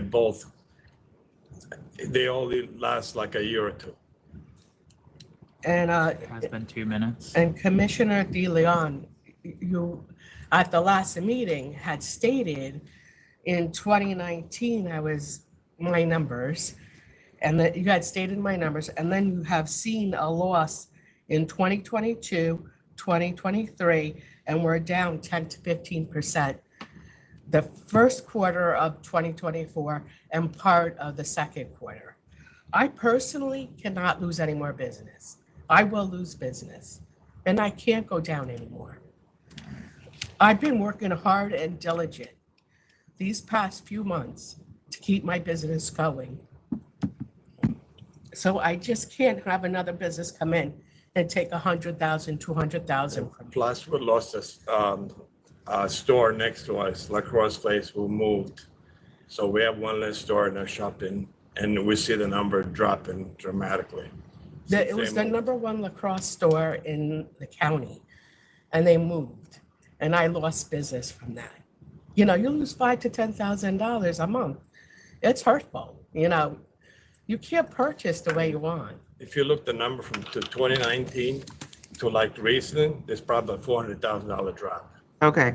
Thank You you. realize though that if a store moved, they could essentially argue that they're replacing a moved store. They're not But putting they- anything in there right now. No one's, But they're moving from a different town, aren't they? yeah, they're from. Yes, I'm just saying that if there's a store close to you that you're saying failed, then it could arguably be that there is convenience, public advantage and convenience to allow another one to go into that neighborhood. But I that understand tells what me you're saying. that there's not enough business for another store in Mount Kisco. 'Cause Yeah, if- I understand. In 30 years, 4 store open, 4 store closed. So there's got to be a reason why. And Commissioner DeLeon, you, when you had the last meeting, you did say like, you denied him the license because you said, we're at a loss, we're losing. You know, we lost, you know, we went in 2019, which is before COVID, 2,138,000. 2023, we're down 1,724,377. Are you Mount Kisco is the name? Yes. Yeah, The figures, and that I- within 5 miles, within 4 miles, there's 10 liquor stores. yes. Every town has 2 liquor stores. The figures that I have from Mount Kisco. I can't, No, you comparing, we're not Mount Kisco wine, we're Leonard Park. there's about Kisco Wines at the other end, Okay. and we're Leonard Park Wines Okay. at the other end of the town. From There's Mount- only 11,000 people, I'm sorry. For Mount Kisco, what I have for, I have full year figures, right, for 2019 and 2023. So I'm discounting COVID. I'm going to 2019 and 2023. For 2019, for Mount Kisco, I have 3.7. For 2023, I have 3.9 million. They increased by 200,000. The same with 487 East Main. The figure there is from 2022. I don't have, that's a COVID figure. But in 2023, they're making even more than they were making during COVID by approximately 100,000. Which store is this? 487 East Main. That's us. All right. So these are the figures that I've gotten. And there are other stores that are not doing as well, VIP, and I believe it's Cask, right? So it's kind of a split situation. And he has come in with support from the mayor and the village. That's funny you say that about the mayor, because when I was being honored that evening, the mayor wrote a letter to the State Liquor Authority in 2008 to deny an applicant coming in on Main Street. No, yeah, right. Okay, There was I gonna be a understand what big you're liquor saying. store coming in, and he Okay. wrote a letter for me to deny it. All So right. I don't see All right. why he would do it for them. We do have to move on, so we can let that. All right. Sure. All right, so they've already spoken. The applicant? Yeah, I mean, they spoke last time. That's true. Anything to add other than that you got support of the Yeah, mayor? just in the past, there's been deference showed to, the will of the people and, democratically elected officials coming forward and saying that they have support. Okay. We would just like to say that we've cited the instances in previous cases this year where Commissioner DeLeon and Chair Fan did go with the community on their desires. And the situation in 2008 to 2024 has changed, and the mayor, the village, they want more presence, they want more business, and they think we would be a welcome addition. Mr. De Leon, are you ready to vote? Can I ask a question? Yes, ma'am. Why No? are they, can I ask? Go ahead, ma'am. Question? Yeah. Why are they had a business in Tuckahoe. Right. Their business, I don't know, something happened to your business. Why are they coming to Mount Kisco? Why didn't they open another business in Tuckahoe? It's her right, it's a free country. Okay. We do need to All right, go continue ahead. to vote. All right. Commissioner De Leon. Okay, I can feel the passion and the concern in your voice, ma'am. I am regretfully sorry, but this is a close call. We do want to facilitate the industry. We do want to do it responsibly, though, and I think, having been here a year, I think people know that I'm very big on doing this responsibly. But I just cannot find a basis to deny the application based on the figures that I've seen, which are close, but I would say in favor of growth in sales, and also with the support of the mayor and the village, which is what I requested. So respectfully, I'm going to vote to approve the application. So I lose, and that's fine for everybody else. Hold on, Commissioner Maya? Approve. Okay. And Chair. So our standard is public convenience and advantage. It's not, we are by court order not allowed to protect existing business. That's not the evaluation. It's generally a consideration of whether there is a demand and whether there is convenience for the shoppers. And also they have an existing record, as you know, having operated for a long time, since 2003, I believe. So that's 20 years of record. I do understand, your concern, but we're going to vote to approve. Thank you. So the application has Thank been you. approved. Thank you very much. Thank you very much. Next is number 2, X Golf Brooklyn LLC. X Golf. Yeah. New commissioner, best wishes. Oh, you're welcome. Thank you. Good afternoon, members of the authority. Aurelia Tavares for X Golf in Brooklyn. What are your hours? We're open from 10 a.m. to 2 a.m. I see somewhere where it says Sunday to Thursday is midnight. Is that not accurate? No, Sunday would be the only day that we're midnight. Do you have another application pending? I have a couple. No. Yeah. So he was here before on Hanks In April. in April, and the same issues that you're deliberating on, you're deliberating on today. They were caught availing, but it was about a representative that they had. Yes, I understand. All right. Are you okay with this? It's the same Yeah, thing that I'm we gonna- resolved last time. Excuse me, I'm sorry. I'm going to vote to approve. And Commissioner Maya?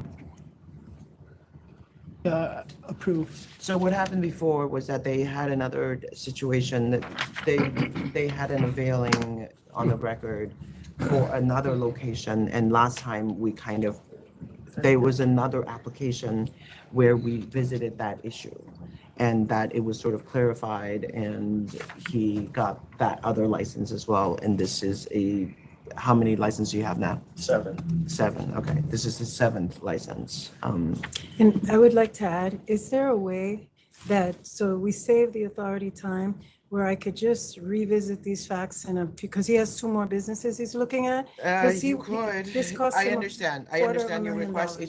It's his decision whether he comes or not, but they're all queued for full board and we can't change that. But if next time you trust her, you don't have to come. Ultimately today, it's not my call whether you present yourself. And also because we have a new commissioner, I wanted to make sure that, he gets the opportunity to see you and hear the story, because we only get to read it on paper. Ultimately it's your, Well, that wasn't Mr. Van Kuten's issue. It's the rent that we have to I wait. understand. Can we at least get a So- temp maybe next time? Yeah, let so that me- while he's waiting. Well, I that mean, application's that- not that's- It costs for the member. $70,000. that That's application is really not developed why I member. came, to beg and plead. I could walk out of here with, I know. Yeah, you've you're done not it gonna be able to before. get the temp of those applications today, but it's something that you can follow up with Maureen with and see if council's office feel comfortable that this availing has been cleared and that it should apply. It's up to council's office, really. So I'm gonna vote to approve, 2 a.m. across the board, recorded live DJ, jukebox music, karaoke, patron dancing, I assume, because it's a nightclub. Commissioners, you okay with? Yeah. all that? Yes. Okay. All right. And one quick suggestion, can we separate liquor stores from the regular Yeah, applications? this is not the time. You can send an email. I understand. I am with you. Get here early. That's how you beat the crowd. 6 items are number 1 and number 78. That's Abby's Bar Lounge Corp. Okay. Number 1 and number 78, they're separate items, but same. Who's the Yeah. licensee? William Santiago, he's in Florida with cancer. We were here last time. He asked me to bring the new manager in because we had gotten rid of Jaime Reyes, who was the, Jamie Reyes, you mean? he pronounces it Jaime from what I understand. I always call him Jamie and then I get corrected. He's gone. I brought Mr. Diaz with me today to speak with you. I know Investigator McKenna had sent out a document request last week. I was out of the country, but I did respond partially to it last night, and I Okay, have so more you documents. need to hold this over. Let's review those documents because we have other. It's not looking great, so I would take the time and present your side of the facts before we actually hear this. I'm sorry you came all I this would way. say though that there's repeated delays in getting them, so maybe we have a deadline. Well, I did respond to Mr. McKenna yesterday with a letter saying that I should have all the documents to him by next Friday. Okay, so next Friday, July 26th Yes. is your deadline. Yes. Okay, thank you very much. So we're holding these over to. What? Yes, August 7th. Should we, I don't know how long you guys might need to go over them. Do we want to go to You want the more later time? date in August? Oh, okay. Right, so for now. Just let me make sure I'm available August 7th. Yeah, 8/7, if we need more time, Donna will let you know. How's that, Donna? Just make a note. You I'm not can't do it? I can't do 8/7. 29 then. Thank you. Keeps getting pushed, so I just want to make sure we really do that date. So August 29th. Thank you. Okay. I don't think we need more time from that. but- For now, the benefit goes to the licensee, but at some point that's gonna run out. Thank you. Sir. Next is 65, 211 Reserve LLC. I didn't ask you guys. You were okay with August 29th for the Yeah. last. We're good. Yeah.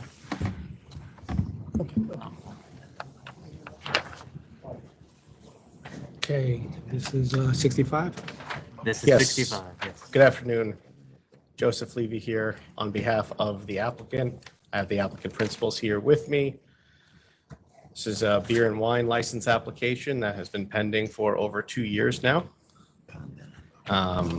As you can see by the record, the submissions that were put forth by some opposing neighbors, as well as our pretty comprehensive submission addressing those. This was laid over from last board meeting because we found out about those opposing letters just the day before. We wanted to address them fully, which I believe we've done in our submission. I hope you all had a chance to review it. Again, this is a beer and wine license application for people who have experience with licensed establishments, with Yes. hours of operation, 11 p.m. during the week, 2 a.m. on the weekends, background music, daytime cafe, giving way to a wine bar in the evening hours. It was, as you see in our submission, it was apparent from the get-go that no one was interested in hearing about this application at the community board level. We tried to engage with neighbors, as you'll see by our submissions. We have tons of signatures and letters in support of immediate neighbors and organizations locally. We have over 30 signatures of support from people on the actual street that we're on. We have multiple signatures and support from people who live in the same building directly above our establishment. And the establishment's been operating with a temporary permit for roughly 6 months or so. There have been issues with neighbors that have written in letters to oppose us to the State Liquor Authority. That has been consistent with their opposition from the very beginning 2 years ago. We've tried to supply as much documentation as we can to provide some color here. There was a letter from an elected official very early on indicating that there was dust during construction, and because the construction manager was rude, she doesn't believe that these applicants would be good operators, which doesn't make great sense to me. The most recent elected official letter cites a community board meeting that we did not attend. As I mentioned, this application was filed over 2 years ago. We did attend a community board meeting in April of 22. We checked the record, and indeed they did insert our name back on the agenda, which was referenced in the elected official's letter. However, we were not invited. Our firm was not notified, our client was not notified, and there would be no reason to call us back into a board meeting after that process had concluded 2 years ago. I do note the letters and petitions of support that you've garnered. You do have this opposition by an assembly member, as you just spoke to. There was also a letter of a complaint from an individual said that they personally observed hard liquor being sold. Are you aware of that? We are aware of the allegation. We stand by the fact that it's absolutely unequivocally untrue. What were the stipulations you had? There were no stipulations because, sorry. No, it's an outright denial, right? It was an outright denial. They were unwilling to negotiate with us. We told them we're happy to talk about hours. We're happy to talk about soundproofing. As I detailed in my submission, there was an issue with not noise, but reverberations from speakers from a neighbor directly upstairs. We brought in a sound engineer, met with the neighbor, actually pulled the speakers out of the ceiling and rehung them a different way, which we supplied photos of, much to the satisfaction of the neighbors upstairs, who then supported our application. These gentlemen have been nothing but conscientious operators, and every time, if there's been something brought to their attention that's problematic, they've addressed it immediately. And when you say bottle shop, what does that mean? Is that bottle shop? Yeah, on the publicly, it's showing as a bottle shop. What does that mean? I don't. You sell bottles of wine? No, we don't sell bottles. We have a wine store, which is at 501 Bushwick, which it's a different business. It has a retail wine license application, retail wine license, off-prem. Oh, I see. That's a different business. That's a but connected same owner. business. It's not connected. They're not the same location. Correct. They're different spaces, different businesses, but there is common ownership between them. I understand. You're closing at 11 now? Right now, they've been closing at 11 across the board. Ideally, our temp lets us be unrestricted because it's beer and wine. Ideally, we'd like to be open 11 during the week, 2 on the weekends, which is what we told the community board. Okay. And background music, small space. And you need a waiver for the restrooms? We have a restroom, right? Yeah. So less than 74 people. I believe we submitted a waiver with our application. I don't know what the problem is. I don't understand it. You know, you have a lot of community protests, it's just unclear. If you'll notice the letters that you've received, they all just use one letter as the last name to kind of mask the fact that it's all one household and they all have the same last name. Well, presumably the assembly person summarized the issues: noise complaints, doors kept open, pedestrians blocked, sidewalk tables and chairs in violation of ordinances, and that you refuse to appear at meetings. Yeah, and which is absolutely untrue. There's a record of us appearing at the meeting that we were supposed to in 22. We were absolutely not invited to a recent one, nor would there be a reason to call us. If we were invited, we probably would have attended. But last time it was so clear that they were unwilling to discuss anything with us. We told them we'd be happy to talk about soundproofing, hours, whatever they'd like to, and they said, nope. Did something happen between, correct me if I have this wrong, they approved on April 13, 2023, but then rescinded on August 7, 2023? What happened here was... Due to community opposition? So we submitted a beer and wine license along with a temporary permit application, which, as I understand it, should be given as of right, regardless of the community board's impact here. As such, we were granted that temporary permit approval, but then it was rescinded by the authority. There seemed to be some confusion on the authority side over whether they could issue us that temporary permit for a beer and wine license with community opposition on the record. So it took months and months and months to finally have to come before the members here to get that ST permit issued, which it was, and they've been operational since then. So it seems to me, of course, I don't know because I don't work on that side here, that it was the original opposition letter from the elected official that created the problem with our original ST permit. There was no other issue with the application materials or applicants or anything like that. Members ready to vote? I don't see anything that the community board has submitted, right? Yeah, and again, we've, No, and those in opposition didn't show up today. Didn't You show up know, yesterday or last. I am at a loss as to why there is so much objection when it doesn't look loud. I know that I'm silly to say that, but well, we can tell you that police have been called for noise violations, presumably that by folks right, that have there a are lot problem of with us. 311 calls are They've, saying. they've shown up and they've said, what are we doing here? And they've left. And they- Okay, so would you agree to a few things? Keeping your doors closed at all times? I'm sure you're already doing it, but you Yeah. know, there are allegations. Yeah. I know that you've already soundproofed. It's also worth noting that they've developed a relationship with local PD because of these visits, and they meet with them regularly to make sure that Okay. everything they're doing is appropriate. And your application is beer and wine, so stick to Correct.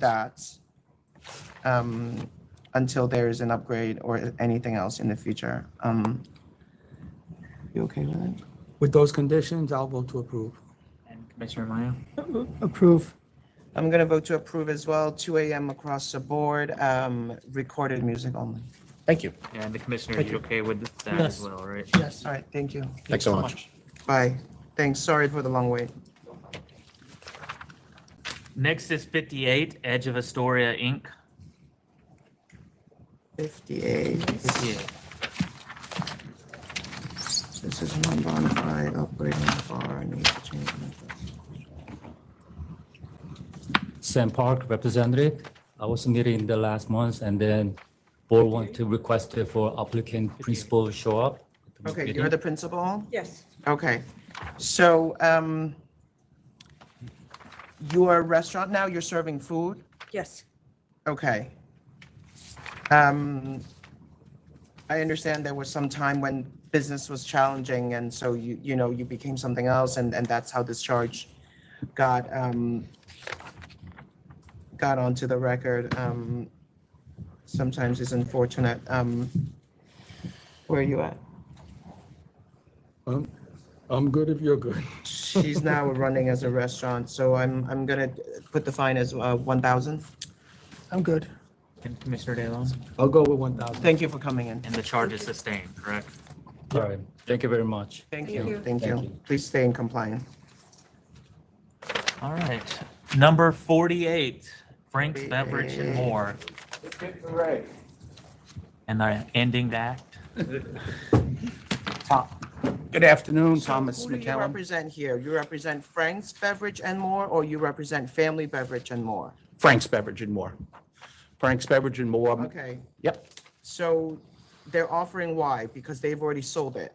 She sold it. I said, listen, you want to sell a restaurant, let's just clear the deck, put up the CNC, move on with your life. That's what she Okay. wants. And then I think there's money being held in escrow, so I'm here to make All sure right, it's accepted. do you represent the new people or no? No. Okay, I'm going to accept 2,500. 2,500. Commissioner Mayo? 25.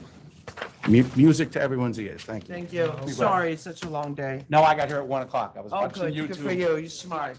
You're smart, okay. All right, All right, and there's let's go. nothing else, so or nothing else. No other appearances. Let's move on to We got through it. That was good. rapid fire. All right, here we go.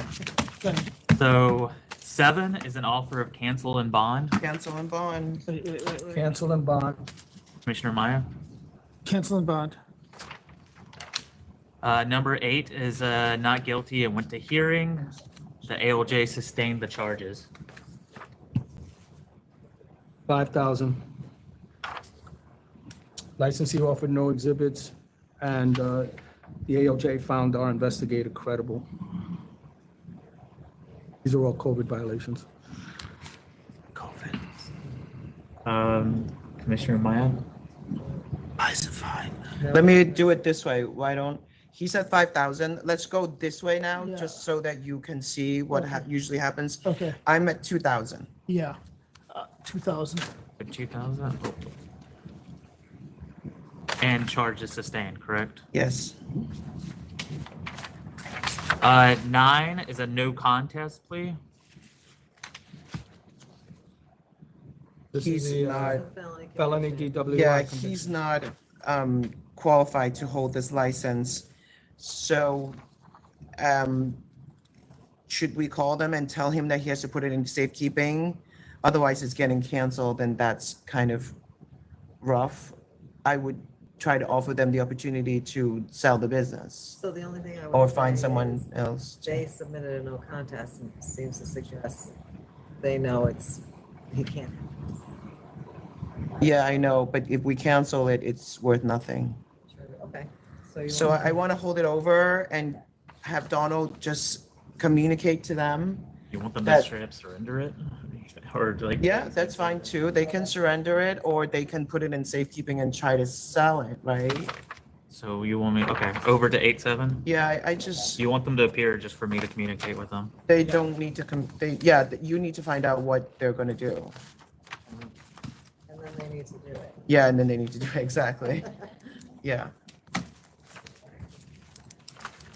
11 is an off, or I guess, Commissioner, you're okay with holding it over, correct? Yes. Yeah, I'm fine. Yes.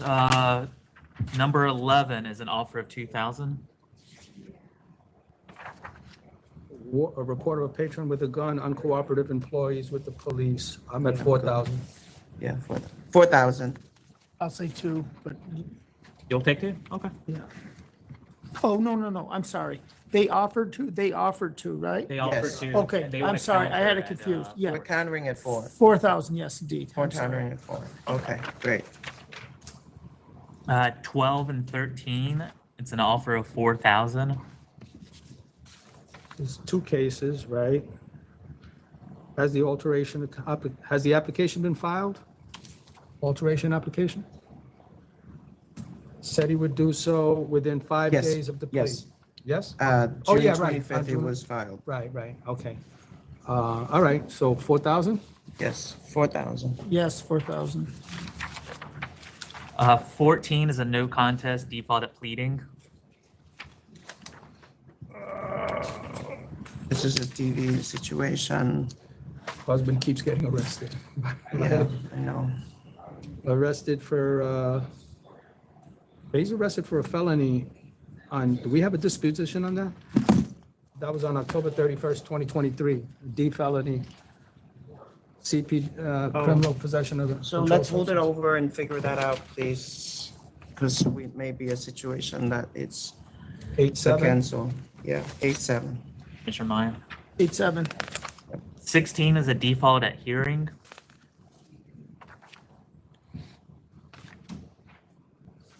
Go ahead. 16? 16, Right.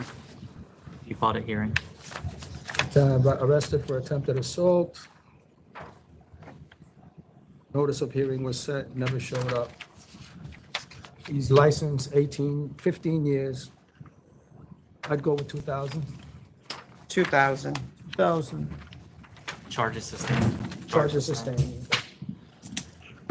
17 is an offer of 8,000.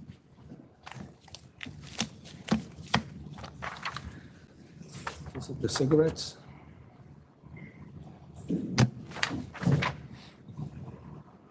Oh, I think this was a lot of cigarettes. Is that why, Yeah, that's high. That's fine. yeah, 8,000? 8,000. 8,000. 18 is a no contest default at pleading.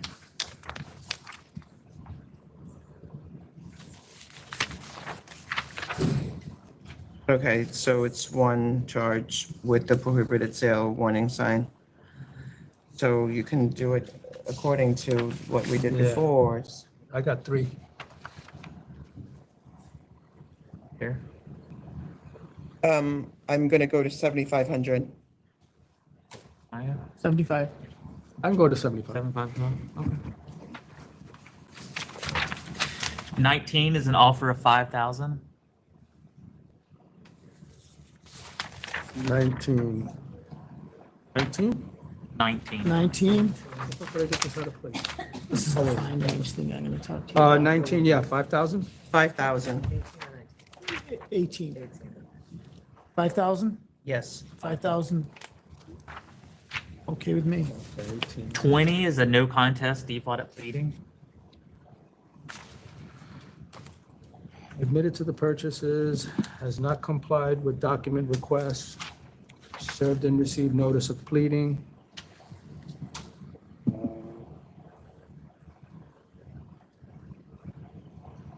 Licensed only 1 year. License expired April 30th, 2023. Okay. What do you want? Yes, this is active. I checked. That's true, it is. It is active? Yes, yes. For 5? Yeah, sure. 5,000. 5,000, 5,000. yes. 22 is a new grocery store beer license application. I'm okay with it. Yeah, just approve it. Approve. Yeah, it's just so I just want to put on the record, Lee and Lynn happen to not be the same last name, so I really just want our staff to look carefully at these things. This is approved. 28 is not guilty, went to hearing. ALJ did not sustain the Dismiss? charge. Oh, they did not sustain the charge. Yes, yeah. Dismiss. Dismiss. Dismissed. 29 and 30 is an offer of cancel and bond.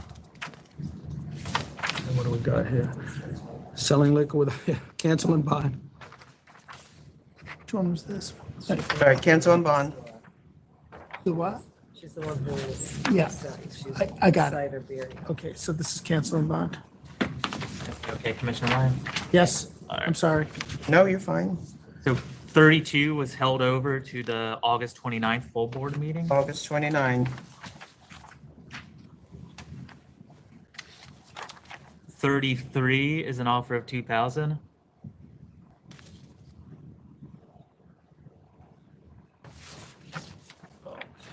Uh, 33. 10 persons sitting in front of the premises, no complaints. Open bottles, regular individuals, open after midnight. What do you want to do? They come up with this one. First time, they said that the crowd's not there anymore. If I were them, I would hire a security guard, but Want to accept 2? I'll take I'll 2. accept 2. Two? Yeah. Accept 2,000. Okay, 2,000. Hopefully it doesn't happen again. 35 received a request to adjourn to 8/7. from the 8-7, please. Thank you. You guys have to vote. You okay with 8-7. 8-7 is fine. 36 is an offer of 1,500. This item's been removed. Okay. Selling whoa, yeah, what's up with this? Selling Yeah, prescription item's drug. been removed. So I gotta refresh myself. he's offering 1,500. He's selling pills at $3.50. $3.50 times 500 is 1,750. Okay. Can we apply, can we agree to a compliance check and kick this over to August 7th? Over to August. Okay. 8-7. Yeah, or not, or ask the representative to show us evidence that the drug has been removed. Mr. Mayor. There's Yeah, that's no fine. indication that it's been, 43 was held over to the August 7th full board meeting. okay, 8-7. Uh, You guys have to vote. Yes, 8-7. 8-7 is good. 44 is an offer of 7,500. 7,500 is good. I'll accept 7,500. 7,500. 46 is an offer of 2,500.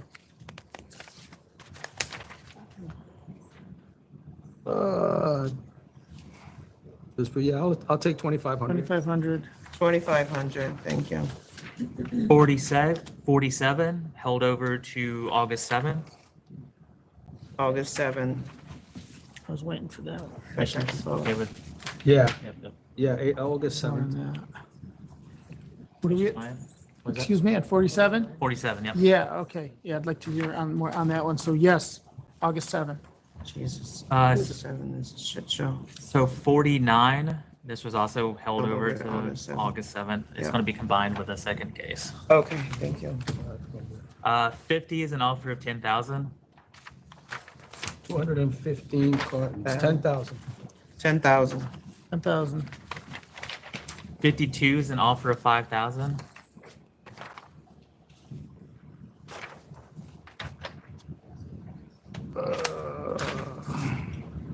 Me too, I gotta look at my notes. Virginia tax stamps. 52. I'll take 5. I'll take 5,000. Just give me a sec.